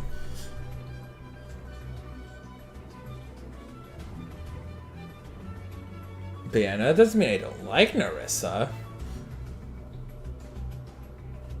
I'm just like, okay, that's her first introduction. Alrighty then. Thank you.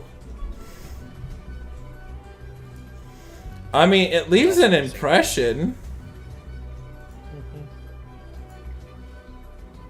No, we'll leave it up to... Sung in her debut as well. Yeah, oh, her cover was very good. Yeah. That cover was, it's on the playlist, man. I love that cover so much. It feel like it was off of a Japanese cover, right? That song is a Vocaloid song. Eh? A vocal, like Hatsune Miku. It's a Hatsune Miku song. Oh. Aishiteru. Huh. Cause like that, like with the way how she did it, like it feels like it brought to life. If that makes sense.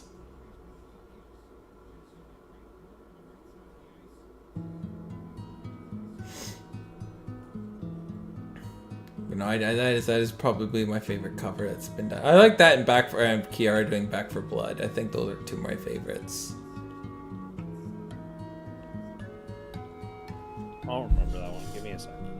You don't remember Back for Blood?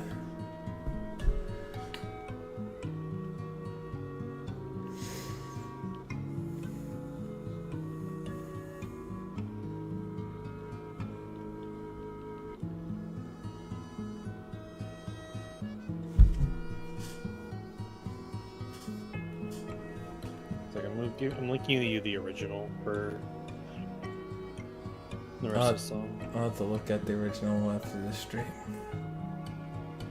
Yeah, later. Later. Oh, For Blood. Yeah.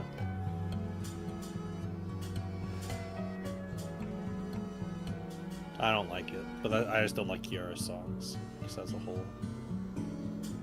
And that's okay. I'm not hating on people that do like them. I just don't. I think it hits like an old like pop vibe, like she's 2000s vibe that I like, a pop 2000s that I really like. And that's why I think you would like K-pop if you listen to it. I do, but I based on that principle alone, I refuse. Exactly. But like Kiara, all of her songs are K-pop. But that said, For Blood is actually originally a Miku song. Oh, okay. A lot of covers that Hololive does Are Miku covers? Are just Vocaloid. Maybe not Miku, because there is other Vocaloid characters. They're just probably just popular in Japan, and then you localize it, translate it. That's understandable. That's understandable. That is very understandable. I'll say for Blood, actually, Kiara's version of it does sound very, very similar to the original. But again, still one of my favorites. You know, if you ever see your favorite Hololive artist make a cover, if you just look it up, 9 times out of 10, it's a Vocaloid song. And I think a lot of that has to do with copyright reasoning. Yeah. It's just very easy to get approval for them and not have any troubles. Yeah, because we are wrong, though, about that. We are with company, and company has to do good things. Official cover. Yeah. For official covers, at least. Yeah. Which I completely get. Because as much as you want to pump out, it's hard to pump out original music, and sometimes it's just easier just to do a cover. Something that's like, it's like, I find it like it's like a nice bridge. It's just a nice bridge. It's a good bridge to have while you're waiting for original music. And then there's just some that don't do a whole lot. Like Fauna hasn't done a new song in a long time. I couldn't hear you, sorry. What was that? Fauna hasn't done an original song in a long time, and same with Mume. Yeah, Mume did one more recently than Fauna. Yeah, I know. That was last year. Yeah. I was terrified. I thought it was gonna be... Bay's been very active, even if you... Yeah. Bay, I know. Bay will do like something like once or twice a month. Sorry, once or every other month, or like she does it enough. I know Bay will do. Iris, yeah, she comes up. She would make more. They finally found the right tone for her. I don't think they're gonna keep it. Yeah, I agree. I like Fuwamoko's original. I think it's just comfy. Bao-Bite. It's a very Bao-Bite. Yeah. Bao-Bite. I can see why people like it. They do covers too, and their covers are actually pretty good. Born to be Bao. I just like it because it's a very performative song. I'm not gonna listen to it in my own time. But I will be happy when they perform it because it's just a fun song for a crowd. And those two are Gigi singing Mr. Brightside right now. Classic Brightside. Yeah. She's doing like 2000s punk music and Brightside. She's doing Linkin Park earlier. Brightside is I like always. Brightside. I like it.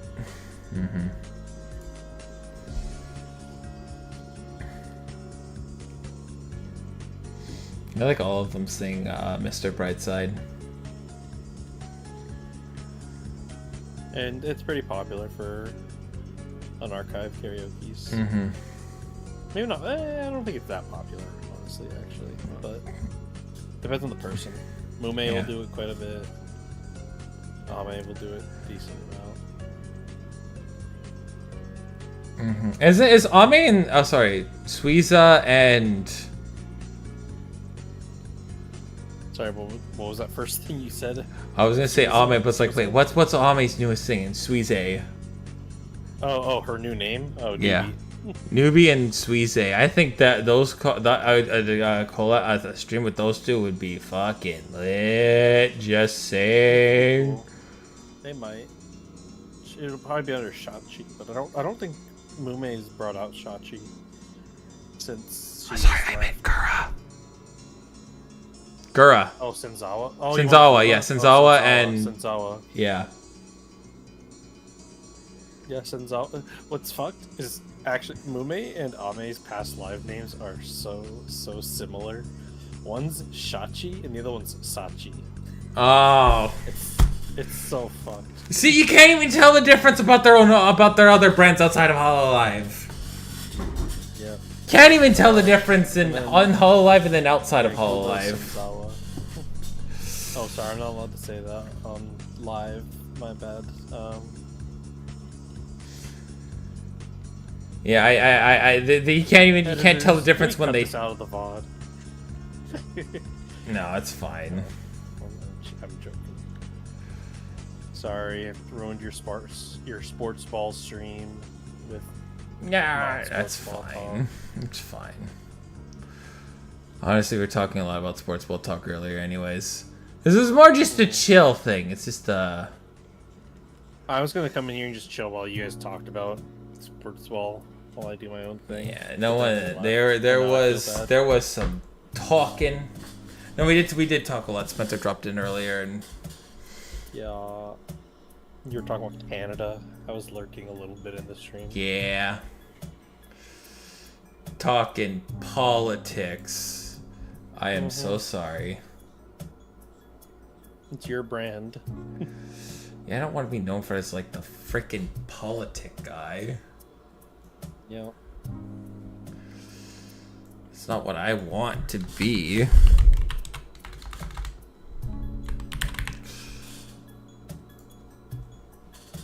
Elite politics. I do, but I know it's dangerous to talk about. Because everyone may not agree. Alright, I just gotta run to the bathroom quickly.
Hold on, I put my Rockstar somewhere. I thought Guess I didn't grab it.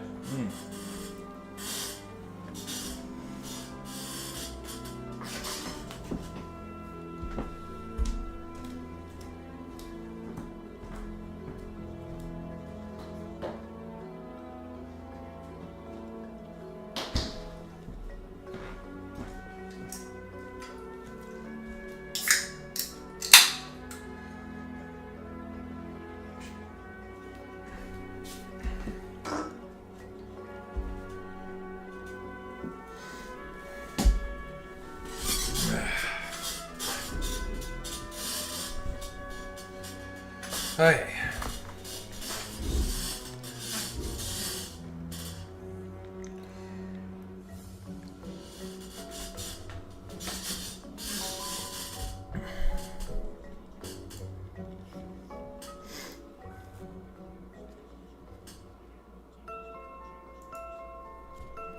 Oh boy.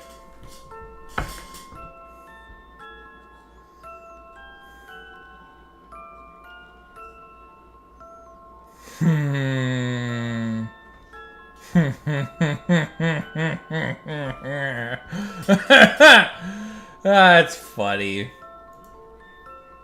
Sorry, we like it when we are VTubers speak, baby. We like it when our VTubers speak, baby.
Spent the vast majority of my life pretending to be to the point that the state that has become natural to me. That's messed up. Why am I laughing at it? I shouldn't be laughing at it this hard, but that's so stupid. That is stupid, and that is quite genius, if I'm gonna be honest. Well done. That is very funny. That is very funny.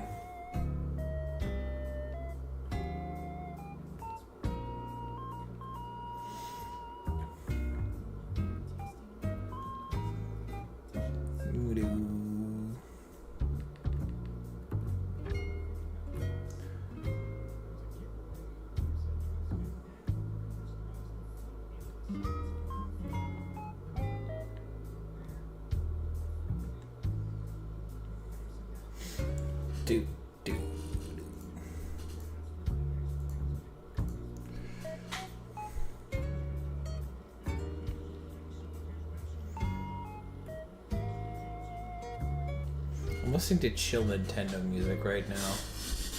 Nice. I just Is it feel chill? It's chill. It's pretty chill. Oh, hey, the Canucks scored again! Look at that! See, Toronto? It's called scoring more points than the other guys. See how easy that is? It's so easy, Tristan could do it. Yeah, Maple Leafs couldn't. Wow. No, there's still enough salt to fill a crevice about the Toronto Maple Leafs.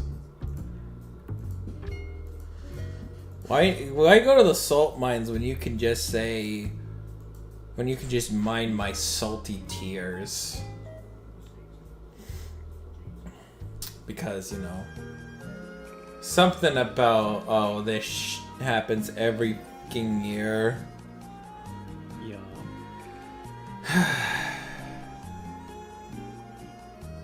When it could just be so much better, you know? They could be so much better, but no.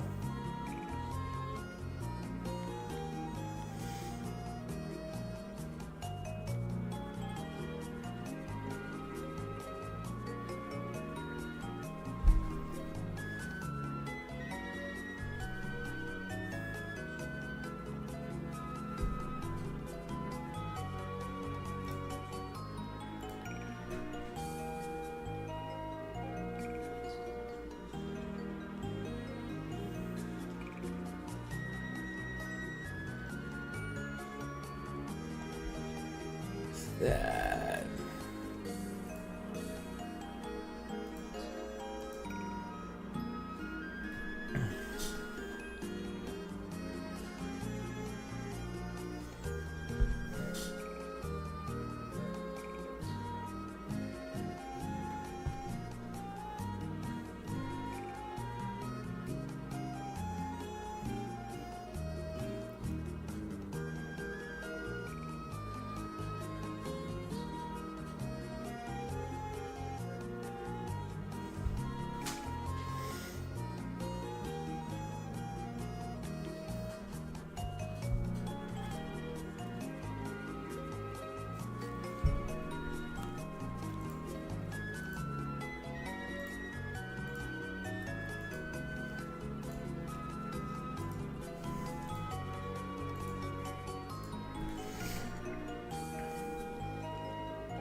Oh, hey, the Canucks scored again! Oh, look at that! They scored again! Oh, man, I'm just in a... Oh. They scored again! Look at that. That's what I'm freaking talking about.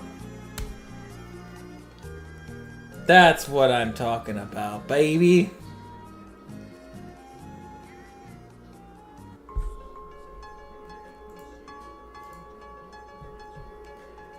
That's what I'm talking about right there. That's what I'm talking about. Ah.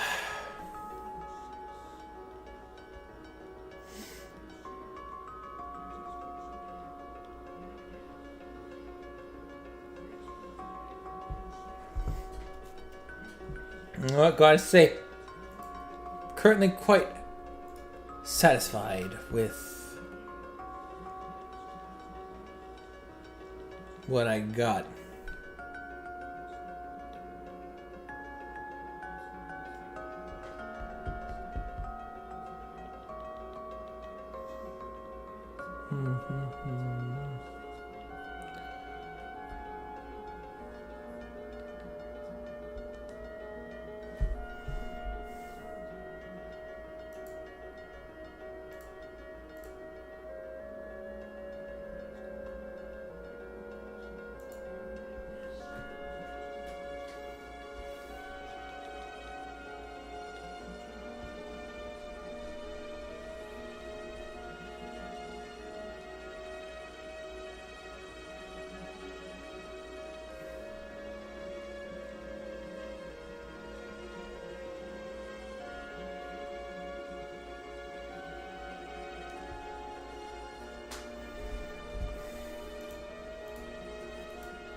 Concord was a funny game.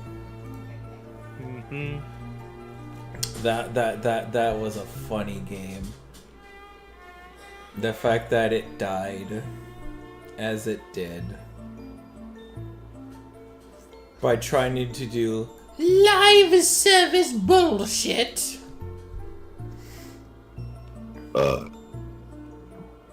So true.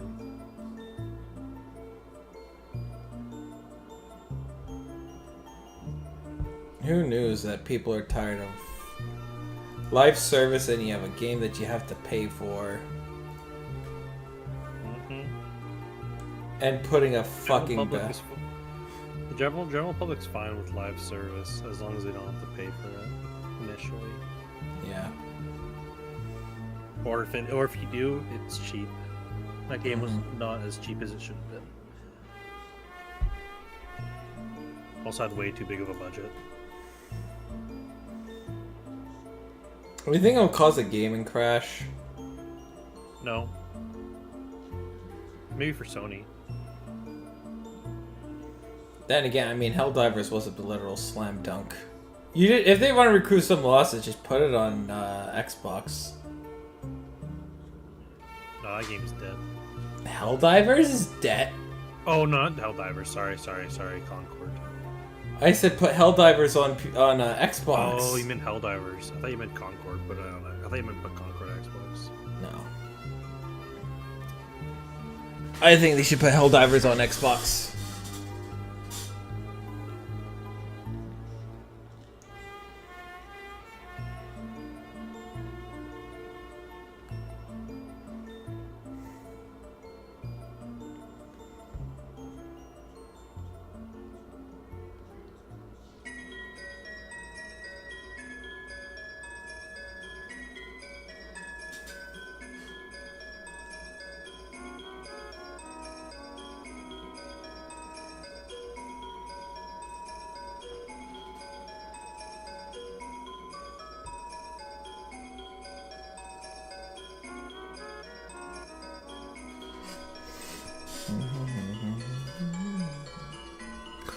Yeah.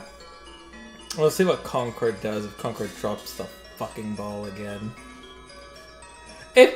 Well, I mean, Sony drops the ball again, but I really do think if they want to reclaim some of their losses, because I do imagine they get a percentage of sales. I don't know how you don't sell 1 million copies on Xbox. Because Xbox is a dead console. That's and true. it's not really something that's seen in the Japanese markets. It is a dead console. You are absolutely right. They've lost the console war by their Look, I won't say they lost. The best thing the Xbox console has going for it is Xbox Game Pass. If you want to buy a machine for Xbox Game Pass, fucking go for it. Mm-hmm. Way cheaper than buying or building a computer. I don't think the Xbox is actually a bad console. I just don't think there's a point to it. No, I'm with you on that. Mm-hmm. You're not wrong.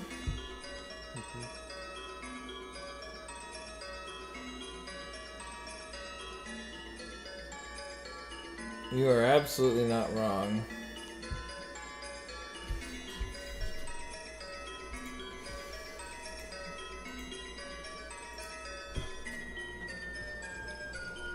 Unfortunately, the Xbox fangirls have to accept their console as a dead. Mm-hmm.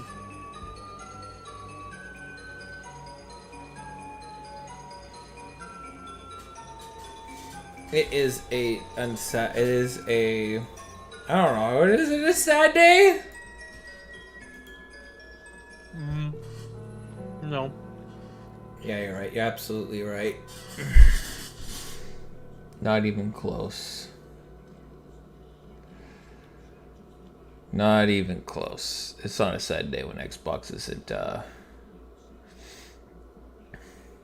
It's a funny day. It's a funny day.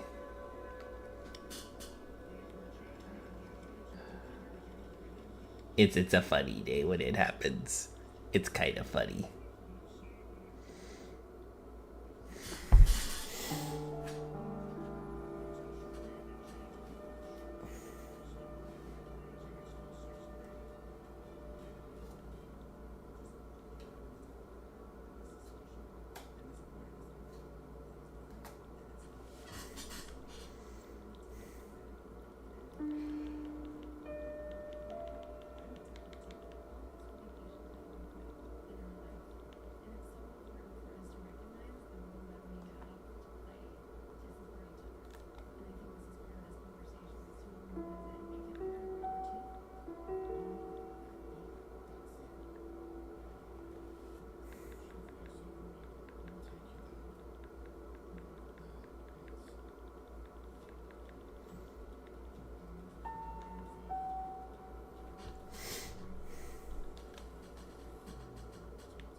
Oh, this is Ame's, right?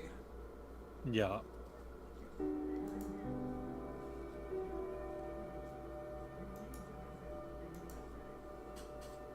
I'm just saying, Dobby and Suiza would go ham!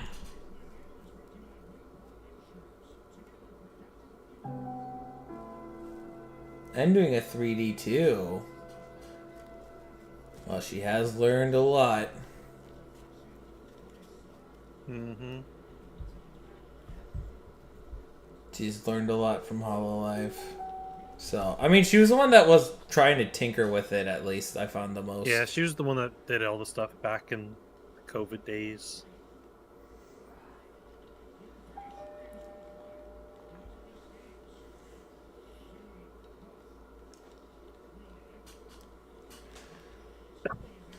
So, it should be... I'm excited to see Yeah.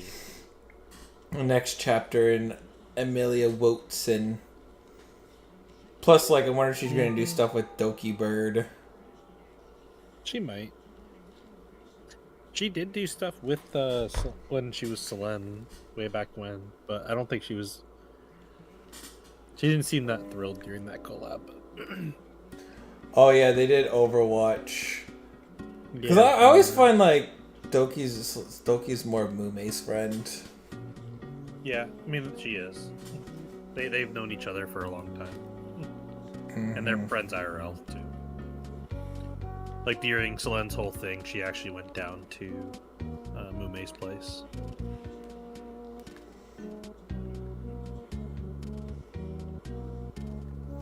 I think Mume lives in like Washington. I mean, let's be real. Mume's got the ultimate frickin' W. Sorry, not Mume. Frick, Selene. Doki. Absolute W of the year. Like, we're biggest W of the year, man. Indeed.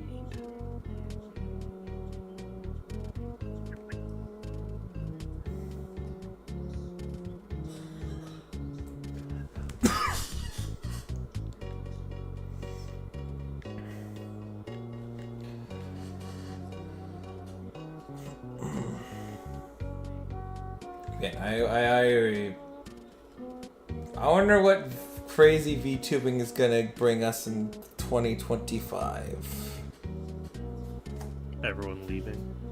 Everyone leaves because they realize they can do it on their own. They've built enough of a following to do it on their own. Doki was kind of not the way you want to do it, but it's also why she exploded. Absolutely. It should be hopefully a lesson in why you shouldn't be a terrible company, because holy crap. Yeah, They handled the it. Doki leaving was so successful is because of how nuclear it got. Mm-hmm. If it was a peaceful leaving, it wouldn't have been. She wouldn't have gotten as many people to follow her to her. Because of how fucking toxic it was. Mm-hmm. It was incredibly toxic. It was the worst way. You are right though that she has shown other members that you don't need the company to be able to still grow. You don't need a company. A lot of the Niji talents have done that, actually. You really don't need a company. Well, here's the thing. A company, like, the thing about it, Tara it is... bigger now than she was when she was in Niji. Mm-hmm. She has built the footprint. Like, join a company for 3 years, then just go indie. Yep. There is benefits to being in a company, though. There is. But there is a reason why we've been seeing so many, well, I say so many, but especially recently, a lot of even Hololive talents leaving. We got Aqua and even Ame. Ame was going to leave at the start of September, but she decided against it. Start of September was right when Aqua was leaving. Yeah. And Aqua even said it directly that she was not, she doesn't like the direction that the company was going. I don't know if she ended up going indie or not, because I wasn't much of an Aqua fan. And she was a part of Hololive. Not that I disliked her, I just didn't watch her stuff.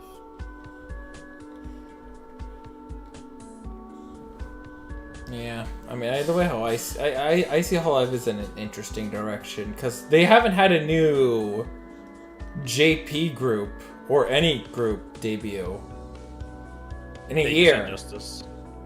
Regloss. Oh, Regloss. Yeah. Oh, right. Justice did that. Sorry, yeah. I can't hear you. 1 second. My game's really loud, and I actually made you really quiet. Why? Because like I know my mic's closer. I'm not trying to be loud. No, I lowered you down a ton. Oh. I lowered you down a ton. Yeah. All right. What were you saying about Regloss? Oh, Regloss was the most. I could write. It's Justice, but I was like, wait, there's Regloss for JP. Yeah, I mean, Regloss is doing really good right now. Regloss is fun. I like Regloss a lot. They're cool. I didn't think I was gonna like them, but they've grown on me a ton. Yeah, they're starting to grow. This group's starting to grow on me. Because I need memes. The power of memes, man. Because I knew there was Rika. Rika I liked a lot because English. Yeah, Rika. Rika, because she does English. Her English is good. Yeah. That helps a lot. And then there's Baby. Mm-hmm. Exactly. I love Hajime. Hajime's my favorite. Hajime is funny. Ao is also awesome. Ao. I haven't seen a lot of Ao. It's just Ao. Like you said, Ao was girl boss failure. Yeah, she's girl boss failure. She's so good. I haven't seen enough of the clips because I look at her as glorious leader. I don't know. Maybe it's just because it's the look. She's meant to look like a ikemen. It's like a hot, or not ikemen. Ikemen's for guys. The hot boss. Hot, like masculine-ish,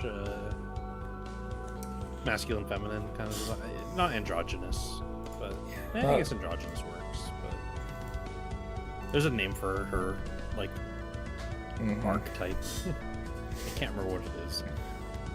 There's a name. It's very. It's out there. I don't know what the fluff she's it awesome. is. She's funny. She was my favorite initially when I first saw them. When I first watched their intros, I was like, wow, that was amazing. And I still like her a lot, but Hajime's now my new favorite. Ririka's really good, and then Kanade. Kanade's Kanade. She's the meme person. She's all memes. They're pretty good, honestly. Mm-hmm. Her debut might be one of the best debuts in Hololive history, honestly. I mean, I really liked the memes. That came from her, the arm swing. The arm swing was just so good. Because like it's nice because it's nice enough because just how the internet just went off on it. It's because it was good. It was such a good motion. Great. It was great. It was absolutely amazing. Oh my god, am I watching a Kraken game on the Kraken RSN? Do I have the Kraken RSN this time around? Oh no, it's ESPN Plus, never mind. Dang it, I was excited. I was like, oh man, I'm gonna get ESPN Plus on this. Oh, sorry, I was about to get I have yet to get the Kraken's their broadcast when watching the Kraken online. I've been waiting for it, but like Sportsnet doesn't let me choose an I just want to go to the Kraken, man. I just want the Kraken, talk about the Kraken, and I like the Krakens just for their logo. Yeah, that logo's sweet. I found out one of my best friends is a huge Flames fan. Should I roast him for it? Yeah, LOL. The Kraken beat them on Saturday. Oh yeah. He was sad about that. I remember. But he likes the Krakens too, so he wasn't that upset. Oh. Well, what's the point of being a fan of the Flint? Wait, I'm a Canucks fan and also a Kraken fan. Nate, never mind. Yeah, exactly. I'm not allowed to talk. Holy crap! The Kraken's playing against the Canucks right now. No, Kraken's playing the Avalanche. The game was already done, but there was 3 games today, so I was like, you know what? I'm probably gonna. It means I get to skip the intermissions. Oh, cool. Non-stop So, yeah. gaming. Non-stop. So probably gonna stop when the Kraken game on my end ends, and then it's How goes the team Overwatch. so far? Hmm? How goes the team making so far? Trying to remember. It's gonna be easier when I'm more than halfway done it, because then most of the players will be in free agency, and it's just boop. It's me just plucking. It's more just the early stages are always just a pain in the butt because goalies, and that's just the game itself. There's nothing that I can really do to. It's only how can I speed this up for me later, so it's more of just that process where it just takes a little bit longer than it normally does. So. Holy fuck, the Oilers have one hell of a goaltending tandem. What the hell is this? Patrick Waugh and Igor Shesterkin. What did I do? Their teams have got like boogers for goaltending. They got boogers. They got shit. They got nothing. They got all bad vibes. Nothing is good. Nothing is not. They got like freaking 75 overall goalies, and then here's 2 of them with 90. That's just selfish, Edmonton. But oh fuck, Suisse is also in Edmonton. No. Well, I haven't started Edmonton. I'm just adding players that I can. Time to reroll. You gotta reroll. We gotta reroll everything, man. You gotta reroll everything. We need to. No, I'm kidding. I mean, if you really wanted me to, I could go in and like. No. Some changes. No. That's not how we do change Suisse to the app. No, that's not how we do any. I'm just saying we. I know. Really hey, I do it the honorable way and just trade all my good players for Suisse. Yeah. That's the answer. That's the answer. Just trade everything. I think I can trade Ted Lindsay for Suisse. I think that could work. I think Suisse is worth more because I don't even know what the words you just said. I'm trading a franchise player for a franchise player. 1 for 1. You're trading a franchise player for God. Damn, you're right. You're right. Damn, I didn't think of it that way. Oh, you're so right, Tristan. You're so. That's so true. Man, I'm trading. It's like I'm trading for a god. I gotta trade my whole entire team. You gotta trade your kidney. Gotta trade my kidney too. Yeah. You gotta sell the game. I gotta sell my entire PC just so I can get Suisse on my team.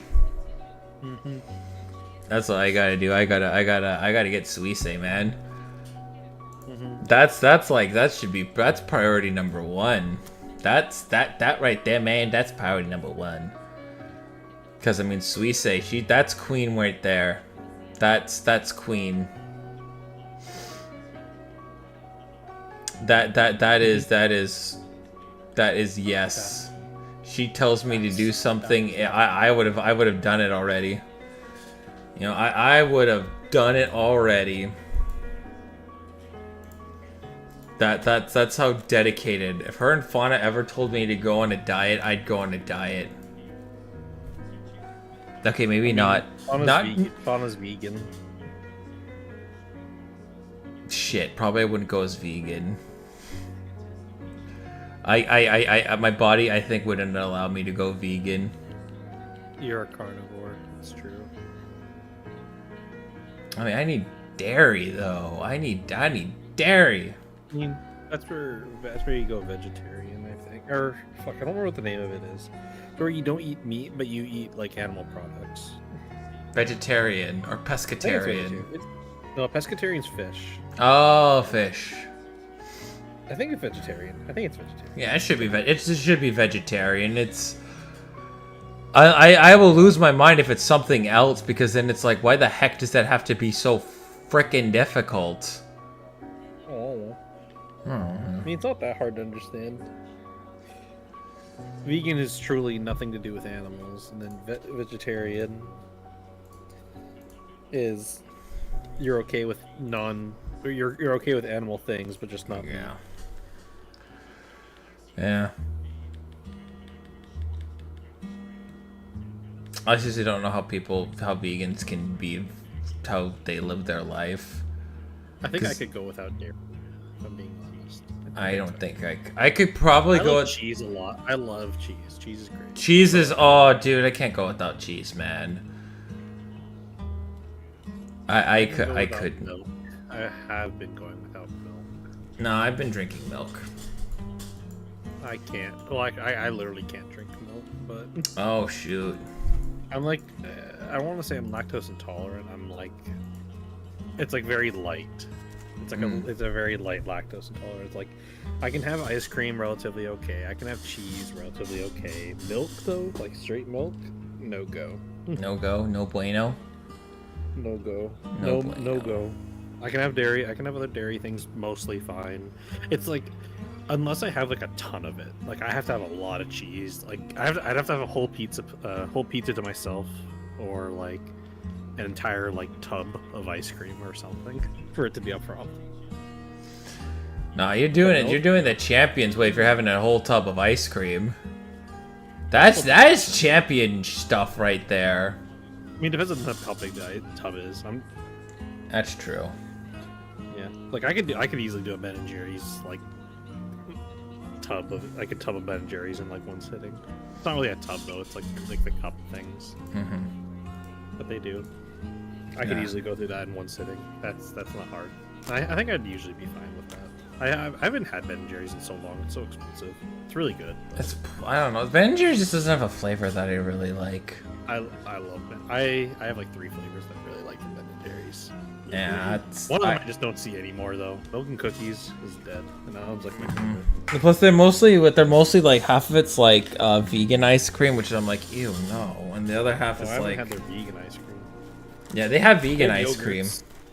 They have yogurts and stuff as well. Yogurt ones are pretty okay.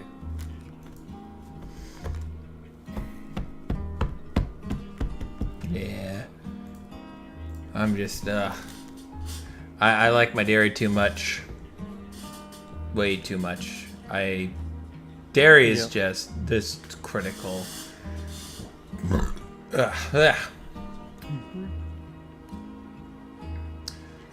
Dairy is too critical to my existence. Yeah, I must need my dairy. I must need my dairy.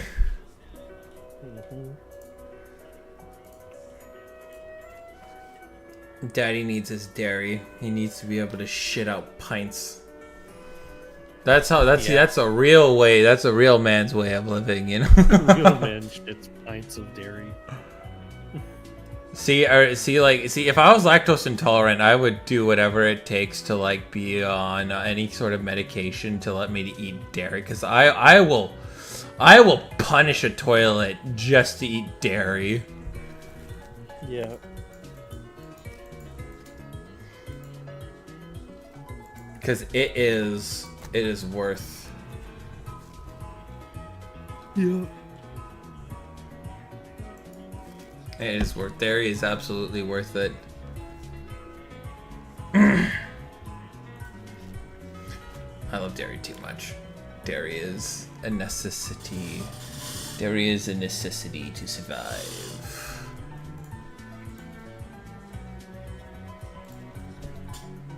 Well, at least in my opinion. At least in my expert opinion.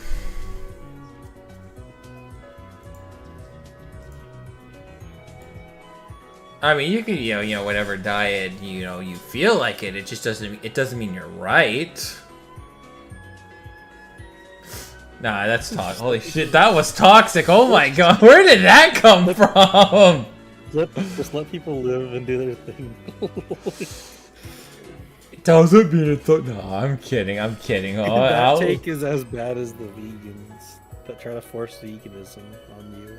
Yeah, I know. You're absolutely. Just as bad. Hey, sometimes I'm just a toxic asshole. And I can live with that. I've been pretending to be rich for so long, it's just become a natural state to me. Yeah, it is. It shouldn't be a natural state for me to rip vegans, but it's just, oh my god, it's too easy. One of my friends is vegan. Well, they live the. No, I'm kidding. Yeah. Holy shit! What am I on? Oh my god! I don't know. I think I'm gonna leave you be, and I'll come back later. Okay. Okay. No. I was gonna go take a shower anyways. I was just trying to look for a good segue. Okay. You're getting water on body. Later. Got it. Yeah, I'll be back later eventually. Message me when you're done with your stuff. And Yeah. I'll let you know later, dude.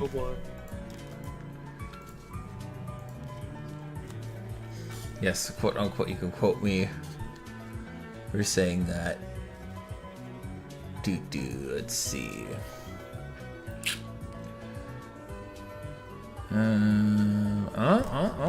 We do have another FA. I've done. Oh, I have King Lord. I have done the Ingalls. Kiglion, right? Yeah, Kinglington, and then I haven't done anything else, so it's just Henry to the Flyers. Gonna green this, and then we're gonna green this. Trust me, this becomes so much easier when I'm like past the halfway mark. Well, it slowly gets easier. It gets easier slowly but surely. All right. Okay, now we go back to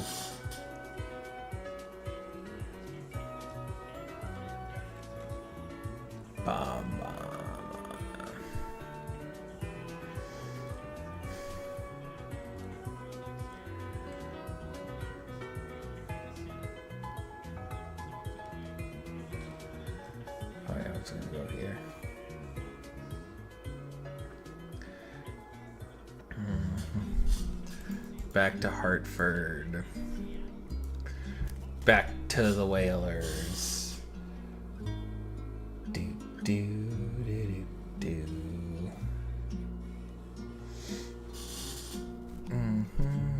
Do do do do do do do do.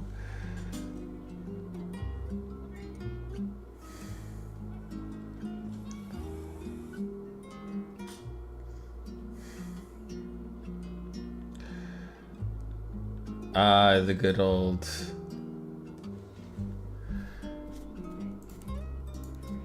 Liberty, liberty, liberty, liberty.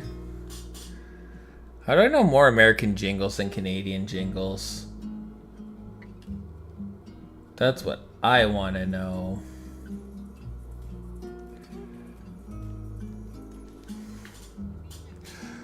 Son of a bitch! It's okay, we are... There's so much work just to remove one player. Holy cow.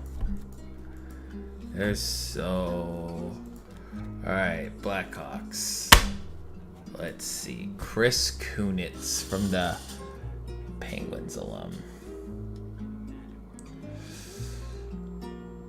Do, do, do, do, do, do, do, do, do, do, do, do.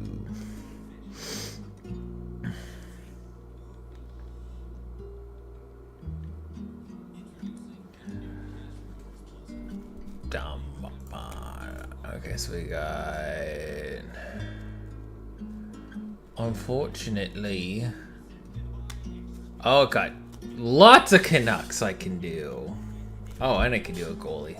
And I can do a goalie. I probably could do a goalie. It's more of just puzzle building. Puzzle building.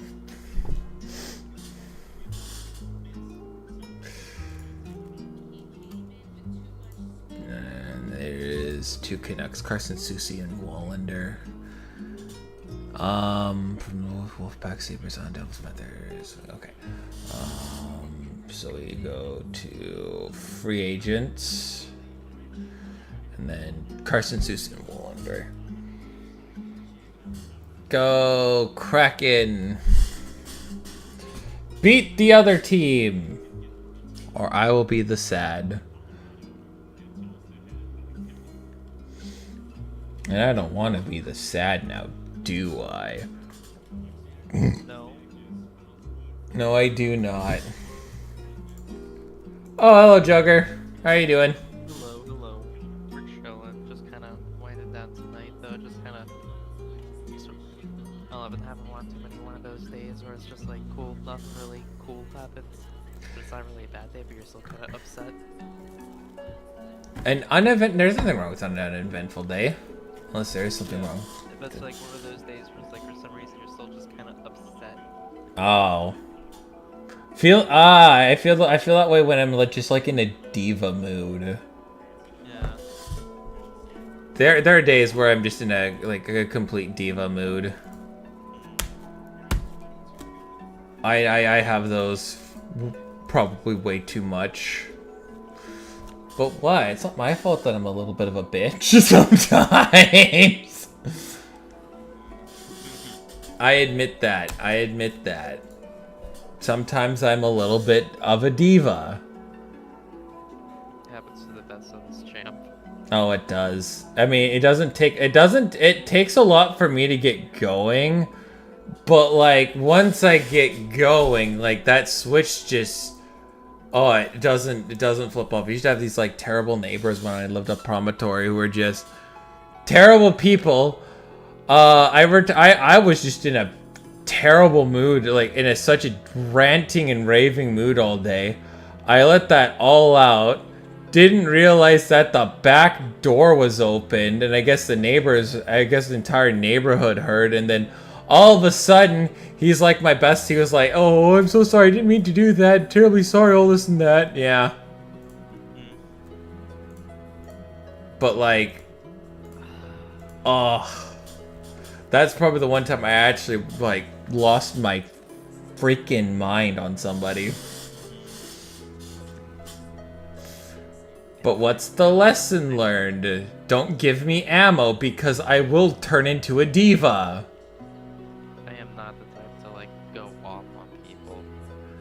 Neither did I. Yeah, like, I don't know, like when I'm really upset, I just tend to kind of shut down and get really inward. I don't explode, I'm more in. That's fair. Man, I usually don't. No, I have a temper, but for me to go like utter diva mode, it does take quite a bit for For diva mode to just trickle in. Yeah, the only time like I actually get really angry is if I'm playing like video games or something. I'm just getting like slaughtered. Oh yeah, tilted. But usually that goes away just quickly. Yeah, that's a good one though. But like I am easy to tilt though, not like the shout rage trolls or playing COD. Mm-hmm. Like I don't really get all that tilted in COD unless like I'm specifically grinding something. But if I'm just like, okay, time to just brain rot, play the shooty shoot game. You know, I can tell. I think for me it's more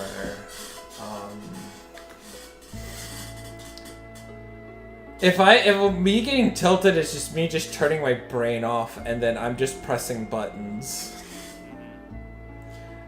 And then just slowly Hyper aggressive when I'm tilted though, so if I'm playing MLB The Show, you know, I'm already not good at the game though, but I'll just turn into hobby bias the minute the tilt starts. Really? Yeah, I just No way. I am so bad at that game. I don't play like online or anything because, you know, I'm a casual and stuff, and you know, it's only a game. It's not that serious, but it is that serious. Yeah, because you're investing 9 whole innings into an online game, like at least with Battle Royale. Mm-hmm. You know, it's 3 innings, and it's not like your own team. You know, it's like a randomly generated team in a sense. But I don't play that because I can't score, and the other guy tends to score a lot. So. Yeah, no, I usually just play French. I usually just play GM or Road to the Show, but the Road to the Show is just. I want to start in the Rookie League circuits, and it feels like it's too easy for me to get promoted to the bigs. Yeah, the problem with Road to the Show is that there really just isn't a lot to do once you like get to the bigs and you get your good like equipment and your perks. Well, let's be real. I don't like how they do the equipment system. I think that's absolutely dumb. You're the way you grow is like solely dependent on the equipment system, and it is so dumb. Perks. It's perks give you the big chunks though, and then the equipment just throws you over the top. So it's like cool after like a couple days of playing. You know, like I decided chainsaw me, right? Yeah, I pre-ordered like the big version, so I got all the stuff right away because that's so dumb that they have that as an option. I decided to take the character from Part 2, Awesome Attack, and like one of the main characters of it. Put her, like do over to the show because like this year they're doing the first like, oh, you can play as a woman now. It's like, oh, I'm gonna do the fun. Oh, you did that too? I got drafted by the Yankees, my favorite team, and this is the same year, you know, we got Juan Soto. And so I'm down in the minor leagues for like half the season, but I'm like a star going supernova, but the supernova is like my player's skill talent because if you do enough challenges, you'll get your perks. And like there's the bronze, silver, gold, diamond perks. And eventually, like once you get to like diamond tier, you know, you're gonna have 90 plus stats. You're gonna have like do the like BS abilities that lets you like hit like like a ton of tanks, get like BS luck, like all kinds of like cheesy stuff.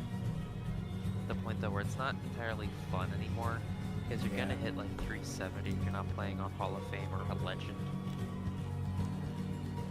I mean, the one thing, I just don't like how you start in AA, because that's kind of lame. Because you're 18, you should start in like, you know, the Rookie League circuits, the ACL, and the Florida Complex League. Start there, and then work your way up from single A to low A to high A to double A to triple A. Like make it feel like a. Like Class A now. You can go to Class A now? No, you can't in the game though, but I'm just talking about like the minor league structure. Well, they have the high A. They don't have low A. High A, yeah. It feels so, because like baseball's, it's all about your farm system. It's, well, for small market teams. For small market teams, like the minor league system is absolutely everything. Yeah, because owners are apparently allergic to spending money. I'm so sick and tired of the owners benefiting off of the luxury tax. Like, it's so dumb. It's one of the things that I hope kills baseball in North America is that there's just too many cheap asses. Like, there's only 5 teams to realistically watch, or you just have to catch money, or because like there's so many, like I feel like 27 teams are comfortable with playing Moneyball of 30. Well, no, Braves are good. Braves are good.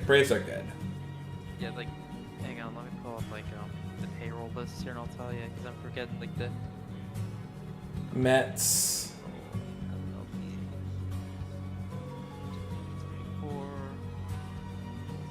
Yeah, like the teams that aren't playing money, but so like the teams that are just showering money. Like the Mets, Yankees, Houston, although Houston used to be small market. Then they realize you spend money and you have a sellout every night. Yeah, once you make like a solid core, then you spend your money. They're like the Mariners could do that. The Mariners have a core of the greatest pitching rotation in baseball. Do they want to spend? No. Nope, they're just in the middle. Like the teams that are actually spending money, the Red Sox are probably gonna start spending money soon. It's like there's only 10 teams that spend more than 200 million. And that is the Giants, Blue Jays, Rangers, Cubs, Braves, Dodgers, Phillies, Astros, Yankees, Mets. Mariners were right in the middle of the pack, but they might be trimming their budget down. They're going to be better for trimming their budget down, but like Mitch Haniger is gone. Dylan Moore's gone. He's at the end of his 2-year deal, I think, or he might have 1 year left. I think they might move on from J.P. Crawford because you have Bliss and Cole Young that are... Cole Young's basically ready to go, and Colt Emerson, like, he might be 6 months away.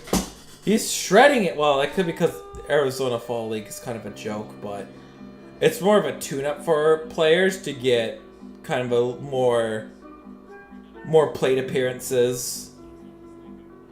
I mean, like a lot of I think like 6 of Seattle's top 20 prospects are playing in the fall league, so it's not much of a joke. It's just a lot of wide range of players. It's not all they're all in double A or high A or low A. Even then, though, this whole kind of thing is more so just directed towards Cleveland because there's Cleveland fans saying that the Yankees bought their pennant, which of course, paying for Garrett Cole helps, and retaining, your superstar Aaron Judge helps. But also, the Cleveland Guardians owner has more money than Hal Steinbrenner, the Yankees owner. Why are you not spending money? The RSN deal was going kaput. That's why. Probably it, but even before that. I mean, the Mariners. The Mariners RSN situation is capital F-U-C-K'd. Yeah. It is all kinds of fricked purely because the owner doesn't want to spend. Well, he doesn't want to spend because there's no that sweetheart RSN deal anymore. He had with this a real the president at the time gloated about how good it was. He knew how much of a ripoff that was, and they had to buy the own RSN to the point where the Kraken have left Root Sports, and so did the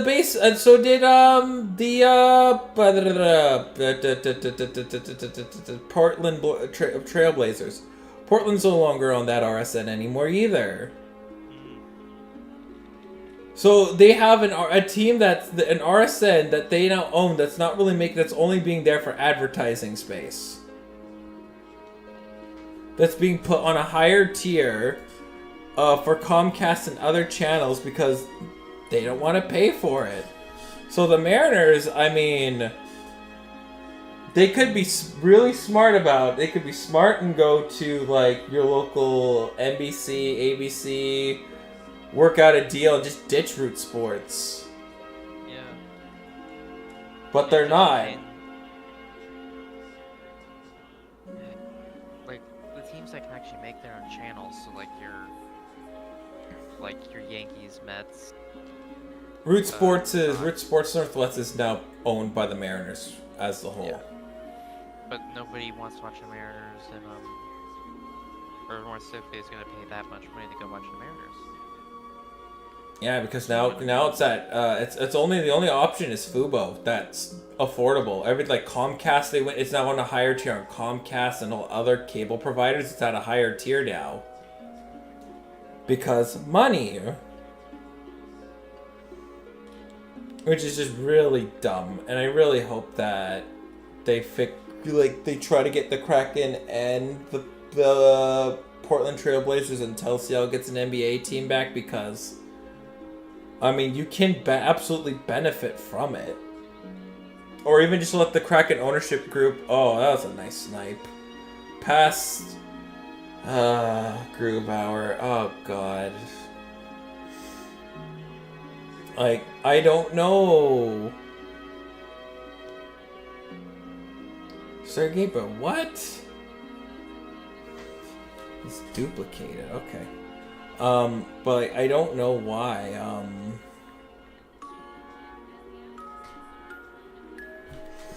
I don't know why they don't. Seattle just doesn't do the smart thing, and then again, I don't expect it because they're the Mariners. Mm-hmm. We're the Mariners. We like to tease ourselves and think that we're a good team, but God, we have there's so much work that franchise just has to do. So much work that has to be done. Offense. You have the pitching staff. Cool. That's the good news. We got excellent, like a great pitching staff. Right, like we have a factory that can turn out a rotation that's gonna satisfy the team for years to come, but you can't. Apparently, when they come to Seattle, they forget how to hit a baseball. I mean, to be fair, the stadium doesn't help them, but even then. Well, it's has to play in the stadium too. I don't know if that debate's really there, because Nelson Cruz could hit nukes in Seattle all the time. Nelson Cruz had no problems with hitting home runs in Seattle. Like, not too, like, there's a guy in, the Cubs, I think. Cubs, or was it the Sox? The guy had 3 straight games with the home run in Seattle. It's not like they can't do it. It's, I feel like even then, Cal and Julio can hit nukes in Seattle. But I think, for OPS, like, I do think, like, stats have showed, they hit better on the road. Like, I just think that is true for the stadium. But, like, there's not, like, guys can't hit home runs in Seattle. Like, you can do it. Yeah. It's just thinks that Seattle just doesn't want to pay for, really take that next mile. I think they're really banking on the next crop of minor league players that are coming up, and I like a lot of them. But I mean, they're at least retain your pitching staff and J-Rod. Yeah, that like hitting is on its way. Even then, pitching is on its way too. But not as much pizzazz as Kirby or Gilbert. Probably on the same line of like Brian Wu, which good, but not perfect. I just hope that they don't trade, because I think they're going to trade Castillo, but I'll be genuinely happy if they don't do it. They don't trade him away. I will be genuinely smiling if Seattle doesn't trade Castillo. Because that's a man who I don't want Seattle to lose at all. Well, it wouldn't hurt, but it shows the direction the ownership wants to go cheap.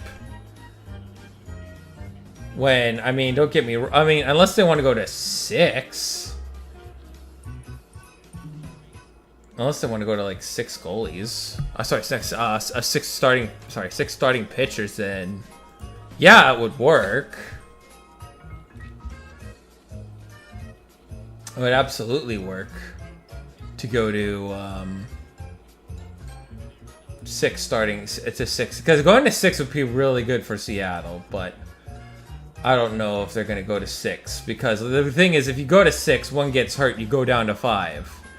And I think that's less taxing, because you can go a little bit deeper, and I think it's less taxing on the bullpen, too. Because that way you can have guys, like, pitch 100 in a game, go for, go deep, like, 7th inning consistently, and we have enough relievers to where they don't have to be as clutch as before. I don't know, that's just kind of how I feel. But I do know, like, the Mariners have great depth, but, like, you can't have, like, we can't have, like, hitters that are purely just average and then a bunch of depth pieces that catch fire, like, for 3 weeks.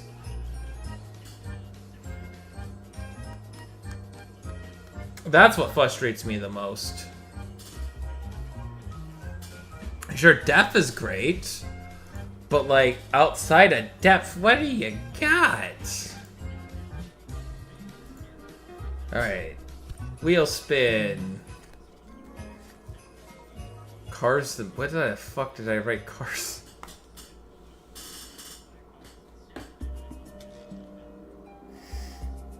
Oh, the lightning. I wrote down, because I'm doing a spin the wheel kind of thing.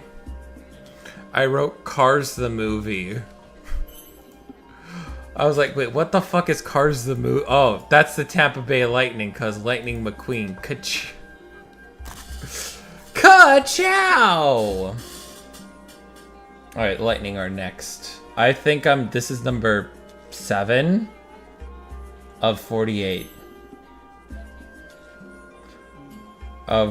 Because I've manually randomized NHL for the 3rd year in a row.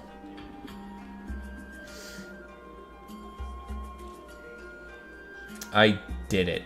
I did my snort a bunch of crack, and here I am.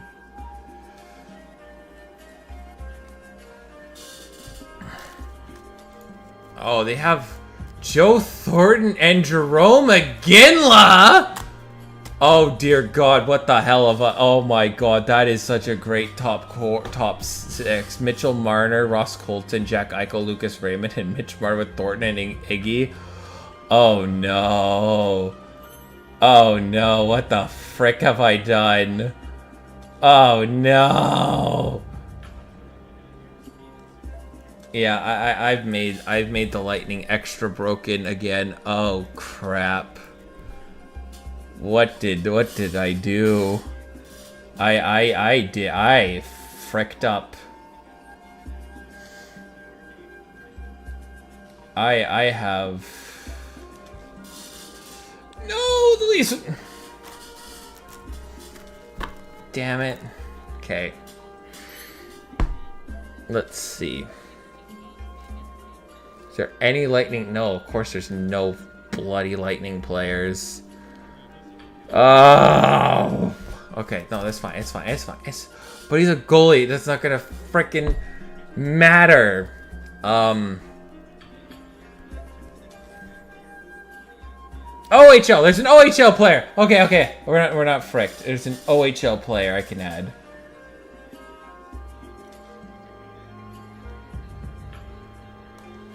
There we go. Yeah. That's what I'm talking about. Alright. That's probably the only thing it can do. Let's hope that there's no Leafs players. Other Leafs players I have to add to the Lightning. Because that would be sad if it was. Doesn't look like it. Does not look like it. Okay. Alright. We got to add Mitch Marner. Yeah. And then we gotta go to the Golden Knights and add Jack Eichel. Cool, Jack Eichel was added without any problems. Next is Lucas Raymond. We might be having some troubles.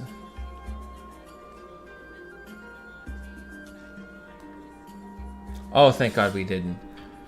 Ross Colton, that's a free agent, that's later. Alex Curfey from the Utah Hockey Club. That name still like irritates me so much. They're gonna get a team name. I'm fine with them being called the hockey team, hockey club. Sorry. Yeah, for now it's fine though, but it's gonna be so nice when it's different. I really like the Utah Venom. I really like the Utah Venom. Yeah. I mean, I think they're gonna go Yeti, but like I like Venom so much. But I think their logo's designed for Yeti. Which is okay. It's not bad, not great though. Yeah, agreed.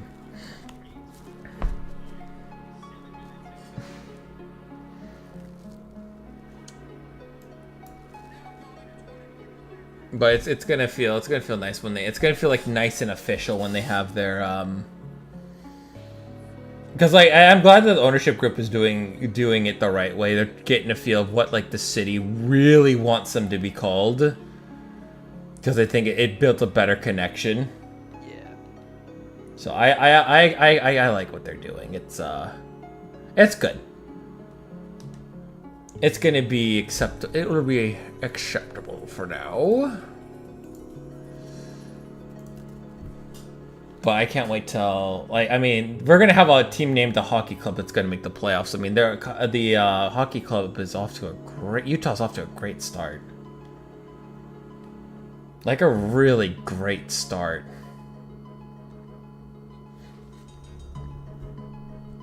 So I think they'll be just fine. For the most part. I think they'll be just fine for the most part. It's when things aren't really fine. Well, we'll see how their I think good indicators like how their December and their January February goes, because they had a good, I mean when they were Arizona last year, they had a good pretty good October, November, December. And then they completely collapsed in February where they lost like 16 games, like 12 games in a row. They had a really, really bad losing streak. Really bad. It's like not many teams recover from bad losing streak. So,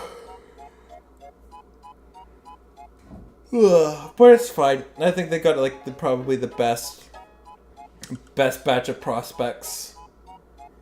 I think it's like genuinely going to be really good. I think people should be watching more Utah Hockey Club. They're gonna like. I mean, yeah, back when they were the Coyotes. I mean, they were talking about how they had good prospects, but maybe I listened to a little too much spit and checklist and let the biz nasty propaganda, flow through me. Oh yeah, no, Utah Hockey Club's prospect pool. When they were Arizona, I've always liked their prospect pool. I knew it was fairly deep, and the problem was they were about, I think, 2 years too late.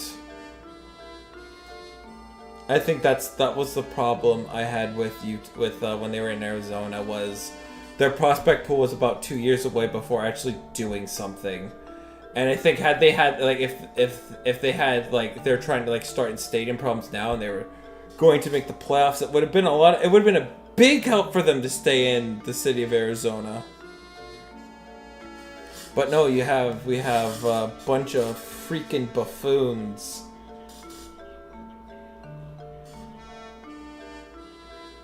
But no, it's ownership was stupid, and I mean the fact that they had to play in a college stadium too was Absolutely pathetic. I mean, I you can argue like it's a sore eye on the NHL as a whole, because I mean you have One a good owner for the team in Arizona. no, I don't think they've ever had a good owner. I don't think they've ever had a good owner.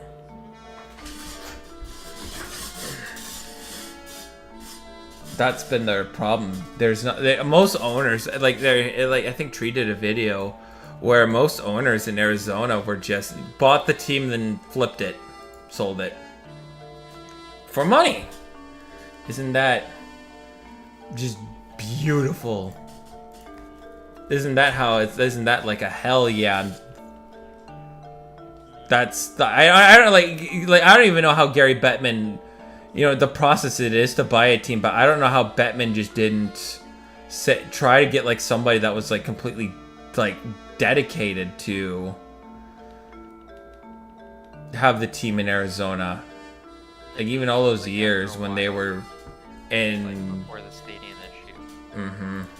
That's definitely like you gotta find someone that will run this team well, but after like the stadium issue comes up, it's like okay, just get this team an actual stadium to play in. It doesn't matter where, and then just say, oh, next time we do expansion, because that's what the NHL is all in for these days. Yeah, that. I think NHL wants to expand more. They do, and I'm fine with it. I think it does. Like, there's enough talent to go around, and like going to 30, you could go to 36 and be completely okay. I think you could go to 36 and be absolutely okay. I mean, it would make the NHL much more competitive because still like less than half the league then would make the playoffs. Where, like even before the Knights joined, it was less than half the league would make the playoffs. But yeah, no, there's lots of talent to go. I think there's enough talent to go around. Yeah. I think there's a lot of good markets out there, but they're never gonna touch Arizona again with a 6-foot pole. Not for a while, probably. I don't think ever again. Really ever? I don't think they're ever gonna touch it. I just think because you literally couldn't get the owner who was going to fund the whole thing himself. The land auction, right? Which again, from what we heard, things like rarely get canceled with it. Like, it's very rare that something bad will happen to it. Like, extremely rare. Mr. President, something really bad happened to it.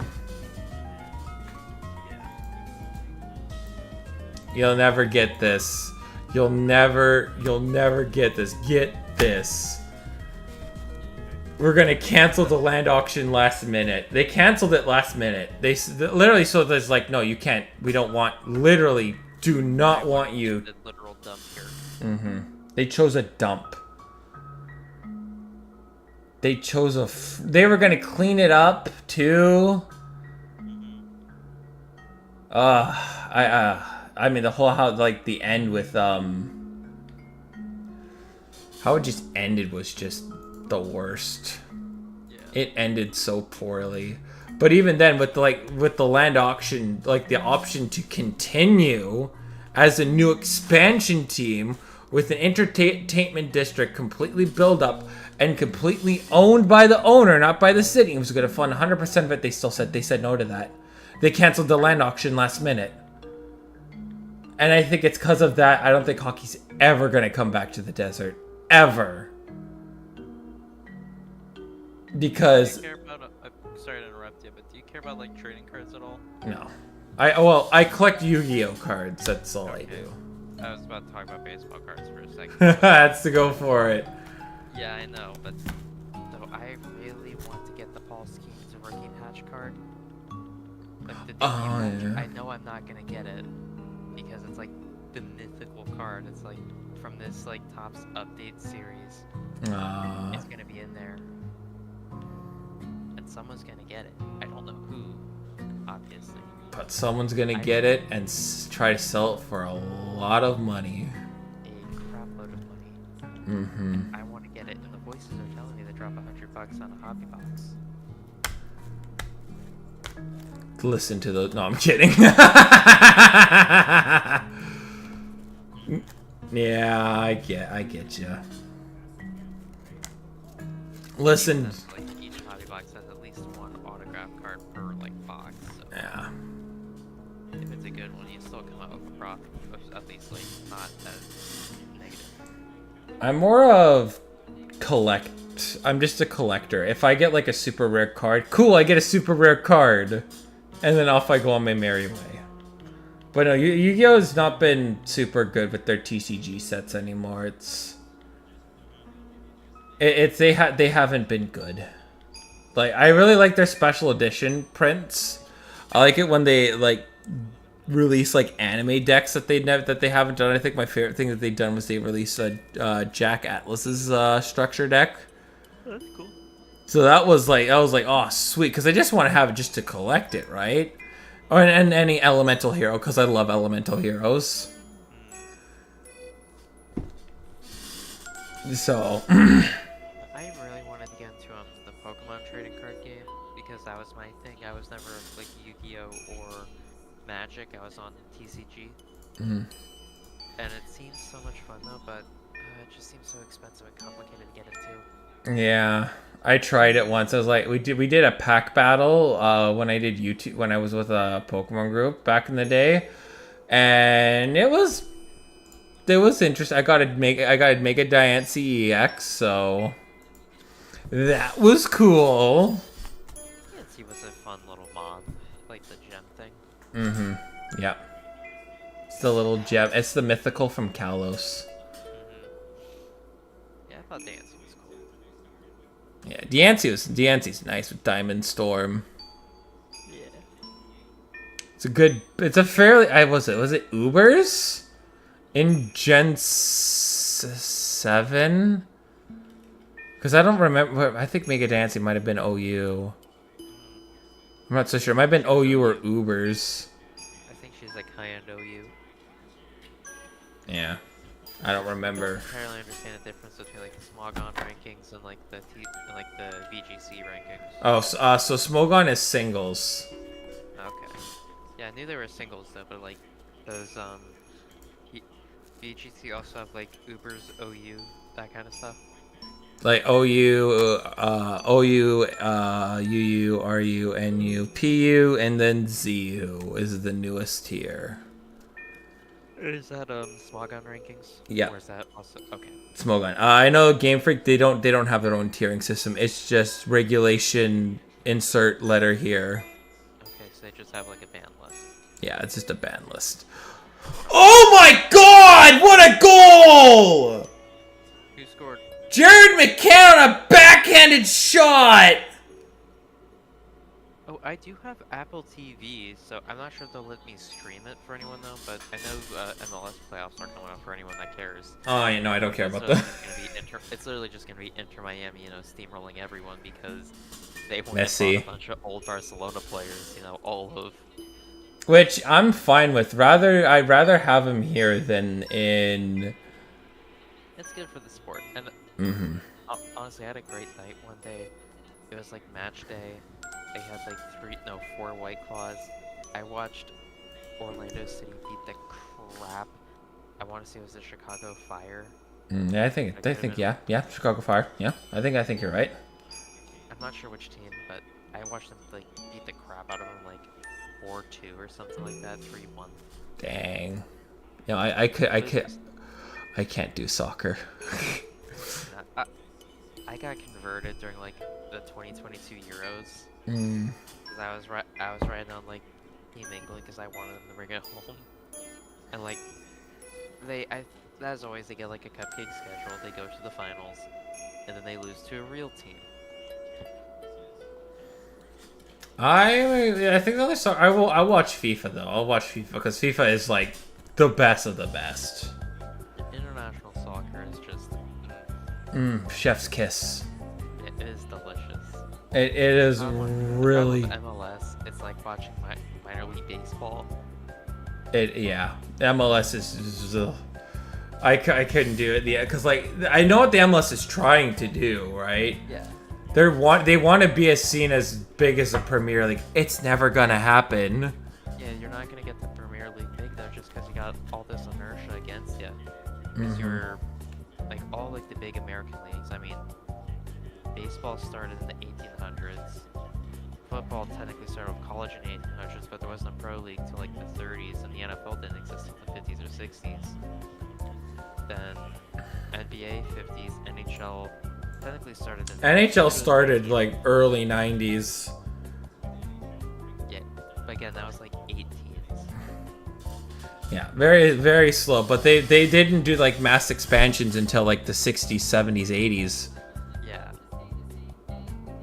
They didn't do. Yeah, and MLS. Yeah, what? 50 years behind. Yeah, and to me, like with the MLS, I like what they're trying to do, which is person A can walk up to the MLS and go, "My good sir, I would like a team." The MLS looks at them and says, "Good sir, you would like a team? Just pay the expansion fee, and here you go." There's not really a big gripe. It's the MLS wants to be at 40 teams. And I've been pull it off though, just because you have a 20,000 person stadium. It's pretty easy to fill up though, because if you're in St. Louis, you have the Cardinals. They don't, but especially early season, the Cardinals aren't playing in February like whoever the St. Louis team is. I'm forgetting their name. Like Buffalo only has the Bills though, so for most of the season you can play in Buffalo. I mean, not to mention too, there's Canadian teams, and even they have their own affiliate teams, and I mean, you don't have to worry about losing the talent pool of expansion because you can still sign foreign players. Like, let's say you're some dude grinding it out in like, probably not like the English Championship, but like League 2, League 1, and you're like, hey, I want to go play like with like Premier League level equipment. Not really equipment, but you want to feel like you're playing in the pro leagues, but you deep down inside, it's not the top tier leagues. Play with like the top, like the highest level of not coaching, but it's kind of like how AAA players, you can't make it to the big league, so you go to Japan. Yeah, kind of. Which is sort of a quadruple A. Yeah. Yeah, you want to go. MLS teams, like the good MLS teams, would be pretty much anyone in the Scottish Premier League that isn't Celtic or Rangers. So. Yeah, it's a league that I really do. Like I call it the retirement for top pro players. It is a retirement league. At the moment, it still is. So I mean, Messi probably could have played a few more years over in Europe. So probably like, although Barcelona screwed him over, and I don't think he wanted to play for PSG again.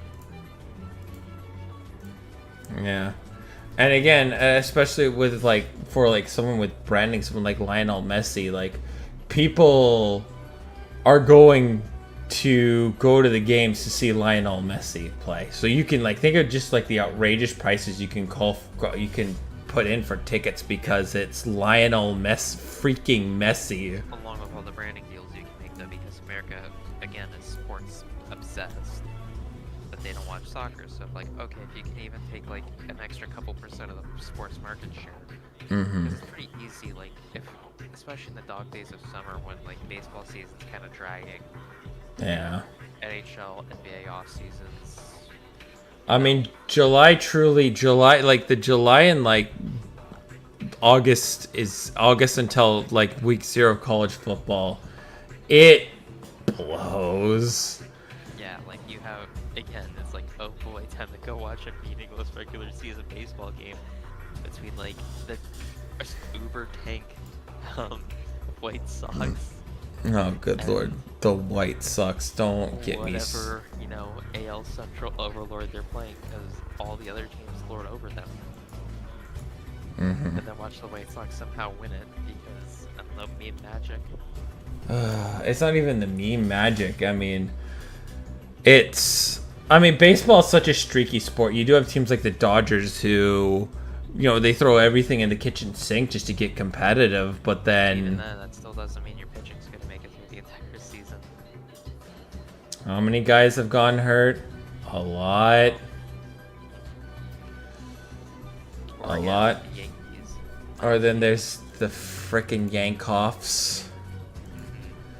Like, I know, like, beginning of the season, you know, we were just ripping and tearing through the league. Everyone was hitting. And then, you know, we get to July, Soto gets hurt for a couple days. During the Mets series, we get swept those first 2 games. Play the Dodgers, Soto is still a little banged up. And this is also when Alex Verdugo, you know, the dog in him, kind of reflects stuff, you know, went from this big, you know, mastiff to this little wiener dog. I think we can do Golden Retriever. No. The rest of the season, he had like a 600 or lower OPS. Ew. Ew, oh, never mind, that guy was fucking cooked. Yeah, he went from rip and tear to sit and stare. But that's what Golden Retrievers do, they sit and stare. And wag their little tails. Yeah, but at least a Golden Retriever can, like, do things. Like, I'm still mad about this one Orioles game, like, literally last one before the All-Star break. We're up by a run, we have Clay Holmes in. You know, Volpe, you know, botches a fairly routine play, but whatever. You know, final out is getting hit right towards Alex Verdugo in left field, and he trips. They score 2 runs and walk it off on that hit. Right, I forget there's the blood boiling anger. That one guy makes a mistake and then you're just like, ah! Yeah, the blood boiling anger of losing a meaningless regular season game because we still won the division and we won the pennant. You know, that game means nothing, but at that moment the Orioles should have run away with the division. Yeah, that was weird how the Orioles didn't run away with it. Yeah, like, I think it's so weird that this season, though, every team just kind of caught the suck at, like, random times. Yeah, this was probably, like, the least dominant year I have seen. And I think it's because, like, a lot of those... Well, it should be more dominant because there's so many owners that just don't give a flying fuck about their teams. They just sit and collect their TV revenue and luxury tax payments. Yeah, well, now it's going to be luxury tax, and some of those are still making bank off of their RSN deals. Like, let's say, you know, you're John Fisher, you know, sorry for swearing. But, like... Sell the team. He literally just sat there, you know, screwed over the Athletics for decades while making bank off of RSN because you're still in a massive media network, like, market of Oakland. And you're getting paid luxury tax because you can cry small market, because you don't pay your players. I mean, even then, I do think there needs to be a floor and a cap established. Because like, as much as you know, it's a limitless cap, but you still have teams that are going to spend the willing, you know, there's still the cap and the luxury tax that teams can The just. real cap is around like 300 million because the luxury payments just get so absurd after a while. Mm-hmm. Oh shit! Hey guys, just one.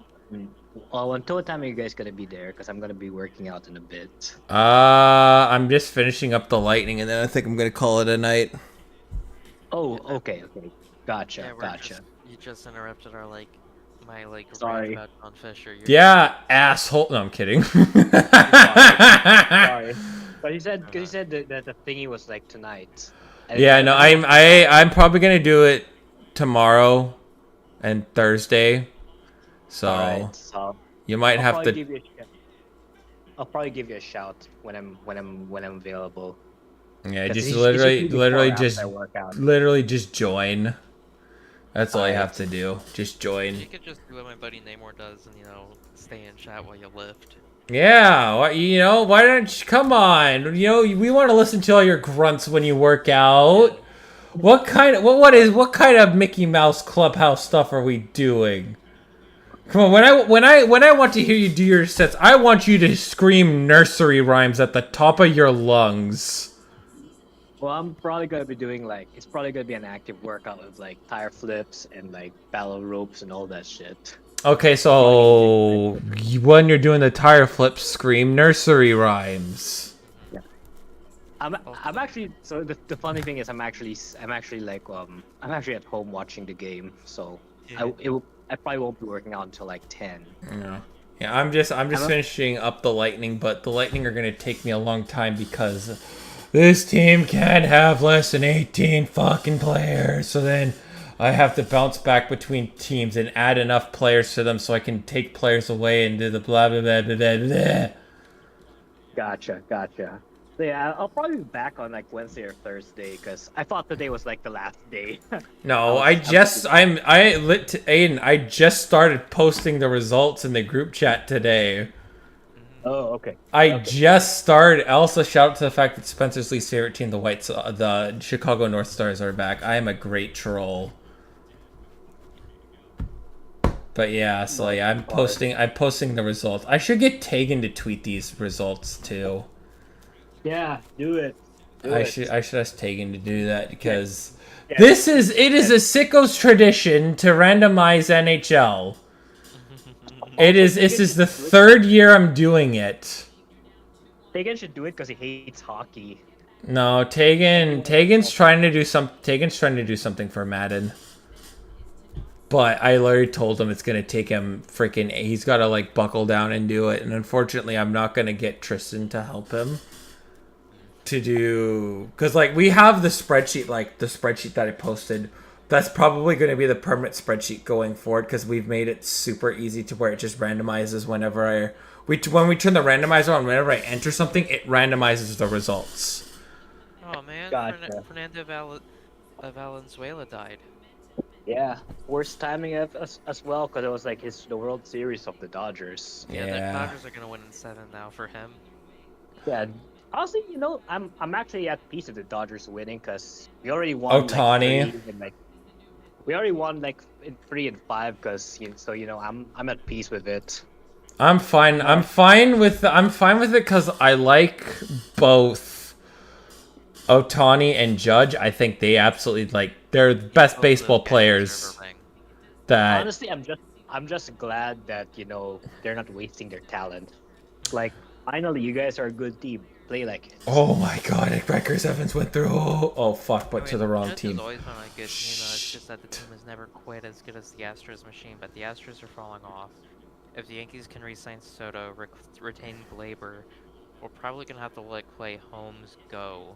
That's not a real big issue because ever since we hired Matt Blake as our pitching coach, that dude is literally able to turn randos off of the White Sox into gems. That's what happened with Luke Weaver was a failed starter from the Reds. Tim Hill was garbage on the White Sox. I think he was garbage. I have to recheck his baseball reference. But again, literally just taking random scratch off tickets and always hitting. Yeah, that's good if you can do that. Yep. That's. Oh yeah, continue. Yeah, that's good when you can do that. That's just probably just the story of baseball teams though. It's just such an unbalanced mess right now, and what's one thing that I just don't like to hear saying is well, that's just baseball. You got owners that are just flat out killing this sport. Not salary cap unless the owners push for it in the next Players have to push for it. Yeah, honestly, at this point, just fucking spend money. What's so difficult? Because rich people don't want to spend money. A lot of them are just lazy, want to take their luxury tax payments and their RSM payments. It's comfortable. Being a baseball owner is probably the most comfortable gig you can have out there. Yeah, literally, all you have to do is just not be the owner of a team with expectations. Yeah. You just get free money. Yeah. Grubauer, you suck as a goalie. God damn it. All I can say right now is my team won 3 World Series in 5 years. I'm at peace with it. Anything more than that is just gravy. What's the name of the Korean guy you signed that got hurt? Jung-Hoo Lee. Yeah, you got Lee. He's good. you guys still have Snell for another year though, and Snell's gonna have a banger year next year. I feel it. Yeah, Snell he's gonna have a spring training under his belt, which I think especially a lot of guys that I think Boris clients are gonna just take what's given out. They're not gonna seek anything out anymore because spring training is it's important. You have to get up to speed because if not, you're gonna have to start in like AAA for a month just to get your feet underneath you, and that's hard to do. Like, that's what's got me so worried about because I'm obviously a Yankees fan. If you guys follow my Twitter for like 5 minutes, you know, half of my tweets are either like absurd stuff I see from like the schizophrenic like people on Twitter, and then the other stuff is just pure Yankees posting. Yeah. And it's like, what's got me worried is that we're talking about having Nestor Cortez coming for the World Series, but he hasn't pitched in a month, and he's coming off of an injury, and he's going up against a team of demons. Like, yeah, he's consistently like good against the Dodgers. I mean, I feel like you're going to be able to tell if right away he's just fine, because I think in between he's probably been throwing BP to minor leaguers. At least you should be throwing some form of BP to minor leaguers to get some live ABs going so we can get a good feel of stuff. Yeah, like, even then though, like, minor league season's obviously over now. But yeah, you can still have him throw with the minor leaguers for a bit with those live ABs. Probably play with the major league club for a live BP to them as well. So, I mean, there's opportunities to get batting practice done. It's just that, are you doing, are you at 100% in the most important 7 games of the season? Because, like, with Rizzo, like, he lives for October, like, we learned that in 2016. And even now, he's still good in October, even with the CTE. Oh, he has CTE? I don't think he has CTE, but he did get that nasty concussion last season that, like... Oh, fuck. Yeah, screwy play in the series against the Padres. He collided with Fernando Tatis in a defensive play. Got a concussion. They didn't detect it till like 2 months later. Oh. That's fucked up. I mean, because I think it depends how you go about it, because if you take Advil and Tylenol, that hides also symptoms of a concussion. If you just like, man, I have a headache, and then you just keep chugging Advil, then it's hard. That's hard for your trainers to just completely identify, because my sister is an athletic trainer and therapist, and she tells a lot of people, like, I saw her do some work at for field hockey, and they said their head hurts, and they've taken Tylenol after like a big collision. My sister's like, you guys should not be taking Tylenol after a collision with somebody, because I can't tell if you have a concussion or not until the medication wears off.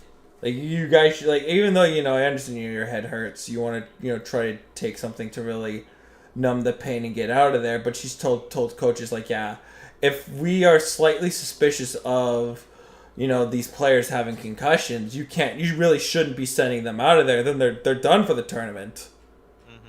Like, it's not something where tournament though, because it's like the most important games.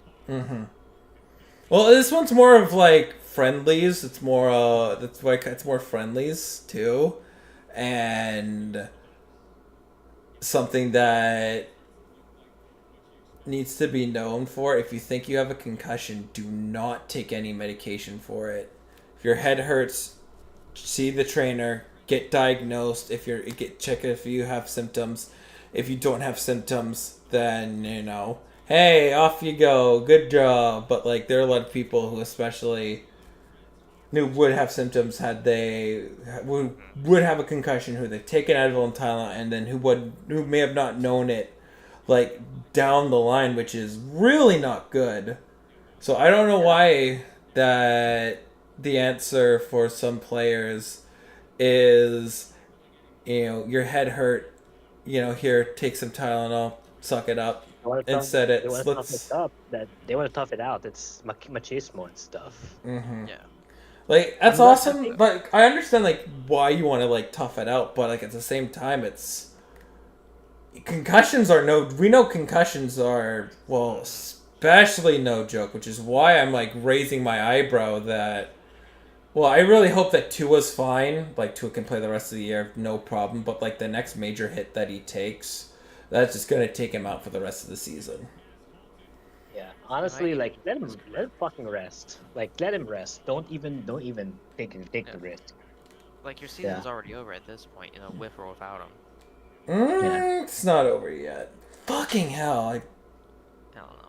All right, I'm probably gonna head out and continue watching the game. Then I'm gonna go work out. If you guys are still on, I might bounce back. We'll probably be on. We're probably gonna play some Overwatch later. Yeah, see y'all. Because I gotta work at around 7 o'clock. No, I gotta be in at work at 8 o'clock though. But I like to work at 8 o'clock. I would love to work at 8 o'clock. It's such a good schedule. Yeah, 8-4 is a good schedule, better than 9 to 5 because you still get your afternoon. Yeah. Well, more importantly, it's just you wake up, you go to work, you come home, you've got 5 hours of downtime.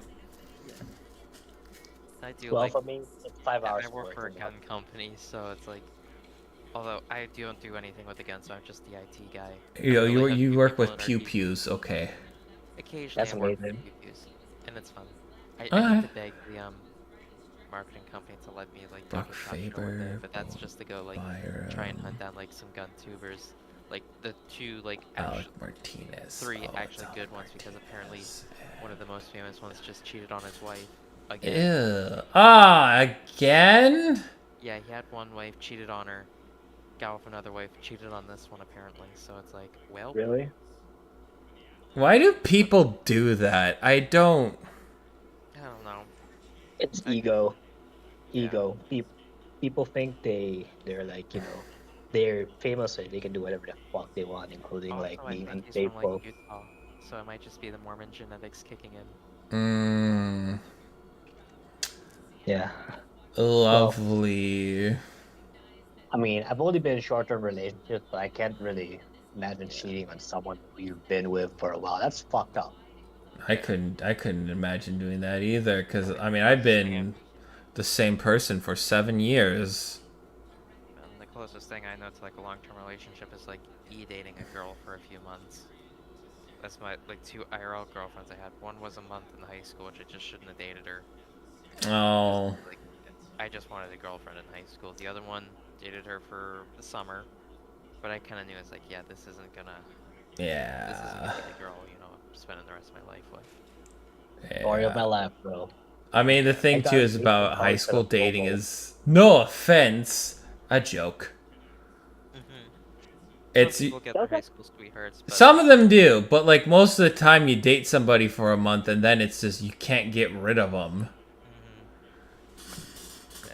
Which that was actually me in college. I got into relationships because of FOMO. My friends were in relationships. I'm like, hey, this girl confessed to me. I'm like, fuck it, we're dating now. Funny thing is, though, the girl that I'm currently like e-dating, I hate to say that word though because I feel just so icky saying it. But like she lives over in Las Vegas, so. I mean, you can send Nick to check him out, check this person out, you know. Send Nick to airmail her. You know, just see if what they look like if you're not getting catfish. I know what she looks like. She's cute. Okay. Like 5'2", like Mexican girl. Bit of a square jaw, but not that bad. The Latina pill. I'm on right-wing Twitter, okay? It's either that or a Filipina, okay? Yeah, no, I understand. I have one of my childhood, one of my mom's childhood friend kids got married to a Filipino last summer. Oh man, speaking of that though, like I got this friend of mine up in Atlanta, you know, like total, like completely Indian, like South Indian, so like around like where the Portuguese were. He married like this Filipina girl, real nice, and it was also really funny the day before the wedding. You know, we're all at the cigar bar, you know, enjoying our well, some of us are enjoying our cigars, others we're peer pressured into the cigars. And like she's just like some dude's like complaining about like how like oh all the girls here are married, and she just goes like oh I invited too many incels to my wedding in this joking tone, and it was just hilarious. Oh. That is perfect. It was so freaking funny. That, oh my goodness gracious. You're at, you know, the weddings are supposed to be, you know, we're celebrating the union of two people. There's so, and then for someone to go, there's no single people here. I wanted to get some smash on. That's freaking DJing. Get the frick out of here.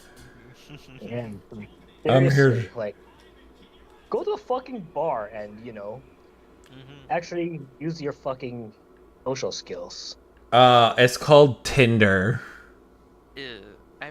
I'm old fashioned. I'm like an in-person kind of guy. I'm on the same boat. No, I've never used a single dating app in my life. I've messed around with dating apps a bit though, and I've gotten like a total of 3 dates. One was a kind of catfish girl. Oh. To talk to.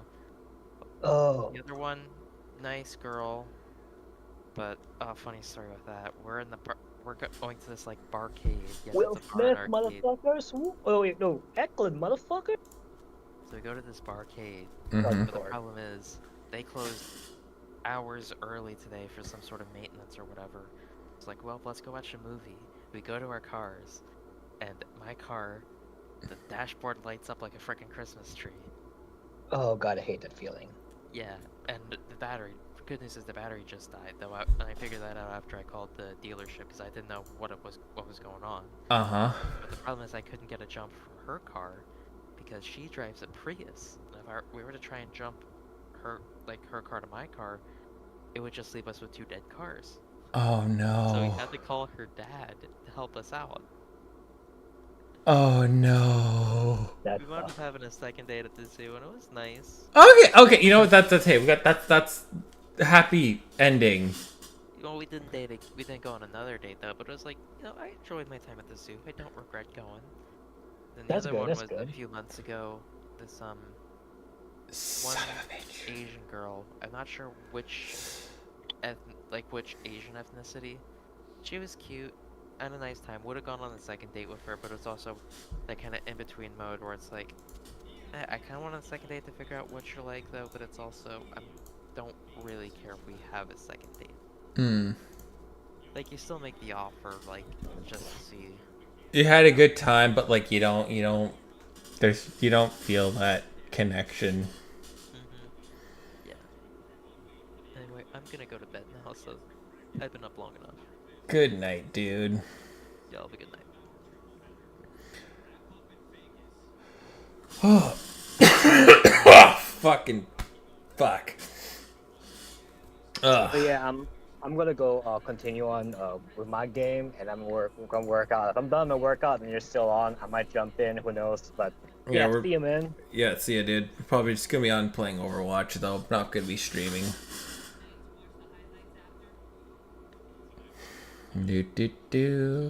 I'm almost done, theoretically. As long as I hit no roadblocks. Please. Fuck! At 2. Do we have a sub 60 one? Oh, we do. I can, ha. I don't have any goalies that are less than 60 overall. Boom. Now we're going to go to Liga. We're making progress. The good news is I've done a lot.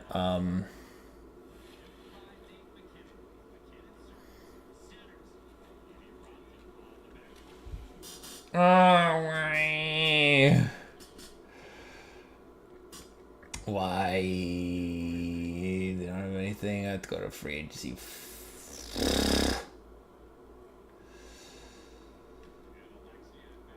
Yeah, we're getting almost there.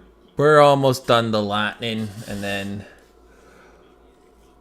we have after the Lightning. I'm probably gonna do one or two tomorrow afternoon, and then we're gonna stream more of it. Probably mostly to try to figure out what like's left on the list and stuff. Hopefully I don't get any more freaking custom ones.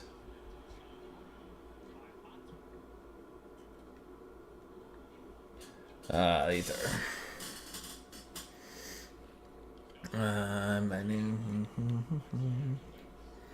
please be over age. Thank you. Let's just, well, I mean, it's fine, right? Oh, there's a prospect, but 63.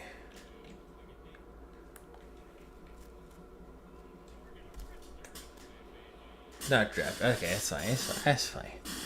That's fine. Alright, then we're gonna go back to the crunch. Almost done. And then we'll be able to post the final list soon, and then I'm probably gonna shower. Get a good old water on bod sesh. Alright, so now we have the goalies for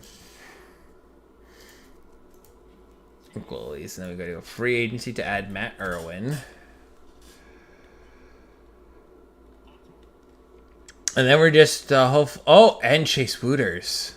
There's also AHL Chase Wooters. I don't have any crunch. That's just, so we're going with Irwin and Wooters because I have both. We'll chase Wooters first because he's lower ranked.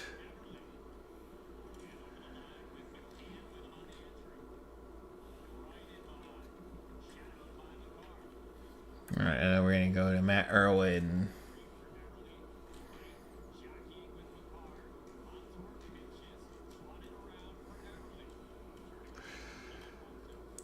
I mean, hopefully I can. My goal is try to finish before the Kraken. There we go. There we go. Cake. We are greening. We are slowly greening. All right, we have to go to Utica. We have to go 2 players from Utica. Oh, damn. Alright, so hopefully I can do both, and it's painless. Got Tag Bertuzzi, which I never knew there was another Bertuzzi.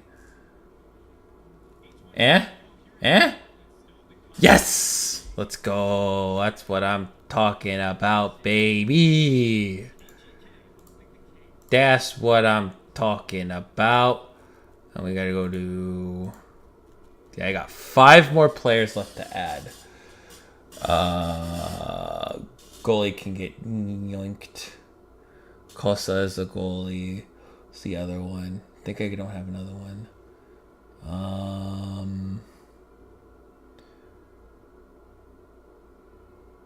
I have Desix and Rainer, so I don't need this one. Okay. Alright, now we're going to go to the Admirals. Milwaukee Admirals. I have taken a lot from Milwaukee. I don't know if this one's going to go through without me having to do juggle, you know? I don't want to juggle. Kind of sucks. Okay. Oh yeah, there we go. We got Marlies, Moose, Bruins, Rocket. And then snip snip. We're going to cut and then screenshot. And then that's it. So we got Ronnie Hirovainen.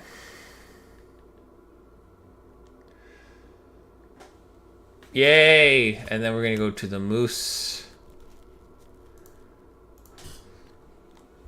We're going to go to the Moose. I'm going to go Chorzinski. Let's go. And then we got Bruins. We got the Providence. Orbital. No! Damn it! Alright, I gotta build a little bit of the Sabiers. Is there anybody from the Crunch? Abs, Firebirds, Wild, Rainbow. Oh, well, there's one. There's one. Got Leakslands. Is there anything from the Sting, from the, doesn't not look like it. Shit. Well. Time to... Well, I might just do one. I might just add Chris Wagner. I think this might be the only move I might do. Just add Chris Wagner. Dertisky, Tolman, Freeman, Ryan, Titlick. Wagner! And then, well, go to HC Dynamo.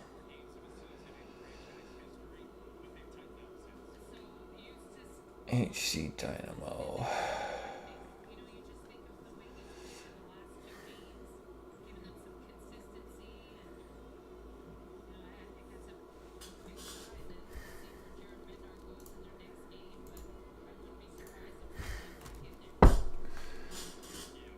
And Felix Ungerstorm, Leaksins, or however the fluff you want to say it.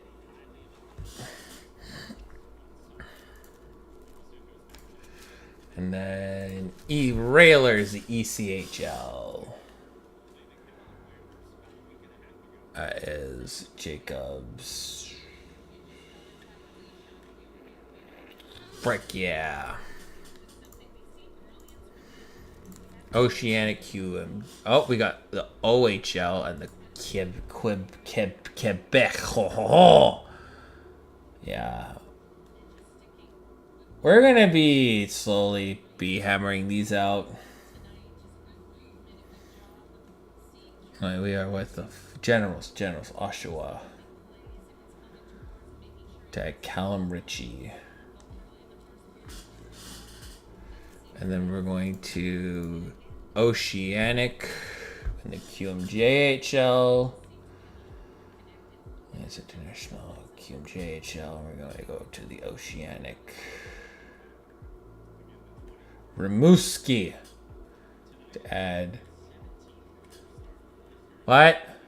Oh, can't afford. Because I like my misspelling. Yucca yucca. My misspelling is my greatest downfall. I can't spell for nothing.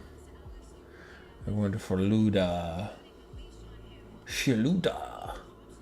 To add this guy. And then we're going to Fjorstad BK. To add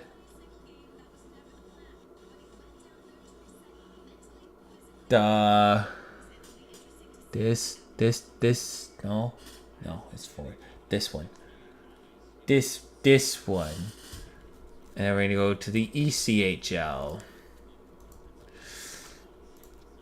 There's 2 players to add in the ECHL. Stingray. Oh, let's do Cyclones first.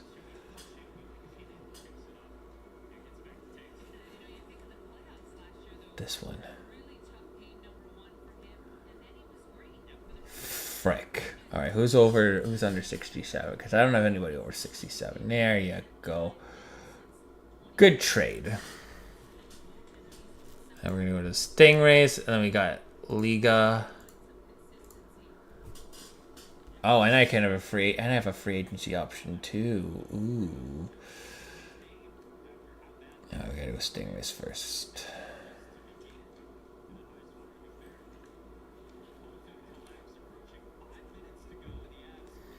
South Carolina Stingrays. Well, it doesn't look like the Kraken will win today. Unfort. Unfort. And then Liga. And I can add a goalie from Helsfing. Helsfing IK, and then it's 67. And then we're going to free agency to pick up 2. It just makes it easier. It just makes it just easier. It's not Tarpalu. It's Patra, this one, and then Friedman.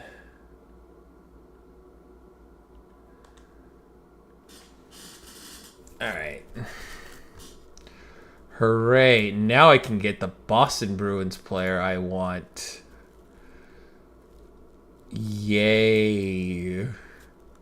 I mean, when I get to the Bruins, look how easy the affiliate's gonna be. Look how easy the affiliate's gonna be. I made the affiliate nice and easy. In the future, I made the affiliate nice and easy. I'm going to the Syracuse Crunch. Imagine if this was the wrong one. Wait, Syracuse Crunches. Oh shit.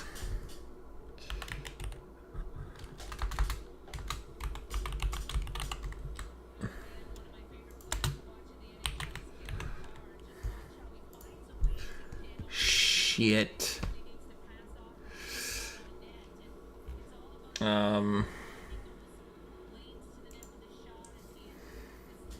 Wikipedia. Oh yeah. Okay, yeah, it is a Syracuse Crunch. It is a Syracuse Crunch. Okay, yeah, we're good. We're good. I was about to be like, shit.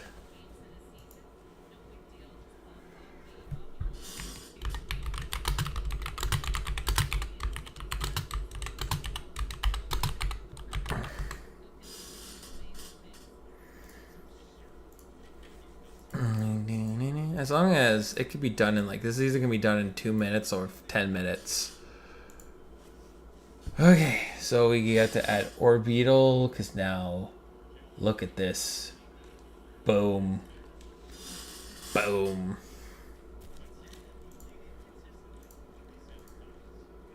Zach Haynes in the Rocket.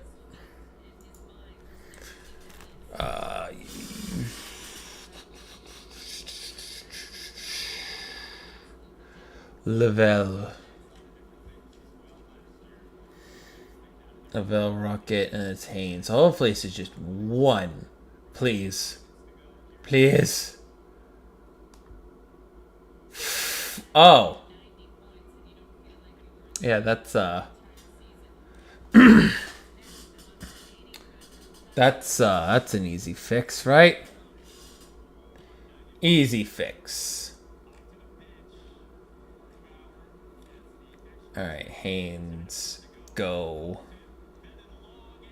Thank God. Alright. Alright, Kraken! Oh, wait, I've scored. I think it's going to be waved offside, at least.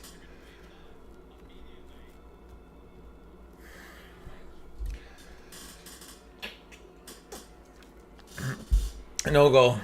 Offside. Alright, Crunch. I got Orbital. Check. Halloween. Check. Duke. Okay, so any 76 is not good. Howard. No. I got this guy's good. Irwin's good. Fortier. No. Polio. Ulevy, Haynes, Irwin. It's Polio, Ulevy, Dano's here. Haynes is here. Conclaves. It's not. Okay, so just double checking. Orbeetle here. Halloween here. Kosa, Limo, Irwin, Dano, Ulevi, Hayes. I see Irwin, Hayes, yeah, and Dano. So I have 1, 2, 3, 4, yeah. 73, yep. Finley, center. No. Bertuzzi's here.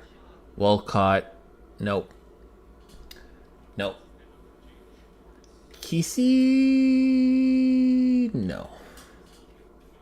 Woods here. McKenna is here. Hervin is for center. Deslo is here. This guy's not.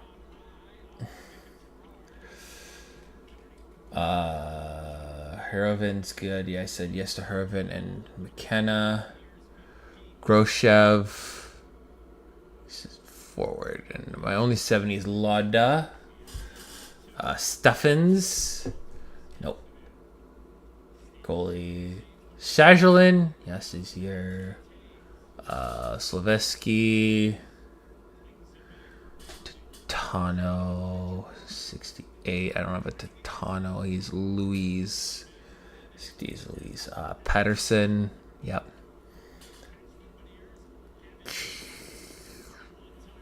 Wait. Louise. Did I see Greenway. I see Greenway. Trudeau. Trudeau isn't on this team.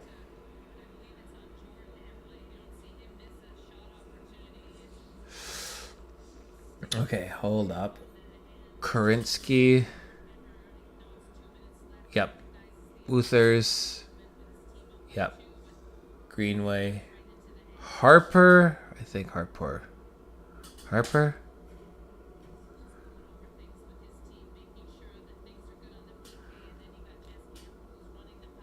Swamp Rabbits. Oh.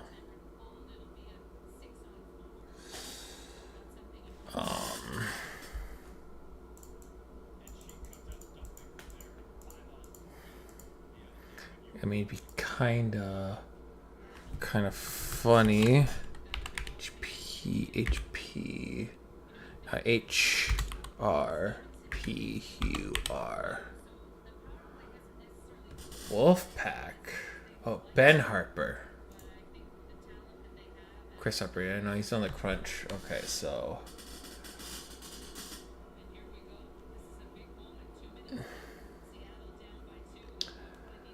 Lewis.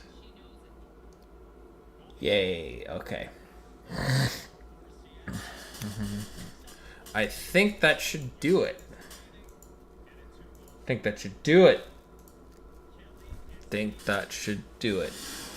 GT Booters, Caddick. Caddick is here. Booters. Yeah. Luis is here. Pedersen's here. Session. Alright, so hopefully everything's alright. If it's not right.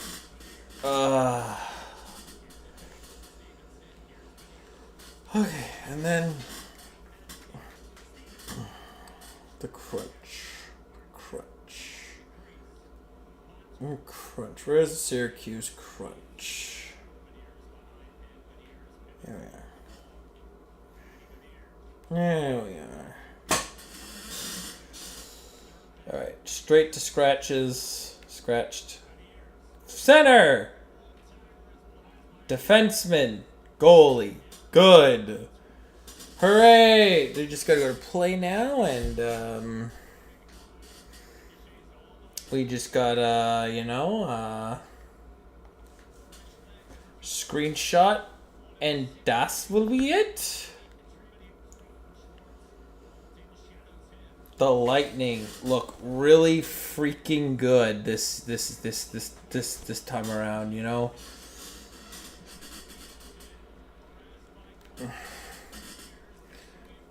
I'll have to ask Taegan if he wants to just post those pictures on the channel. So we're gonna do new screenshot.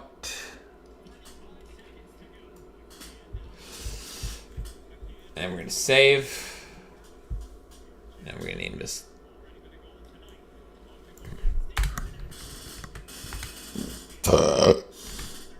Lightning.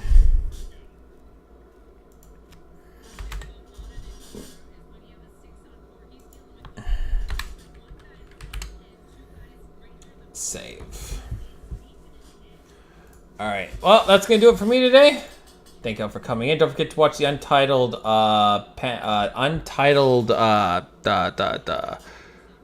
an Untitled project that Nickman uploaded. Untitled Panthers Titans Project. Don't forget to watch the Untitled Titans Project if you have. If you haven't yet, I know. Thank you guys for coming out tonight, and we'll see you all tomorrow. Peace.